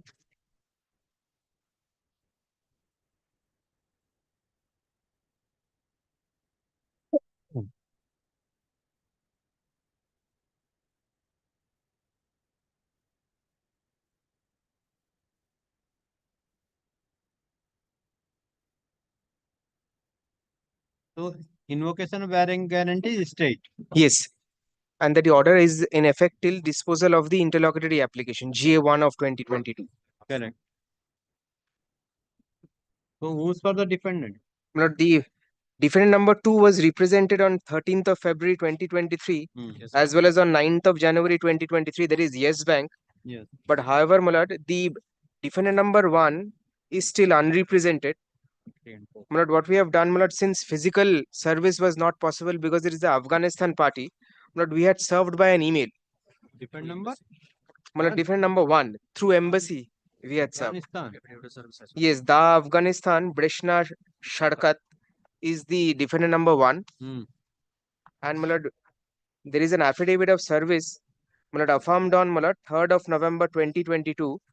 If Lordship takes the affidavit of service, along with the affidavit of service, we have disclosed an email of October 18, 2022, showing service of the petition on the principal defendant, that is the defendant number 1. We had to serve through the embassy because there was an order to that effect.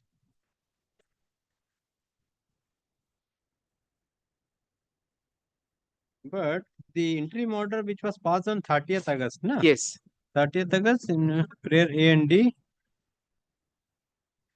There's no mentioning about the time. Prayer A and D and E. Yes.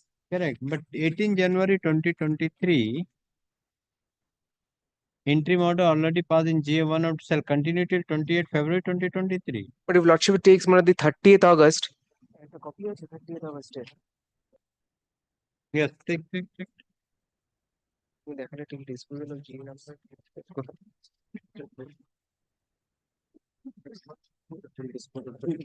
Yes, Mullah, kindly see the order of 13th of February 2023. Last order. The last order. Yes. Kindly see, Mullah, the second last paragraph of the order of 13th of February at page 2. In the aforesaid facts and circumstances, the interim order passed in such and such, which has been continuing for a considerable period. Disposal, yes. This is the order. Okay. Now, my lordship will see, my lord, we were having, my lord, despite service by email, my lord, they were not represented. Hence, my lord, the honorable court directed that we should, my lord, take steps to lodge the writ of summons which we have duly lodged. But, my lord, the report hasn't come. But if lordship calls for the report, then, my lord, the Lodge the writ of summons. my lord, before 6th of February 2023, it is recorded in the order of 13th of February. What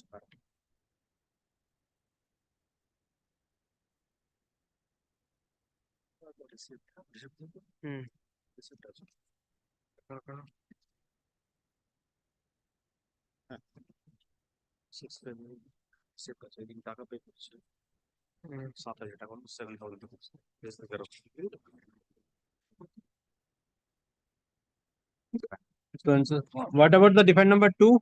But 2 was represented on earlier occasions, but they are not represented. For the plaintiff, none appears on behalf of the defendant. Full stop. Counsel for the defendant number 2 submit that in terms of the order dated 13th February 2023, the plaintiff has taken appropriate steps for issuance of writ of summons upon the defendant number 1, 3, and 4. But till date, no report has been filed. In view of the above, the department is directed to submit report with regard to service of summons upon service of writ of summons upon the defendant number 1, 2, and 3, 1, 3, and 4. Yes. By the next date fix, reach the matter on 13th December 2020. Number 2 also writ of summons. But only thing, my lord, if lordship can direct the department to file a report showing, my lord, the status of service of summons on all the defendants, because I have lost the writ of summons in respect of defendant number 2 also. The department is directed to file the report whether the writ of summons is served upon all the dependent or not by the next date. Right. Okay. Great.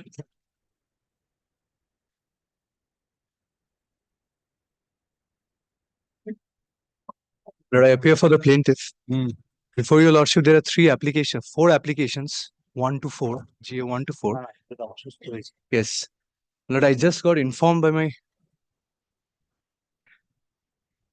Your Lordship, in this matter, I am appearing on behalf of the defendant. In this matter, Your Lordship, I am being led by my senior, Mr. Tariq Qasimuddin, who was present in the court, but all of a sudden he fell ill, and now he is being treated at the emergency ward of the Calcutta High Court.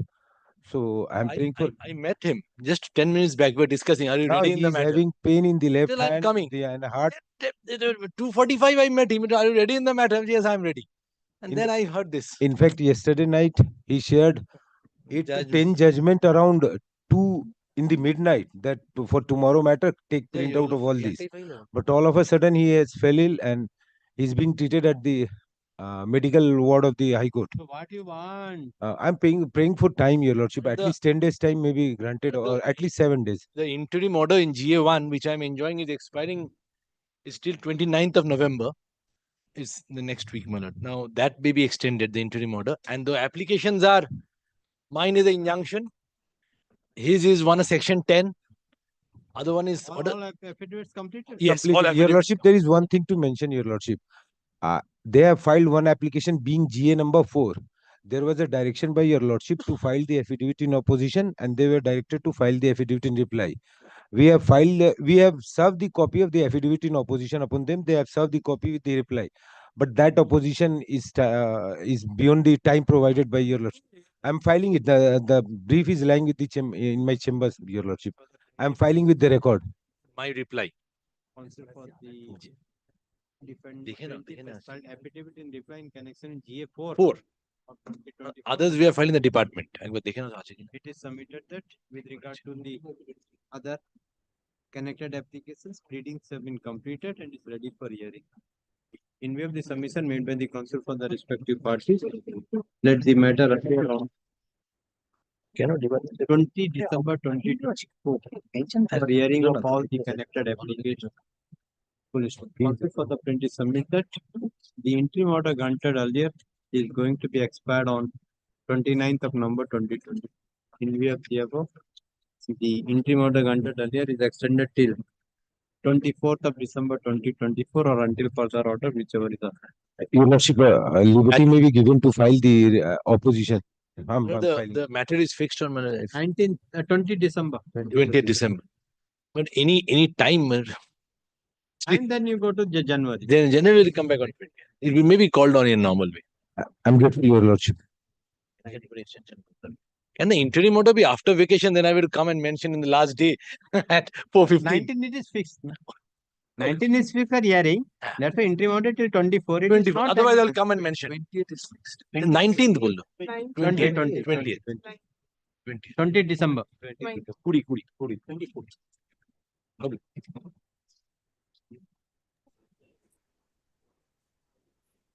Next. Lord, item number 40 is my. Lord, it's my suit. Lord. Quick starter नहीं है? वही वाला? Yes. Item Lord, number? Lord, item number 40, I appear for the plaintiff, Lordship. Lord, pursuant to an order dated 5th of September 2023, my Lord, the chance to file the written statement by the defendant was closed, and Lord, their application for extension to file the written statement was also dismissed. My Lord, the suit may be marked as undefended, and my Lord, we'll proceed with the suit. Where is the order? My Lord, 5th of December 2023, my Lord, my learned colleague is carrying a copy of that order. Now, the order is dated 5th of September 2023.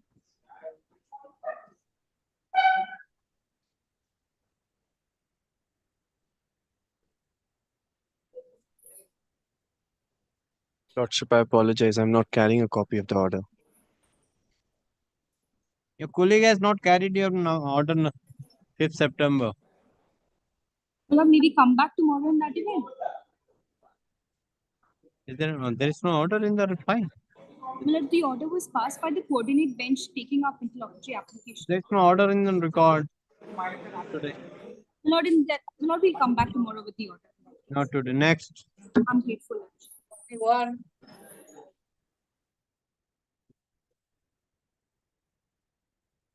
Lord, in item number 41, my lord, I beg to appear on behalf of the sole respondent. My lord, subject to correction, my lord, this matter has already been disposed of.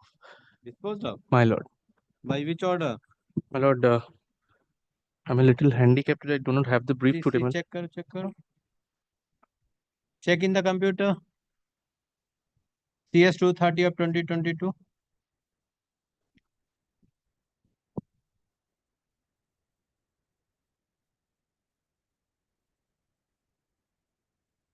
Where is the last order?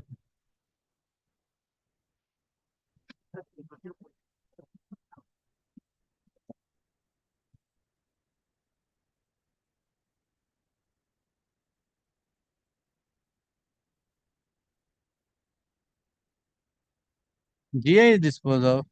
ऊपर जाओ.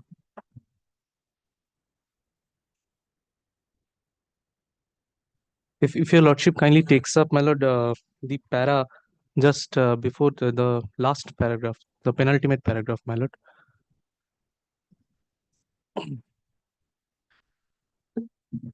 My lord, the execution proceeding is already going on, my lord.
Decree drawn.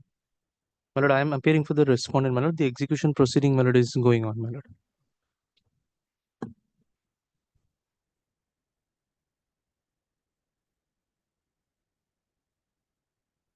इसमें मनतोष ये 15 दिसंबर 2023 का क्यों है?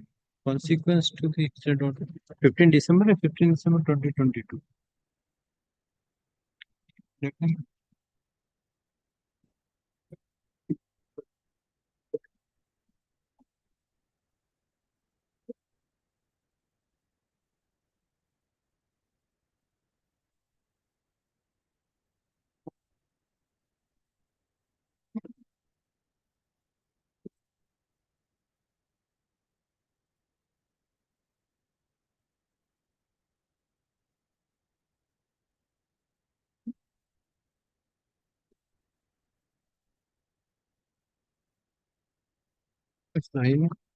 My lord, the final judgment and order is dated 3rd July 2023.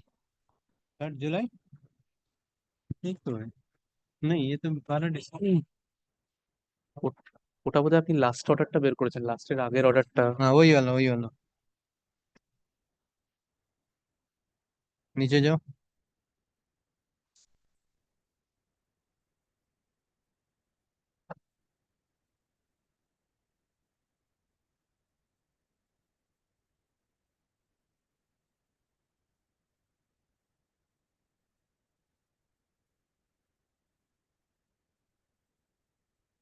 None appears on behalf of the plaintiff.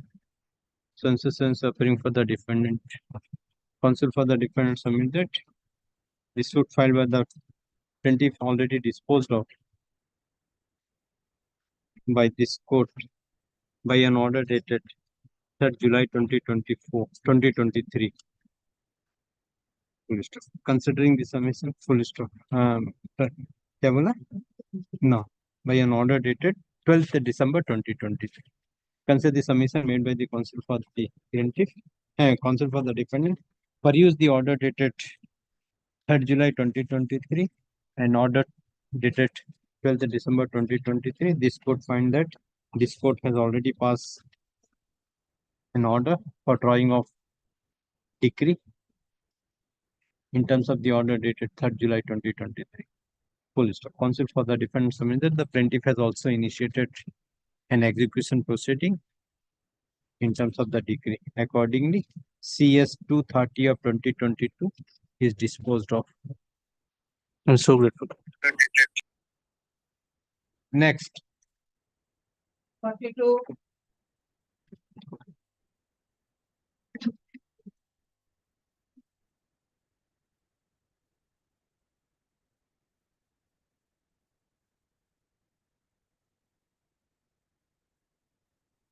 Warning list. Lordship, I appear on behalf of the plaintiff. In this matter, the parties are exploring a settlement. If it can be achieved, the parties are desirous of having a settlement. Would it be your Lordship's pleasure to direct the matter to appear on the next monthly list? As per the prayer made by the counsel for the plaintiff, the case is adjourned. Let the matter appear in the combined monthly list of January 2025. Grateful. Next. 44. My lord, I appear for the defendants. Yes. The plaintiff is not here. This is that matter, my lord. There are two similar suits where additional written statement on last day it was called, the other matter was called by my lords. My lord had given directions for discovery of documents and framing of issues. Maybe the same can be done in this matter.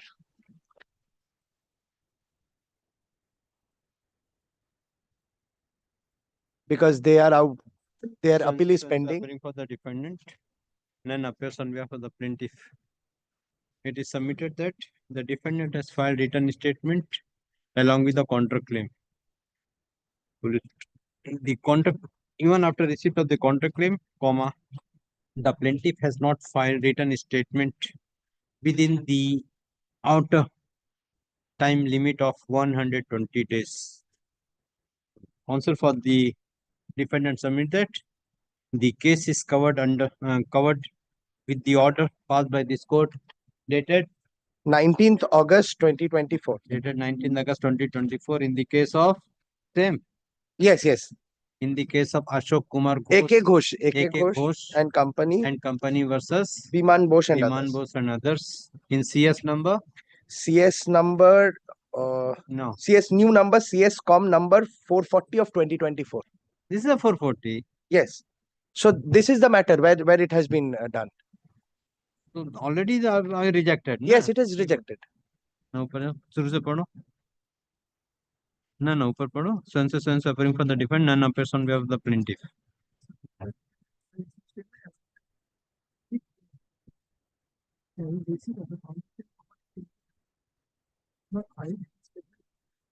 In the of 120 days and by on 120 by an order dated 19th August 2024, this court has closed the opportunity for filing additional written statement by the plaintiff.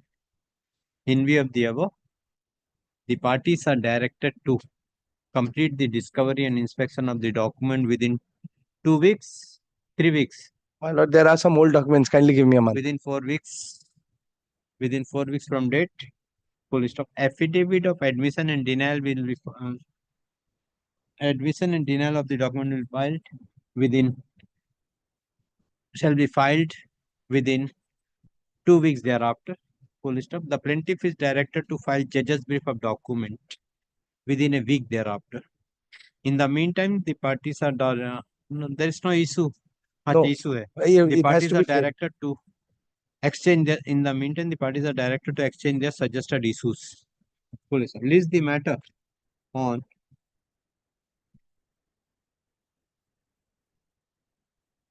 28th January 2025 for framing of issues. Next.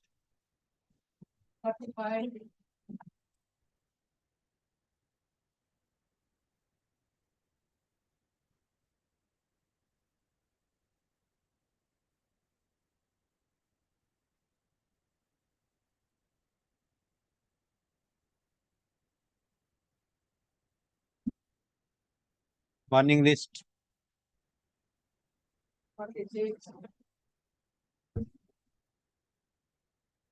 Warning list देख लो कुछ जो commercial तो नहीं है IP तो नहीं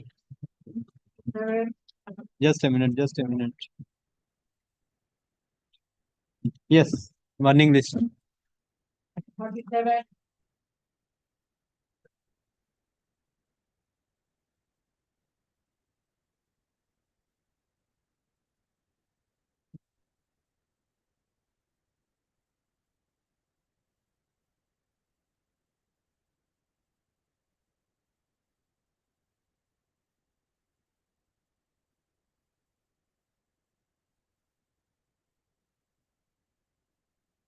None appears on behalf of either of the parties.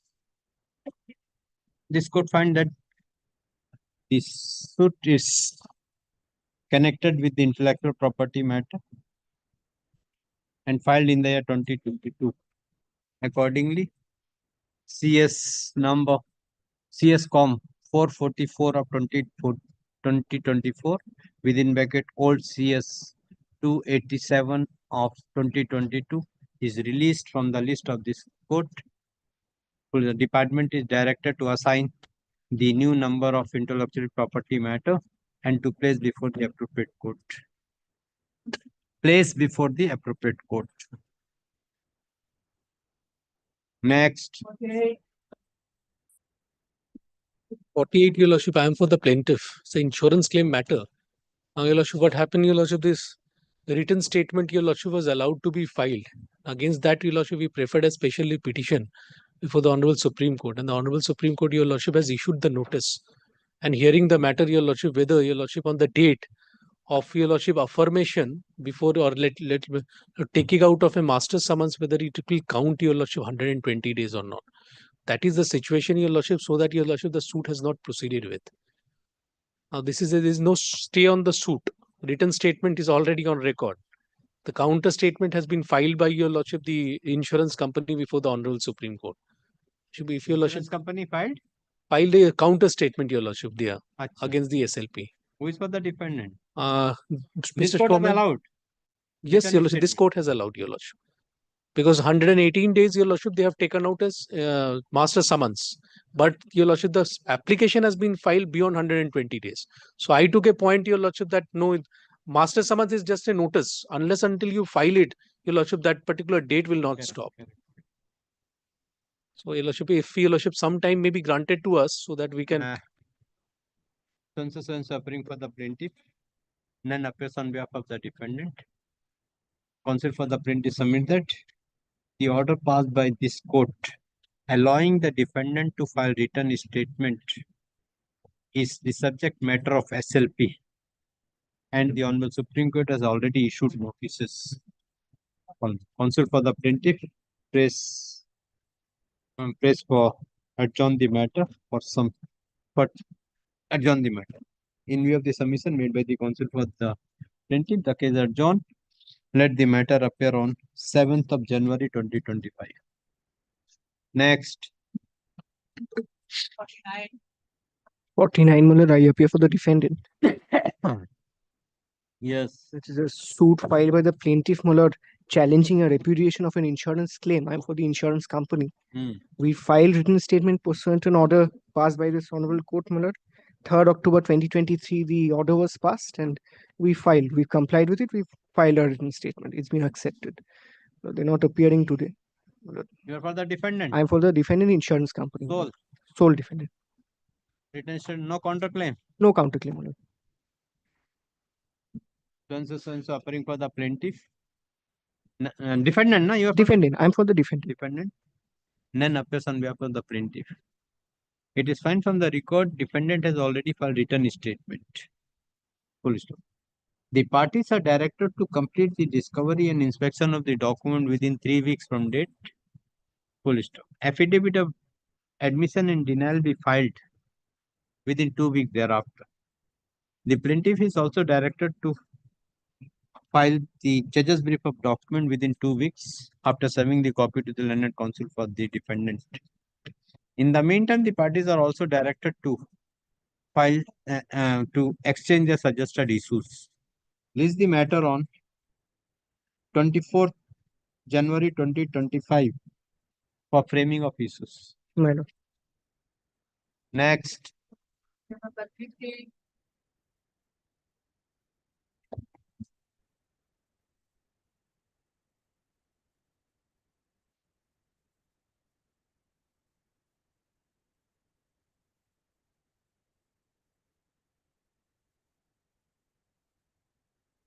Warning list.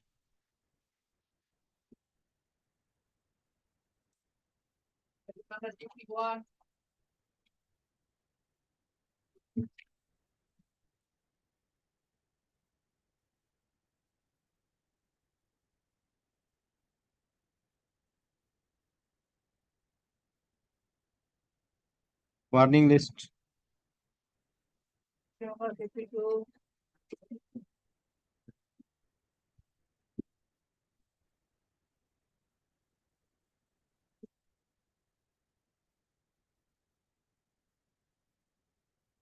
Warning list. Next.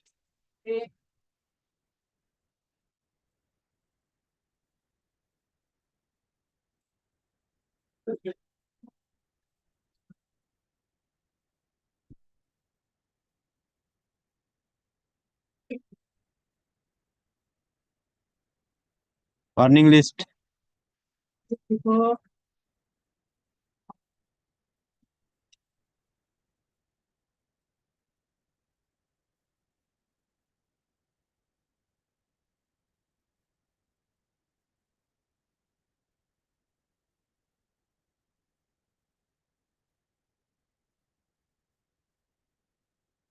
Warning list. Number 55.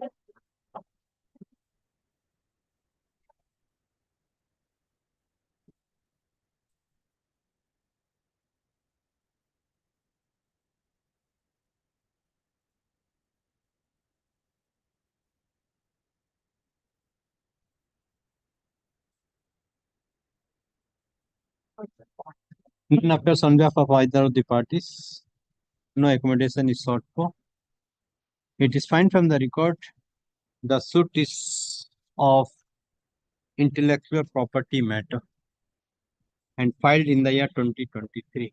Accordingly, this court is not having the determination. The suit is released from the list of this court.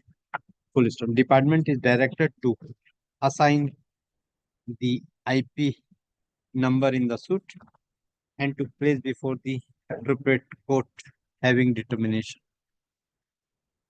Next. Item number 56. Malad, I am for the plaintiff, Malad, in this matter. Lord, I am appealing for the Union of India, Lordship. Like to copy cover. But Lordship, kindly see, probably 120 days has been over from the service of summon. You are for the Union of India. What Lordship, about the Eastern Railway? Both. Yes. Lordship, my lord. Both. My lord. Not filed written statement. My lord, actually the situation is that my senior has already been served with one copy only of the plaint. I have not yet received any copy, my lord. No. When the writ of summons was served. I'm little handicapped, Lordship, if your Lordship kindly. When you have entered appearance, can you say? Since it's a quite a old suit, Lordship. But 23. yes, so 120 days. Presented on We have just received May just 23. instruction.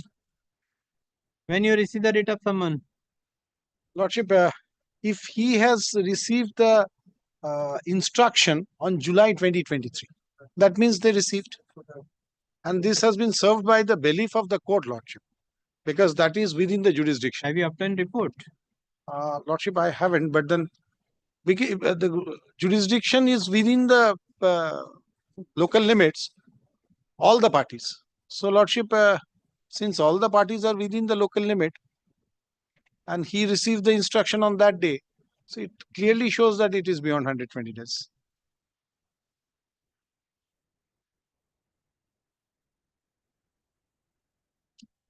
Yes, madam. Commercial suit, 120 days over. My lord, can our day be accommodated, Lordship? Accommodation, what purpose should be served? Even though. I'm led by Mr. Indrajit Bhattacharjee. He is Maybe. engaged in another court, Lordship. Maybe, what can be done?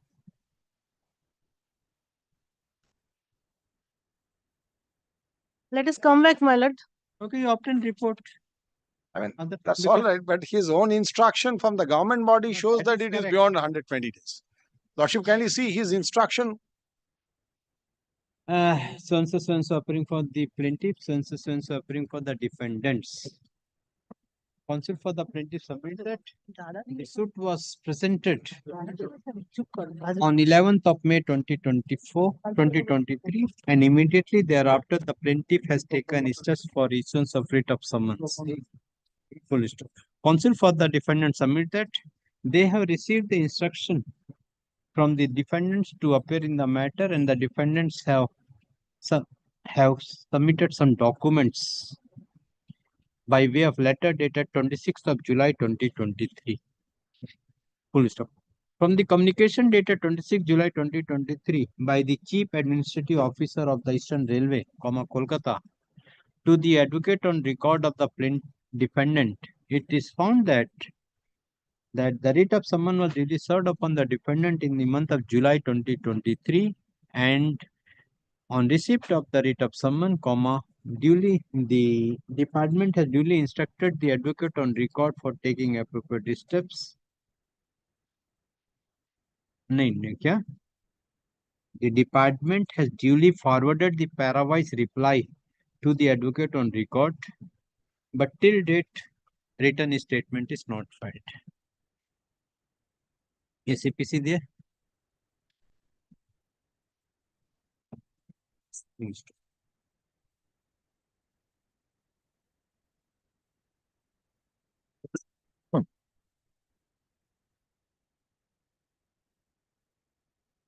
Order 8 Rule 1 of the Code of Civil Procedure as amended in terms of the Commercial Court Act 2000, Courts Act 2015, the same is Same is reads as follows. Order 8, rule 1, huh? This one. Okay. Okay. Full stop. Full stop. The full stop. In the case of SCG contract reported in, I will give the number, reported in so, the Honorable Supreme Court has categorically held that after the period of 120 days, this court cannot accept the written statement in terms of Order 8, Rule 1 of the Code of Civil Procedure. In the present case, the writ of summons was served upon the defendant in the month of July 2023, but till date the defendants have not filed the written statement. Accordingly, CS number CS.com number 486 of 2024 within bracket old CS 58 of 2023 be placed in the list of undefended suit. The plaintiff is directed to file judge's brief of document within 2 weeks from date. Full stop. After serving the copy to the learned counsel for the defendant. The plaintiff is also directed to file the affidavit of evidence of the plaintiff witness within a week thereafter. Full stop. List the matter on 2nd January 2024 for witness action. Much obliged. Grateful, my lord. वो हम बता देंगे. I will draft give दिन. My lord, may I have the copy of the instruction, lordship? हाँ, वो copy of instruction दे दो उनको. Keep the xerox. Record need to keep one, lordship, because Keep the xerox. Xerox. Xerox ले लो उससे. निश्चय. उसका xerox करा लो. निश्चय दो.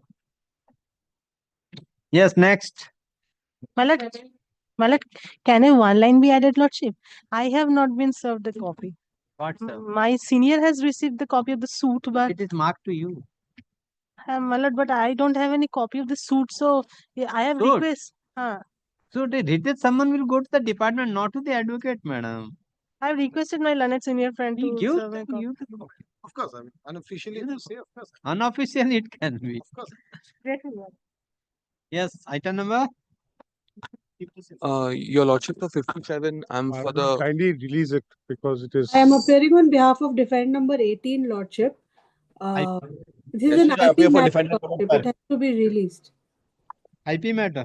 Yes, Your Lordship.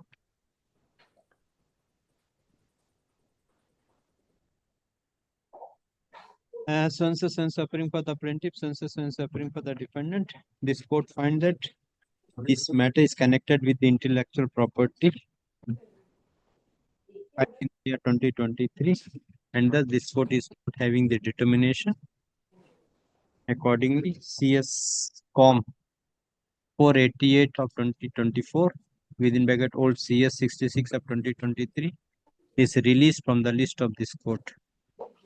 The department is directed to assign a new IP number and to place before the appropriate court having the determination. I had one thing. It was my mistake. I forgot to mention it. Grateful, lordship. Item number 5. Your lordship has dismissed it, the suit. But my lord, that is also intellectual property matter where IP number 5. Item number 5, which is appearing as to be mentioned. Item 5. Check.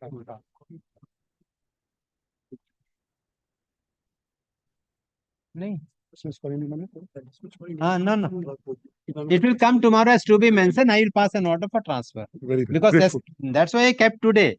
But I also forgot why it is fixed today. So it will come tomorrow. I will release. Yes, next. Okay.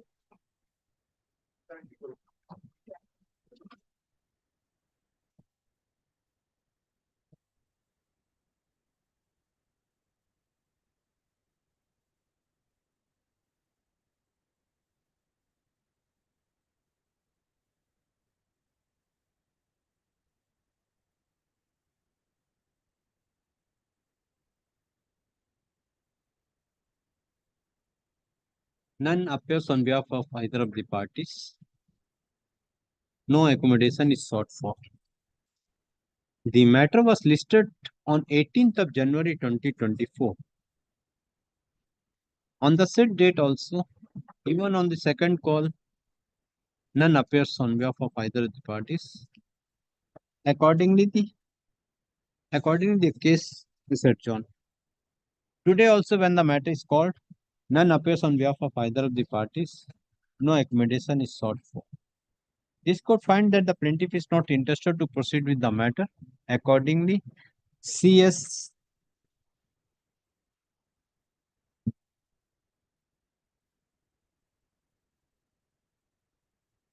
Form 489 of 2024 within bracket old CS number 67 of 2023 is dismissed for default.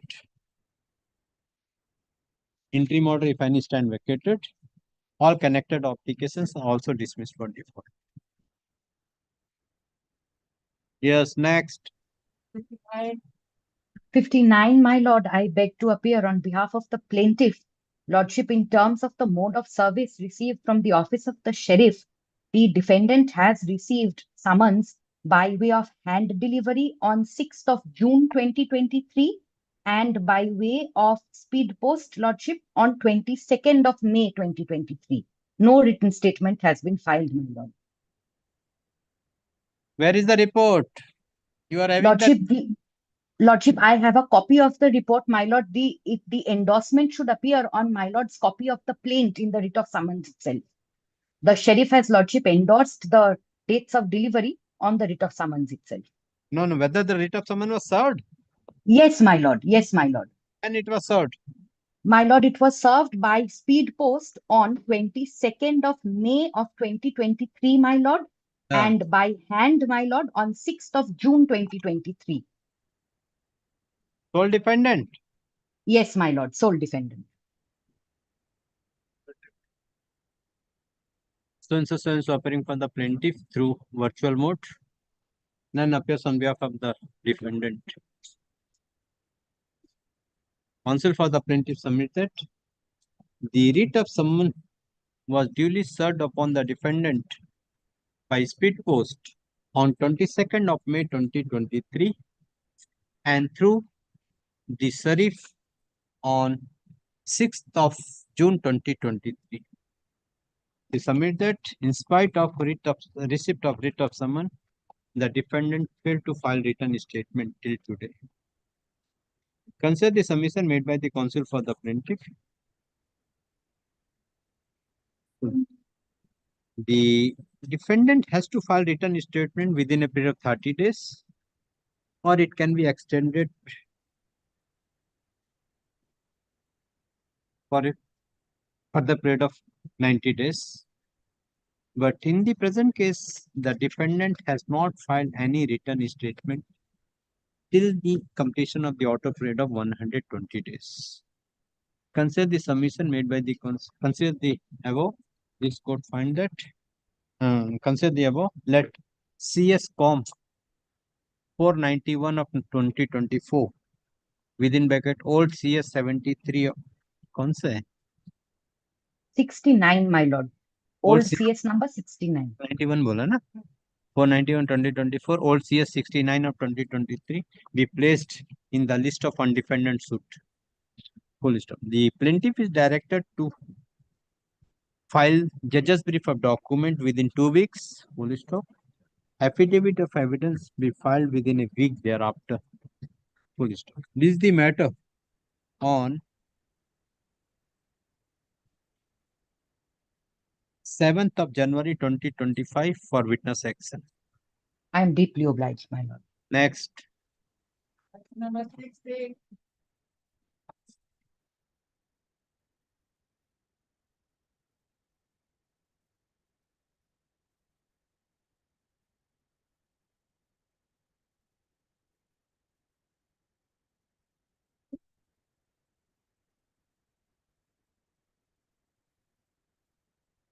Warning list.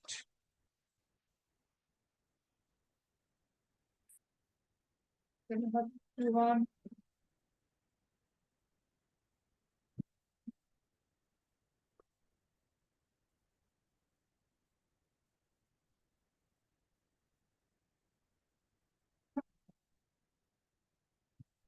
Warning list. I'm the plaintiff in this suit, my lord. My lord, I'm praying for not today, my lord. Matter has suddenly come, my lord. Yes. I'm praying for not today, my lord. Why? My lord. Have you taken steps for writ of summons? Yes, my lord. Writ of summons was served. My lord, kindly make it not today, my Not lord. today. Next. 63, my lord, I appear for the plaintiff. My lord, I have instructions that summons have been issued and admittedly 120 days have passed. But I want to bring that certificate, my lord, before my lord, so that my lord can mark the suit as ex parte. If my lord may gives me some time, I'll bring that certificate from the sheriff. So appearing for the plaintiff. None appears on behalf of the defendant. Counsel for the defendant pays for time to obtain report from the department. The plaintiff. And counsel for the plaintiff pays for time to obtain report from the department to ascertain whether the writ of summons was served upon the defendant, defendant appeared in the matter or filed written statement.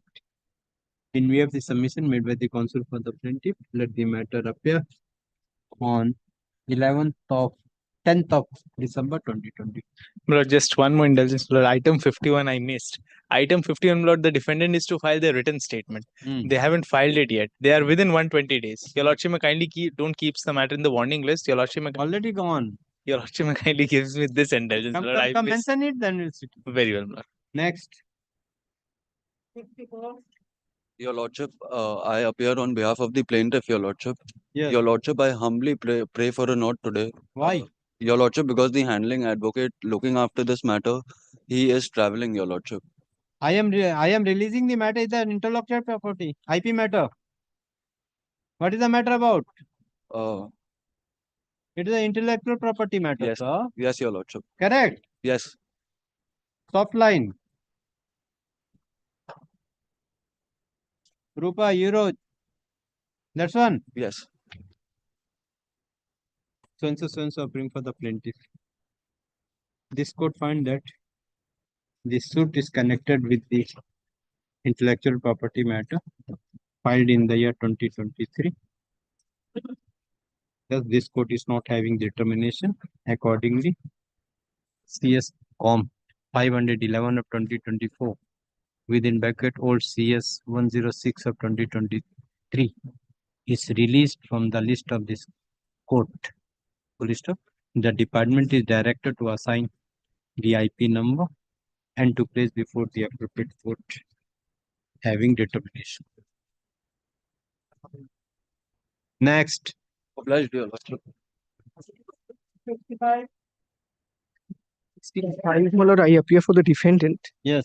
I filed my written statement, my lord. Like, Filed written statement? I've already filed a After written 120 statement. days? No, my lord. There was an order condoning the delay in filing. It's allowed. Condoning the delay? My lord, it's not post 120 days. So it's within 120 days. That's allowed already. GA2 has been allowed. My lord, we'll see 5th December 2023 Yes. was the order. Yes. I filed it in the department. Written statement है उसमें Manotosh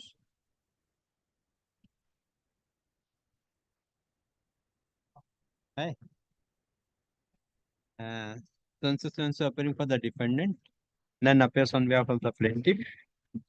It is found that the defendant has already filed written statement. No counterclaim. No counterclaim, my lord. But, my lord, may I pray, since plaintiff is not appearing, let it go to the warning list, my lord. It's a frivolous suit. Let discovery inspection be completed within 3 weeks. Affidavit of admission and denial of the document be filed within 2 weeks thereafter.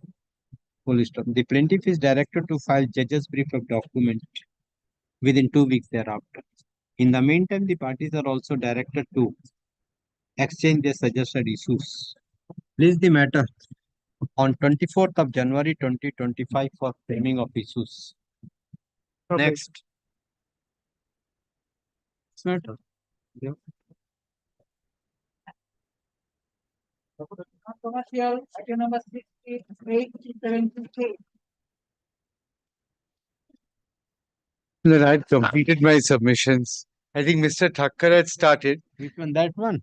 Yes, that 5 matters. Vedic. For a Passover, Mr. Thakkar is leading in another court. He's already in his legs. Lordship, kindly. There only one thing, Milord, if I may indicate, they can respond to that. If your Lordship recalls, while Milord, when I was just about to complete my submissions, they produced a supplementary affidavit. Your Lordship, Milord, granted leave, Milord, to file the supplementary affidavit with those 2-3 documents. Now, the FIR and those 2-3 documents. Thereafter, Milord, I had completed. Now, Mr. Thakkar is arguing. I have prepared, Milord. I've just sent it for affirmation. A one-page, Milord, response to the supplementary affidavit with 2-3 emails between the parties. Milord, I'll give a copy. We In have my not been reply, I'll stopped, my show it. lord. No, you haven't been. We have not been. I will stopped give it just now. first. Your Lordship will consider it. No, Lord, we are at the end of arguments. This supplementary affidavit was filed long back in time, even before Mr. Chaudhary had made submission, and he said he does not want to deal with the supplementary affidavit at all. Now I'm going to end my arguments today. Your Lordship has kept it especially fixed. Now he wants to bring. I'm already dealing with his case laws. Your Lordship sees the orders which are there. He said he does not wish to use a supplementary. Kindly see the date of the supplementary affidavit, and then your Lordship will kindly see when Mr. Chaudhary concluded his submissions. I distinctly remember he said, I don't want to deal with this supplementary. This has nothing. This has to do with Vedic village and Rajkumar Modi. This is very unfair. Milord, your Lordship, Milord, may I submit this? Milord, after hearing my arguments, now he's 1 wiser minute. at the end of the day and he wants to use a supplement. First, incorrect, Milord, fact is that this is not before, the supplementary was not given before I started submissions. It was given, Milord, in the middle of my submissions. And while it is true, Milord, I had a day after that. Number two is, I had opposed, Milord, tooth and nail, Milord, that this supplementary should not be taken. Your Lordship was pleased to permit it to be taken on record. I had, Milord, argued. I was not successful. Now, Mr. Thakkar, Milord, recalls that I said I don't want to file an affidavit. I, Milord, rely on his submissions. However, the fact is that thereafter, I made submissions for 1 day. He's made submissions for 2 days. And just I was about to end my submission. He gave me an affidavit. When he's about to end his submissions, I want to give him an affidavit. Now, the last thing, Milord, is that there are 3, Milord, documents which I want to disclose by this affidavit to deal with his argument.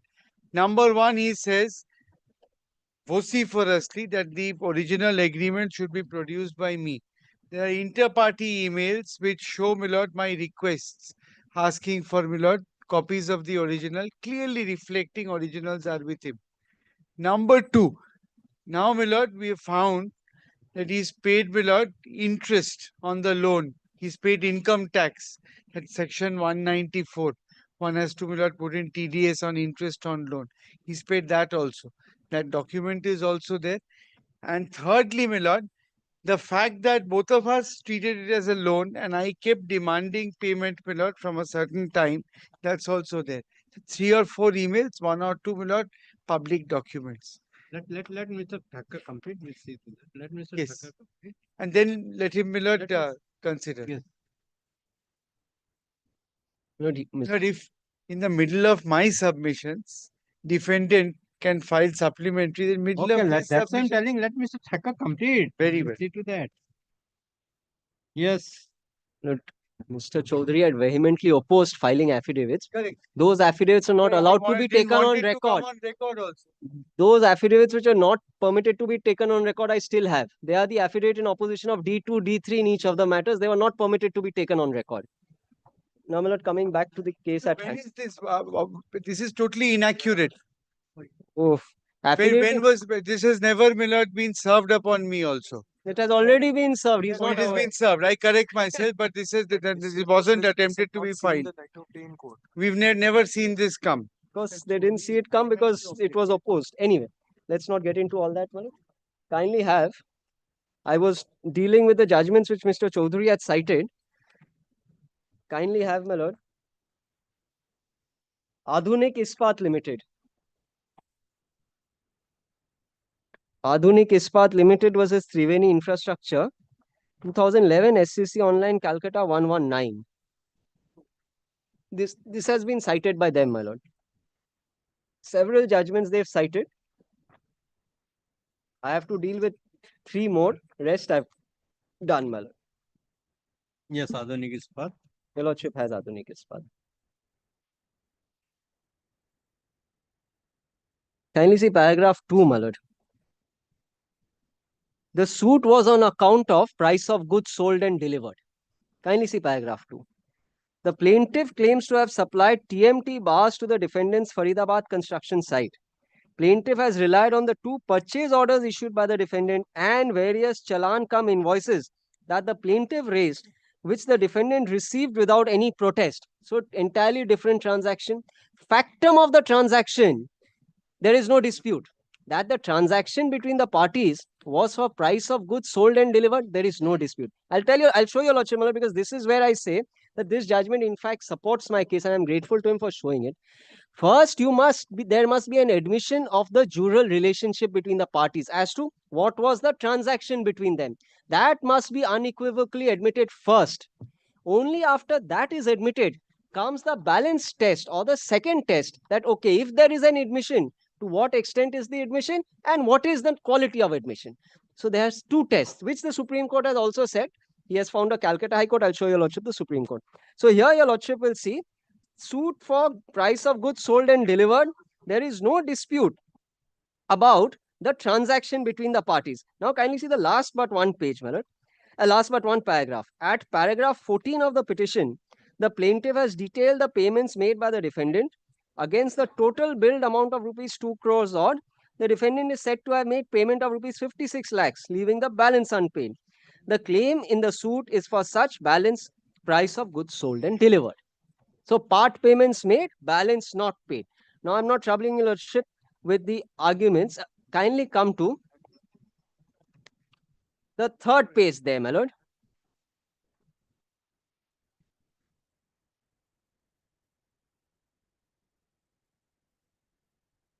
The defendant's affidavit. My lord has that, the second paragraph. Page? Third page, please, my lord. The paragraphs are not numbered. The page is on the top left hand. That page? Yes, please, my lord. Yes. The defendant's affidavit. Now, this is the affidavit in opposition to the application for judgment on admission, which was considered by the court. The defendant's affidavit has first questioned the authority of the court to receive the present action, that is the judgment on admission. Such point has, however, not been canvassed at the hearing. The defendant has thereafter said that the supplies made by the plaintiff were in dispute and were not admitted. It has said that the supplies were not according to the specifications and were not accompanied by test certificates. It has claimed that most of the material could not be utilized and had resulted in substandard construction at the site, for which the defendant is likely to suffer a huge loss. It has asserted that it has drawn the attention of the plaintiff to the substandard supplies on repeated occasions and apparently also expressed its willingness to return the materials. As to the ledger accounts and the present, the following above have been made in its affidavit. The plaintiff has sought to rest its case on a purported statement of account dated so-and-so. The said statement of account was maintained in the usual course of business and by no stretch of imagination can be construed as an admission of liability under the provisions of Order 12, Rule 6 of the SIP. So, this was the case and this is how the defendant met it. And he had made no explanation about the ledger as to why the ledger is correct or incorrect. He says this cannot be an admission under Order 12, Rule 6. Then, my lord, kindly turns over to the next page, page 4, where the decision on law starts, my lord. In Karam Kapai, which has been relied upon by my learned friend also. The lordship sees fourth paragraph, in Karam Kapai. Yes.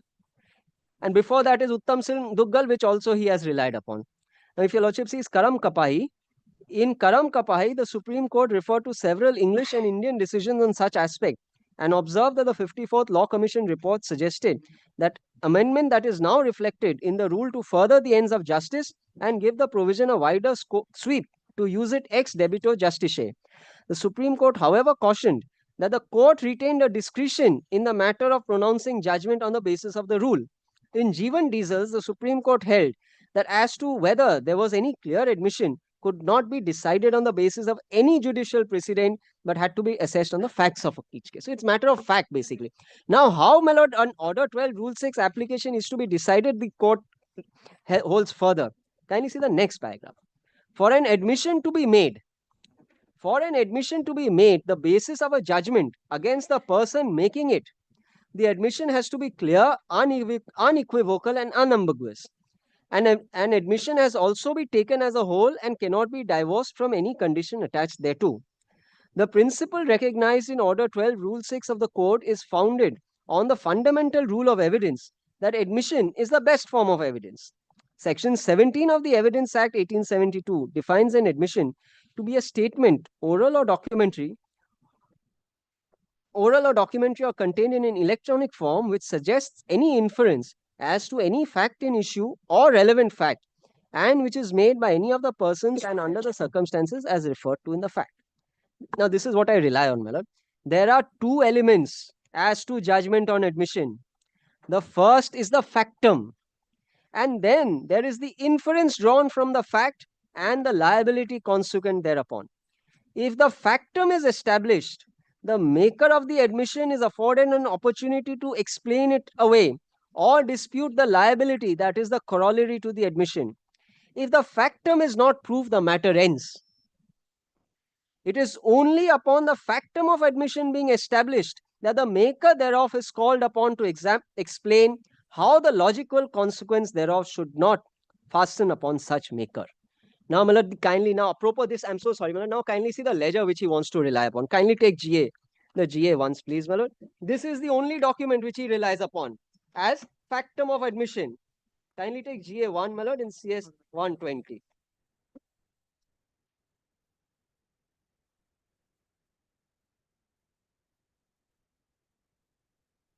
Is that page? Sorry, Malad. Page কত আছে?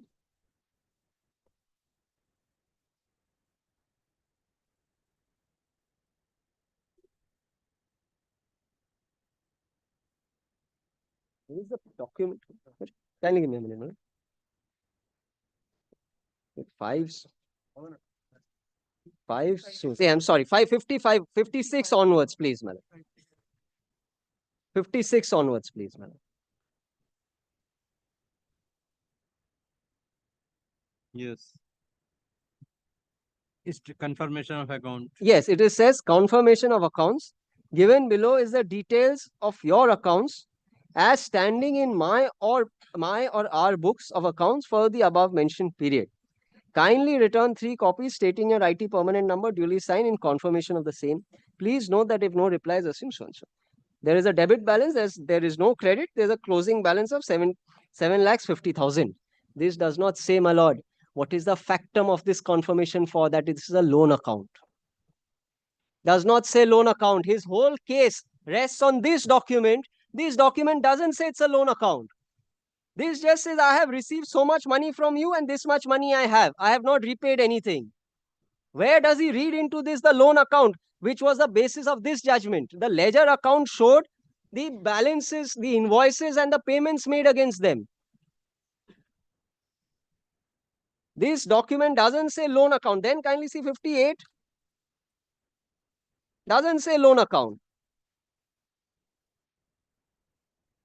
He first has to prove, my lord, that we had a loan transaction. Apropos that loan transaction, this is the loan account confirmation.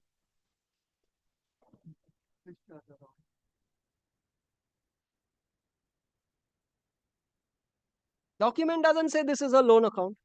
Yes. Now, when your lordship sees it with the pleading in paragraph 6, that the loan would carry interest at paragraph 3A, my lord, at page 2 of the application, loan would carry interest at 18% per annum. From 2014 till 2024, no interest is reflected. Yes. He is not able to show your lordship a single document which says A, it is a loan account between the parties. He is not able to show your lordship a single document which says that there is any interest debited, credited in his favor in this account. Now, therefore, now this judgment, my lord, says there's a ledger, there are invoices on one side, there are payments on the other side, and there's a balance at the end of the ledger. So the transaction is admitted. There's a goods suit on account of price of goods sold and delivered. The defendant doesn't say that he did not receive the goods. There are purchase orders, there are invoices, there are delivery challans. So the plaintiff is able to prove that, yes, I have sold the goods. The ledger of the defendant now supports that case. So he first makes out his own independent case, because judgment on admission does not mean that you don't have to succeed in your suit. You have to make out your case. The decree in your suit is expedited because of the judgment, because of the admission of the defendant. Not that without his suit standing, he can get a decree on admission. So here, my lord, there was a clear admission, and this is what our court has held, my lord. The factum has to be established. Then also I'm given an opportunity to explain. Correct. So here in my case, factum of loan is not established. In the judgment cited by him, factum of goods sold and delivered is established. In my case, factum of loan is not established. Then, my lord, kindly see the next paragraph. The very definition under section 17 of the Evidence Act contemplates that admission has to be an overt act of the maker thereof. If a person is bombarded with hourly letters of his alleged indebtedness to the author of the letters, and if he does nothing in pursuance thereof, there would be no admission of any indebtedness on his part. So mere silence, my lord, cannot be an admission. There has to be an overt act. If, on the other hand, he were to append his signature to one of the letters where the quantum of indebtedness is specified, that may amount in some circumstances to an admission. Now, he has written letters to me, my lord, there is no response. The document which he relies on is in my own document, which does not say loan or money payable. Since as to whether or not there is an admission depends on facts, the primary facts in the case have to be seen. So then, my lord, the court goes on to say what are the facts in that case. Then kindly see the last paragraph, why it holds this. The defendant's affidavit is replete with bald assertions of alleged defective supplies, of the goods not adhering to the specifications demanded, and its complaints to the plaintiff on such account. For a start, since the ledger accounts were received by the defendant after the entire consignment of goods was supplied and all bills in such regard has been raised, conventional wisdom would demand that even the barest acknowledgement of the ledger account would be accompanied by a written assertion complaining of the quality of the goods if the defendant genuinely harbored a grievance on such score. Even in the absence of any contemporaneous complaint, subsequent correspondence may have been addressed by the defendant evidencing any reservation on account of the claim. It is difficult to accept the defendant's concessions, since despite the receipt of the ledger accounts and the defendant's admitted affixation of its rubber stamp, there was no subsequent complaint as to the quality of the goods prior to its affidavit being filed. In between, there was a notice under 434, further notice under 138, defendant received from the plaintiff unsubstantiated allegations as to the defective quality of goods would tell upon the credibility of the defendant both as to the factum of the admission and the liability as a consequence thereof. So this is the high test which the court says. The goods were supplied first, you got the defective goods. After you got the defective goods, he sent you a ledger for confirmation. You accepted the ledger for the full amount. You did not endorse therein anything that the goods are defective, I am entitled to a discount or a reduction. This is the test, my lord. In my case now, my lord, kindly apply the principles to our case. I say that there were agreement for which monies were given to me for investment in real estate projects. He makes no disclosure of them. I disclose the agreements and I disclose his FIR. So my judgment, my defense is supported by contemporaneous documents which he has suppressed. That is where, my lord, on facts. Every case on judgment on admission has to be decided on facts. Only on facts. And this judgment, I am grateful because he has shown what the test is. Our court has laid down the test, my lord, and this is also in line with the other decisions of the Supreme Court on this.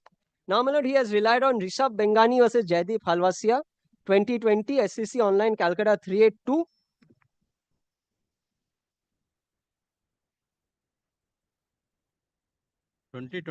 Yes, my lord. 2020 SEC Online, Calcutta 382.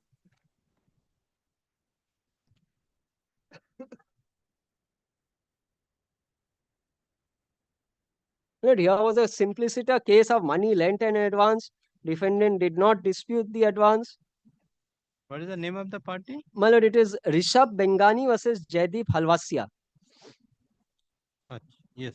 Lordship has that. Yes. Kindly see first paragraph.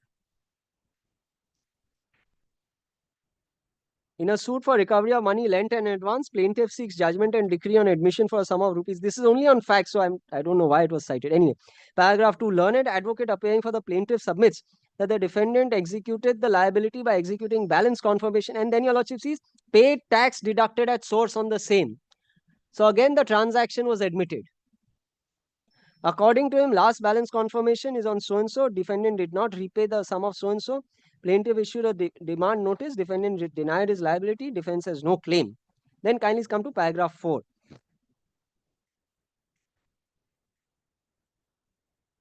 The balance, I find that the suit is for recovery of money lent in advance. There's a balance confirmation. However, the contents of the balance confirmation state that it's for the period of so-and-so. Although the balance confirmation was not signed, the defendant acted on terms of the balance confirmation. The defendant deposited tax deducted at source on March 2019 for a sum of so-and-so. In fact, the defendant deducted tax at source on earlier occasions also in respect of the same transaction. The tax deducted at source demonstrates the value of the original transaction. So the entire case turns on tax deduction at source. And then in paragraph 7, the court says you give property also, it is all right. Otherwise, there will be a judgment on admission. Kindly see paragraph 7. There will be an unconditional stay of the decree for a period of 4 weeks from the date when the defendant to secure the decree by deposit of the title deeds of immovable property. So even in such a case, the court said judgment on admission, I will still give you a chance to defend, provided you secure. So even in such a clear case, if any sort of defense is sought to be raised, can you see paragraph 6? Why the court does this, my lord? In such circumstances, there will be decree for a sum of rupees 2 crores in favor of the plaintiff. This is the original amount only. Only for the original amount. The balance or the principal amount, I'm sorry, my lord. The balance of the claim of the plaintiff is relegated to the suit as the rate of interest is not agreed between the parties and there is no evidence on record to award a rate of interest. The rest of interest and the balance claim are best adjudicated after affording the parties an opportunity to lead evidence with regard thereto. Here 18% interest is just from his mouth. There's no document, there's no TDS, there's no balance confirmation, nothing. Next, he has cited Tata Chemicals Division Bench judgment of our court, which is not on judgment on admission. Again, I fail to understand why this was cited. 2022 SCC Online Calcutta 33. Security. Here, your lordship will see the facts. Security was directed after coming to the conclusion that there is a clear case of fraud and the employees have siphoned away monies belonging to the appellant. Your lordship will kindly come to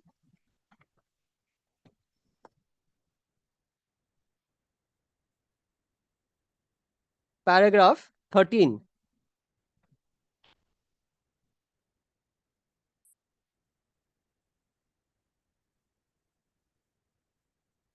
My lord, what had happened was the accountant, your lordship will find in paragraph 13, SKS respondent number 5, deputy manager accounts of the appellant, entered into a scheme with the respondent number 1, Kshitish, Bardhan, Chunnilal, Nath and others to give additional discounts and rebates to the respondent number 1 without any authority. This was the collusion.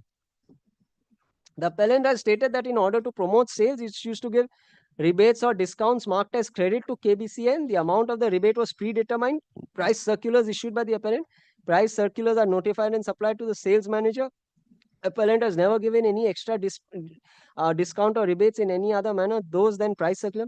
SK as the respondent number 5 was a deputy manager accounts of the appellant who used to calculate and extend the benefit of rebate discount to KBCN.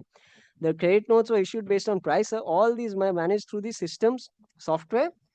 SKS on behalf of the appellant was supposed to issue credit notes. It is stated that part of his job, SKS used to calculate, extend the benefit of such rebates, discounts, so-and-so. And then, my lord, paragraph 14. In or about so-and-so, the regional accounts team of the appellant discovered that SKS had issued credit notes to these dealers in excess of the entitlements. So, my lord, he got a product of worth 500 rupees, supposing. The sales manager, in collusion with the dealer, gave a credit note of 300 rupees. So ultimately, the dealer ended up paying 200 rupees. And that was the fraud. So it was a suit for, again, recovery of price of goods sold and delivered. In that suit, my lord, after determining the fraud and analyzing the evidence which was on record, the court directed that, yes, this is a fit case for directing of security. Kindly come to page, my lord.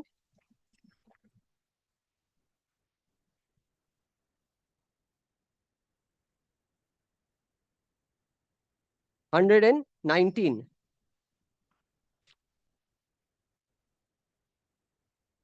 There was a report by a forensic auditor, KPMG. KPMG, my lord, quantified the precise amounts of extra credit passed on by the employees to the distributors. Kindly see 119. The third set of documents considered by the learned judge were the two reports submitted by KPMG BDO, carefully examined that they clearly revealed and laid bare the respondent's method of operation in the alleged fraud, as well as quantify the precise amount of extra credit passed on by the employees to the distributors. Both these reports were based on documents recovered from the employee's computer, etc. So, my lord, a case of fraud was clearly established. Now, my lord, kindly come to paragraph 122.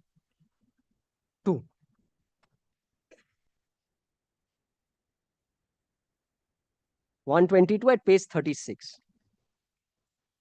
It is thus clear that the findings are based upon consideration of the conflicting affidavits and documents, and on a prima facie satisfaction, the plaintiff has comparative advantage over the defendants. It is on consideration of and evaluation of comparative strengths of the parties at the discretion. Now, kindly see 123. The facts are overwhelmingly in favor of the appellant to justify an interim order that continued. An unimpeachable claim of money, your lordship, kindly see.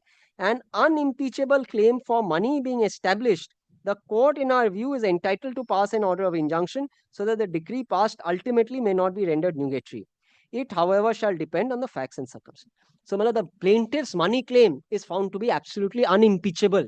Now, your lordship, applying this very ratio in our case, your lordship sees his own money claim. This is a big doubt because he has agreements to the contrary, he has an FIR to the contrary, both of which are suppressed. Now, then all the decisions are cited. Kindly see 125. Commercial morality has changed over a period of time, and various devices and mechanisms are now being adopted to defraud creditors, and in our view, law must be interpreted to protect the interest of the creditor. Now kindly see, when there is every likelihood that in the events the claim is not secured, the creditor might suffer irreparable loss and prejudice. So again, the Order 38 test is reiterated. Then all the decisions are noticed, my lord. I'm not troubling your lordship with the earlier decisions on this point. Kindly come to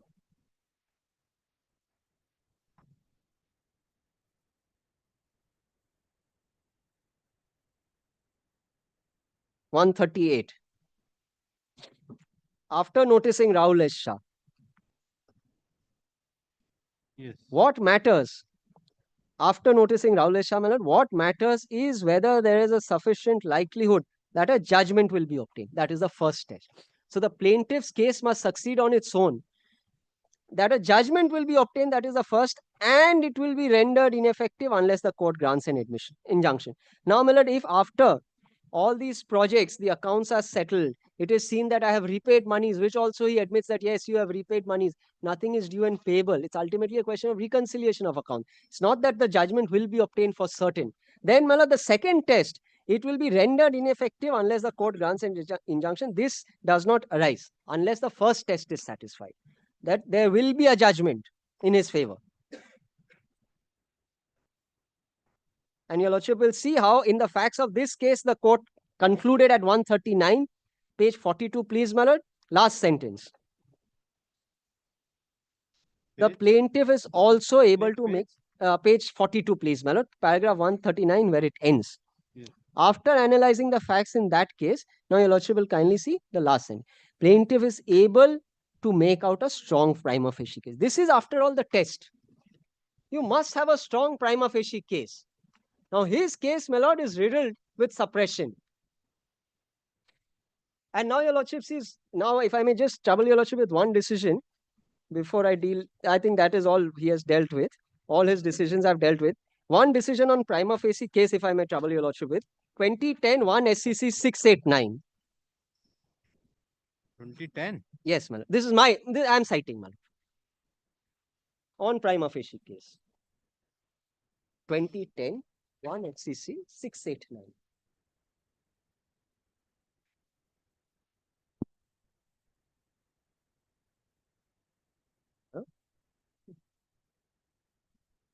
Follow ke kutte ekon pargon. 2010 1 SCC 689. Kindly come to, my lord, paragraph 16.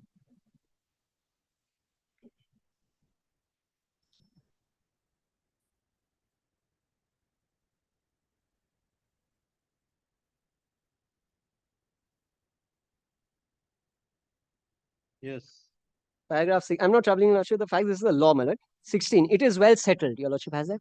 It is well settled that in order to obtain an order of injunction, the party who seeks for grant of such injunction has to prove that he has made out a prima facie case to go for trial. The balance of convenience is also in his favor, and he will suffer irreparable loss and injury if injunction is not granted. But it is equally well settled that when a party fails to prove prima facie case to go for trial, question of considering the balance of convenience or irreparable loss and injury to the party concerned would not be material at all. That is to say, if that party fails to prove prima facie case to go for trial, it is not open to the court to grant injunction in his favor, even if he has made out a case of balance of convenience being in his favor and would suffer irreparable loss and injury if no injunction order is granted. So, my lord, his prima facie case is of money lent in advance. If I am able to show your lordship, my lord, that this is not the reason why money was lent in advance, no order can follow. No injunction can follow. Judgment on admission, far to speak of, no relief of any nature. The other reliefs which he has sort of attachment before judgment, injunction, none of it can follow. Because the test even in Tata Chemicals was prima facie case. Correct. Prima facie case of fraud established, injunction granted, because he has a chance to succeed. And fraud being price of goods sold and delivered, balance price. In our case, my lord, no such. The transaction itself which he alleges is false. Now, my lord, on judgment on admission, just one or two decisions I may trouble your lordship with, my lord. Your lordship kindly takes first 1999 8 SCC 396. SCC 1999 8 SCC 396. जाओ judgement का दो.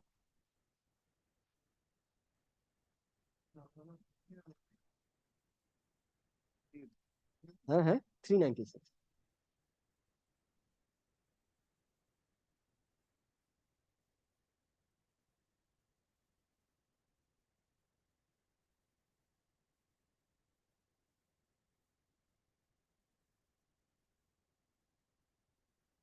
Kindly have paragraph 21, please, my lord.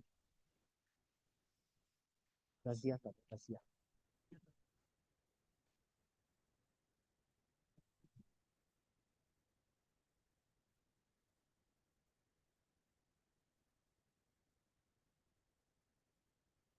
Yes. Paragraph 21. There is yet another provision under which it is possible for the court to pronounce judgment on admission. This is contained in Rule 6 of Order 12, which provides as under. Then the section is cited. This rule was substituted in place of the old rule by the Code of Civil Procedure. The objects and reasons for this amendment are given below. Then, may I kindly come to 23. Under this rule, the court can, at an interlocutory stage of the proceedings, pass a judgment on the basis of admissions made by the defendant. But before the court can act upon the admission, it has to be shown that the admission is unequivocal, clear, and positive. This rule empowers the court to pass judgment and decree in respect of admitted claims, admitted claims pending adjudication of the disputed claims in the suit. Here, there is no admitted claim. Then kindly see, my lord, 24, this is very important. In Razia Begum versus Sahibzadi Anwar Begum, it was held that Order 12, Rule 6 has to be read along with the proviso to Rule 5 of Order 8. That is to say, notwithstanding the admission made by the defendant in his pleading, the court may still require the plaintiff to prove the facts pleaded by him in the plaint.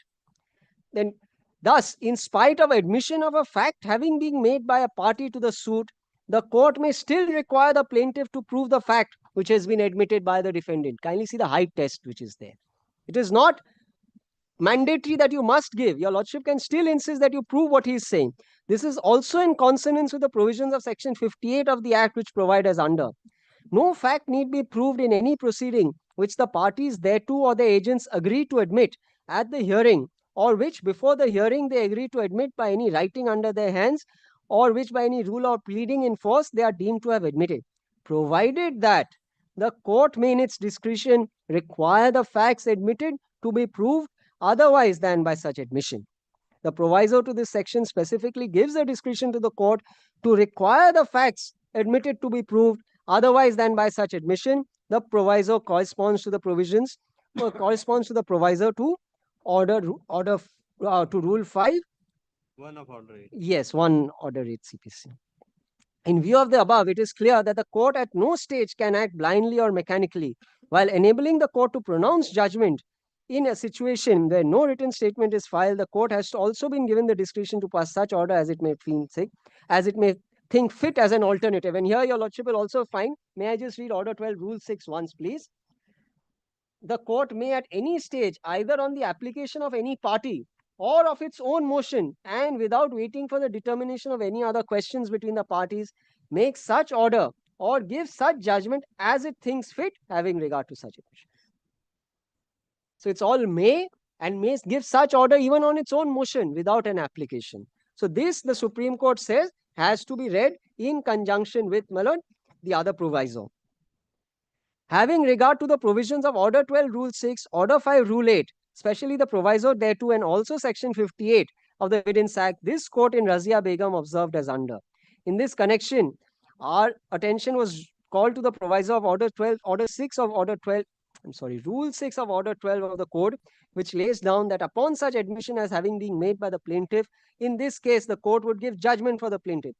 These provisions have got to be read along with Rule 5 of Order 8 of the Code, with particular reference to the proviso, which is in these terms, provided that the court may in its discretion require any fact so admitted to be proved otherwise than by such admission. The proviso quoted above is identical with the proviso to Section 58 of the Evidence Act, which lays down that facts admitted need not be proved. Reading all these provisions together, it is manifest that the court is not bound to grant the declarations prayed for, even though the facts alleged in the plaint may have been admitted. Then, my lord, is on specific relief. I'm not troubling your lordship.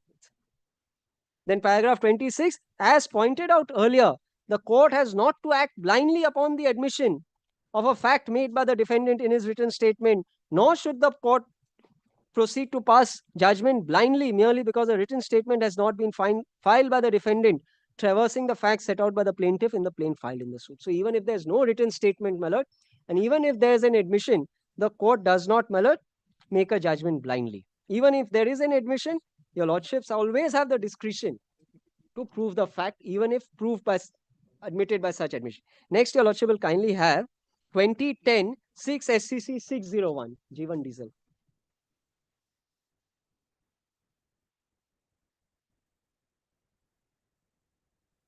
SCC 601.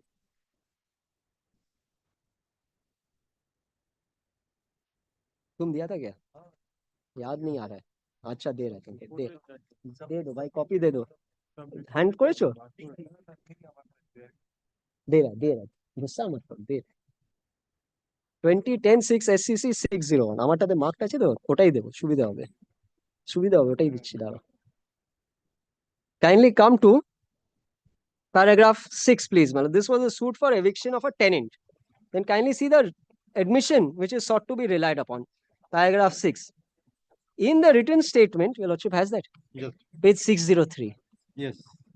In the written statement which was filed by the appellant, paragraph 5 and 6 of the plaint have been dealt with in paragraphs 5 and 6 of the written statement. These two paragraphs are set out below. That the contents of paragraph 5 of the plaint are a matter of record.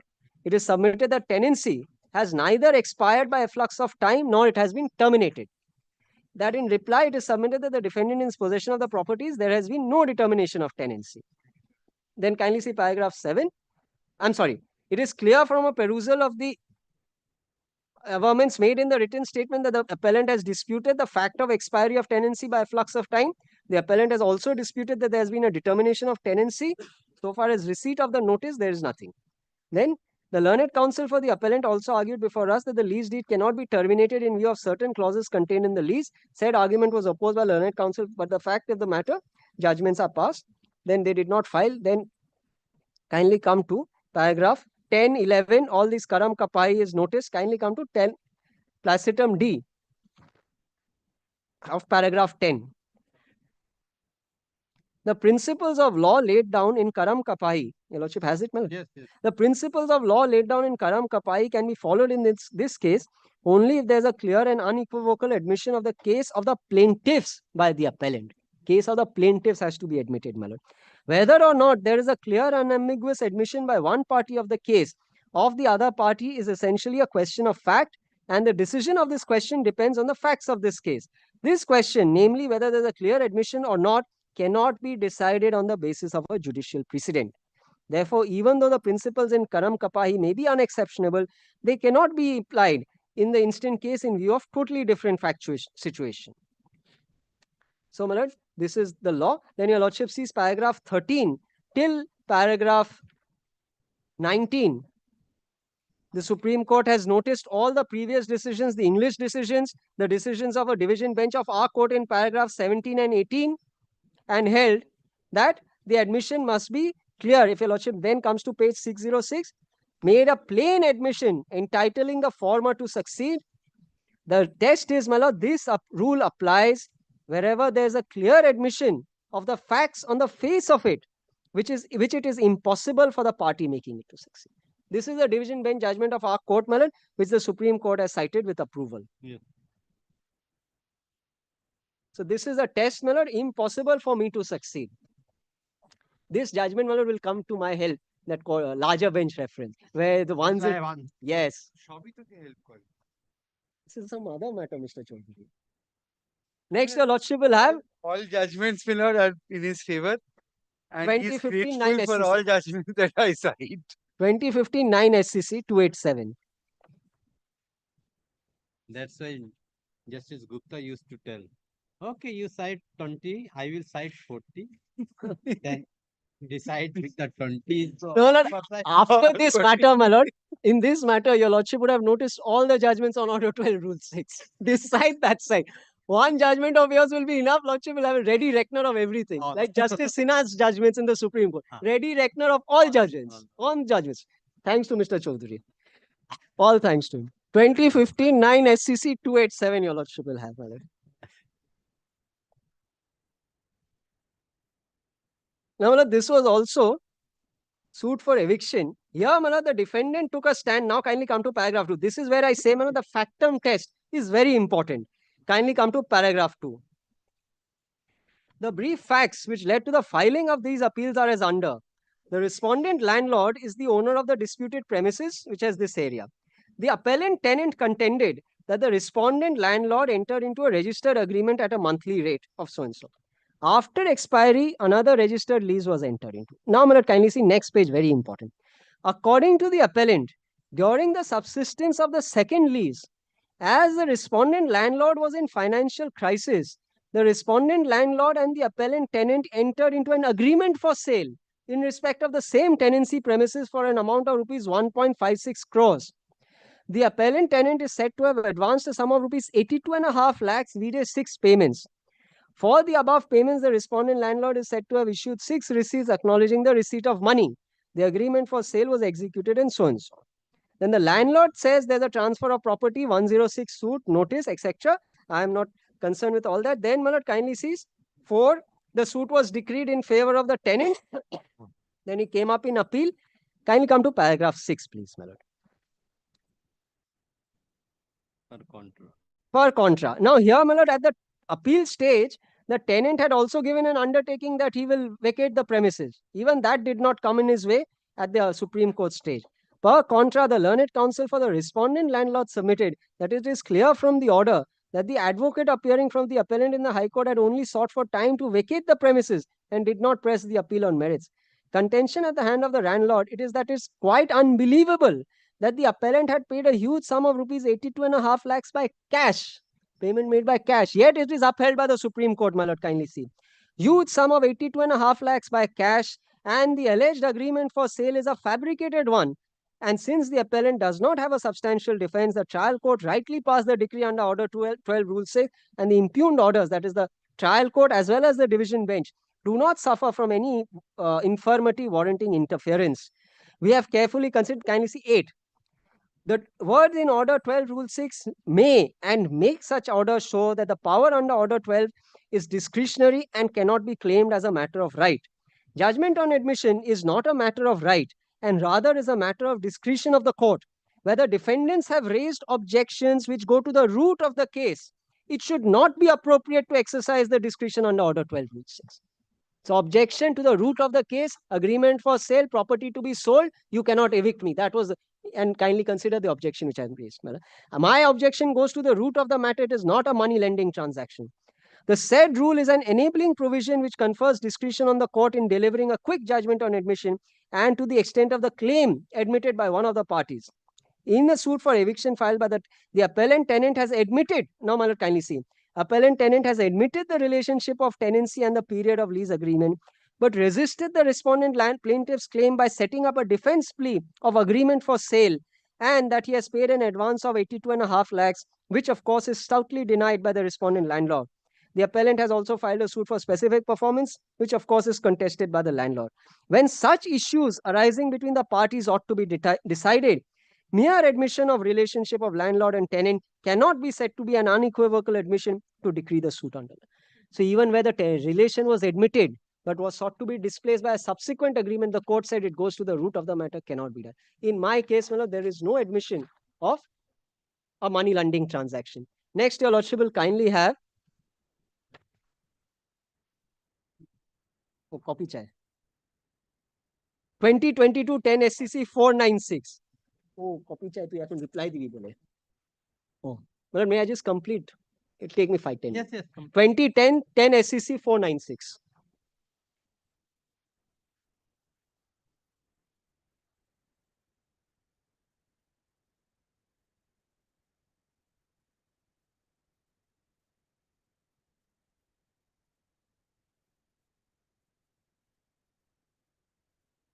क्या हुआ?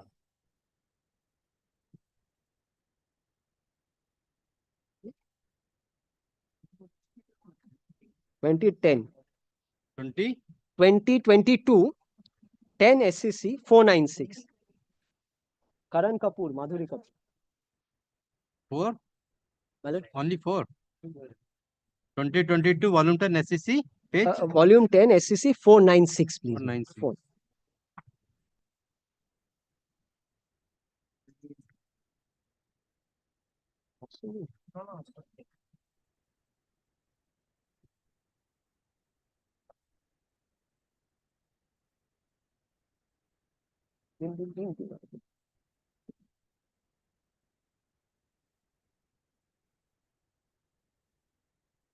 Karan Kapoor. Kindly come to paragraph 15 onwards, please. But here also, I'm sorry. I'm so sorry. Kindly come to paragraph, the first paragraph, please. At page 500. Here also, a judgment on admission was granted by the trial court, upheld by the appeal court for eviction of a tenant, which your lordship will find in paragraph 1. Then, kindly come to paragraph 5. The appellant defendant filed a written statement. Your lordship has paragraph 5. Yes. The appellant defendant filed a written statement contending that after expiry of the lease agreement, the respondent plaintiff have approached him and made the offer to sell the right title and interest in the suit property, furtherance of which agreement to sale ATS 1 was executed between the parties for a sum of so-and-so, and it was allegedly agreed that the rent accrued for the year to be adjusted into the said agreement to sell. So rent also was not paid. Defendant said agreement for sale to be adjusted. The appellant also contended that in addition to the execution of ATS 1, he also agreed to transfer its right title and interest in a plot of land situated at HON'BLE in favor of the respondent for a consideration of 15 lakhs through the agreement for sale 2, which would partially satisfy the obligations of sale consideration of ATS 1. Further, it was averred in the written statement adjustments were to be made for consideration. Then kindly see paragraph 7.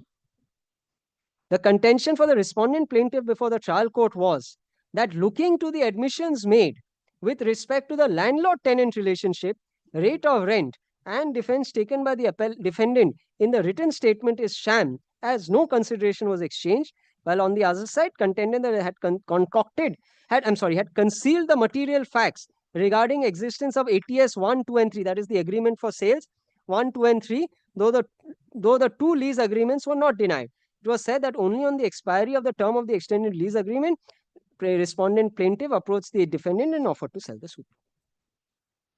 So, my lord, here also transaction admitted, defense was denied. Now, kindly come to paragraph 15, where the arguments are noticed that whether there is a genuine agreement for sale or not is to be decided at trial. Paragraph 15, placitum D. It is further argued by the plaintiff that the issues before the trial court were triable issues, and in such a scenario, the trial court should not dismiss the suit and pass a decree under Order 12, Rule 6, where only the truth can be revealed by the full-fledged trial. Then this was resisted, judgments were noticed. Kindly come to paragraph 19, where Order 12, Rule 6 now is considered by the court. Paragraph 19 sets out Order 12, Rule 6. Kindly come to paragraph 23. Order 12, Rule 6 confers discretionary power to a court who may at any stage of the suit or suits on the application of any party or on its own motion and without waiting for determination of any other question between the parties make such order or give such judgment as it may think fit, having regard. Thus, the legislative intent is clear by using the word may and as it may think fit to the nature of admission.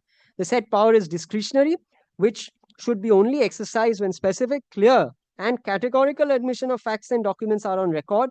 Otherwise, the court can refuse to invoke the power of Order 12, Rule 6.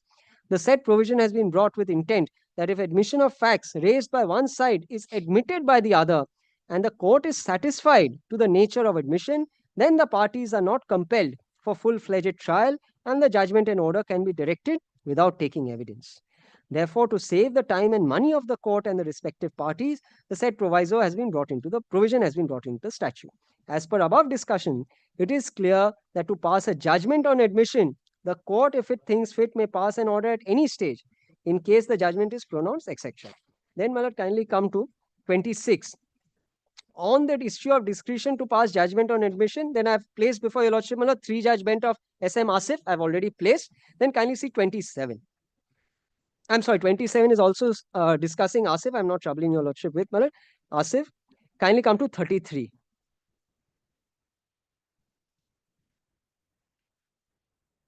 Yes. Be that as it may, the arguments advanced by both the parties in our view can be appreciated by the trial court by affording opportunity to them to lead evidence. As per the pleadings, there may be admission to the extent of execution of the lease agreement, rate of rent, and monthly payment. But simultaneously, the defense taken by the defendant is also based on the 3 agreements for sale. In view of the contents of those agreements and the terms specified therein, the defense as taken by the appellant defendant is plausible or not is a matter of trial, which may be appreciated by the court after giving opportunity to lead evidence by the respective parties. There may be admission with respect to tenancy as per the lease agreements, but the defense as taken is also required to be looked into by the court, and there is no need to decide justiciability of need to decide justiciability of the defense by the full-fledged trial. In our view, for the purpose of Order 12, Rule 6, the admission is not clear and categorical, so as to exercise the discretion by the court without dealing with the defense as taken by the defendant. Again, that factum is there. Now you examine what is the explanation. So here, my lord, my factum itself is not there. Here, at least the factum of the jural relation was admitted. But the court said, no, he has a defense. You must consider the defense. In my case, the existence of loan transaction itself is not admitted. I need not even go to the second case. So 34, my lord, court may affect the merit. Therefore, we are not recording any finding either on the issue of tenancy or with respect to the defense. We are only inclined to say whether the judgment and decree passed in exercise under Order 12, Rule 6 is based on clear and in our view, SM Asif applies. In the trial court, both the decrees, trial judge, appellate judge, both are set aside. And the matter is remanded for trial. Kindly see paragraph 38. He is directed to pay the lease rent which he was paying as occupation charges in 36, 37, and the matter is remitted back to trial. So, those are my respectful submissions on order, how matter under Order 12, Rule 6 is to be proceeded with. Your lordships have noticed this, right?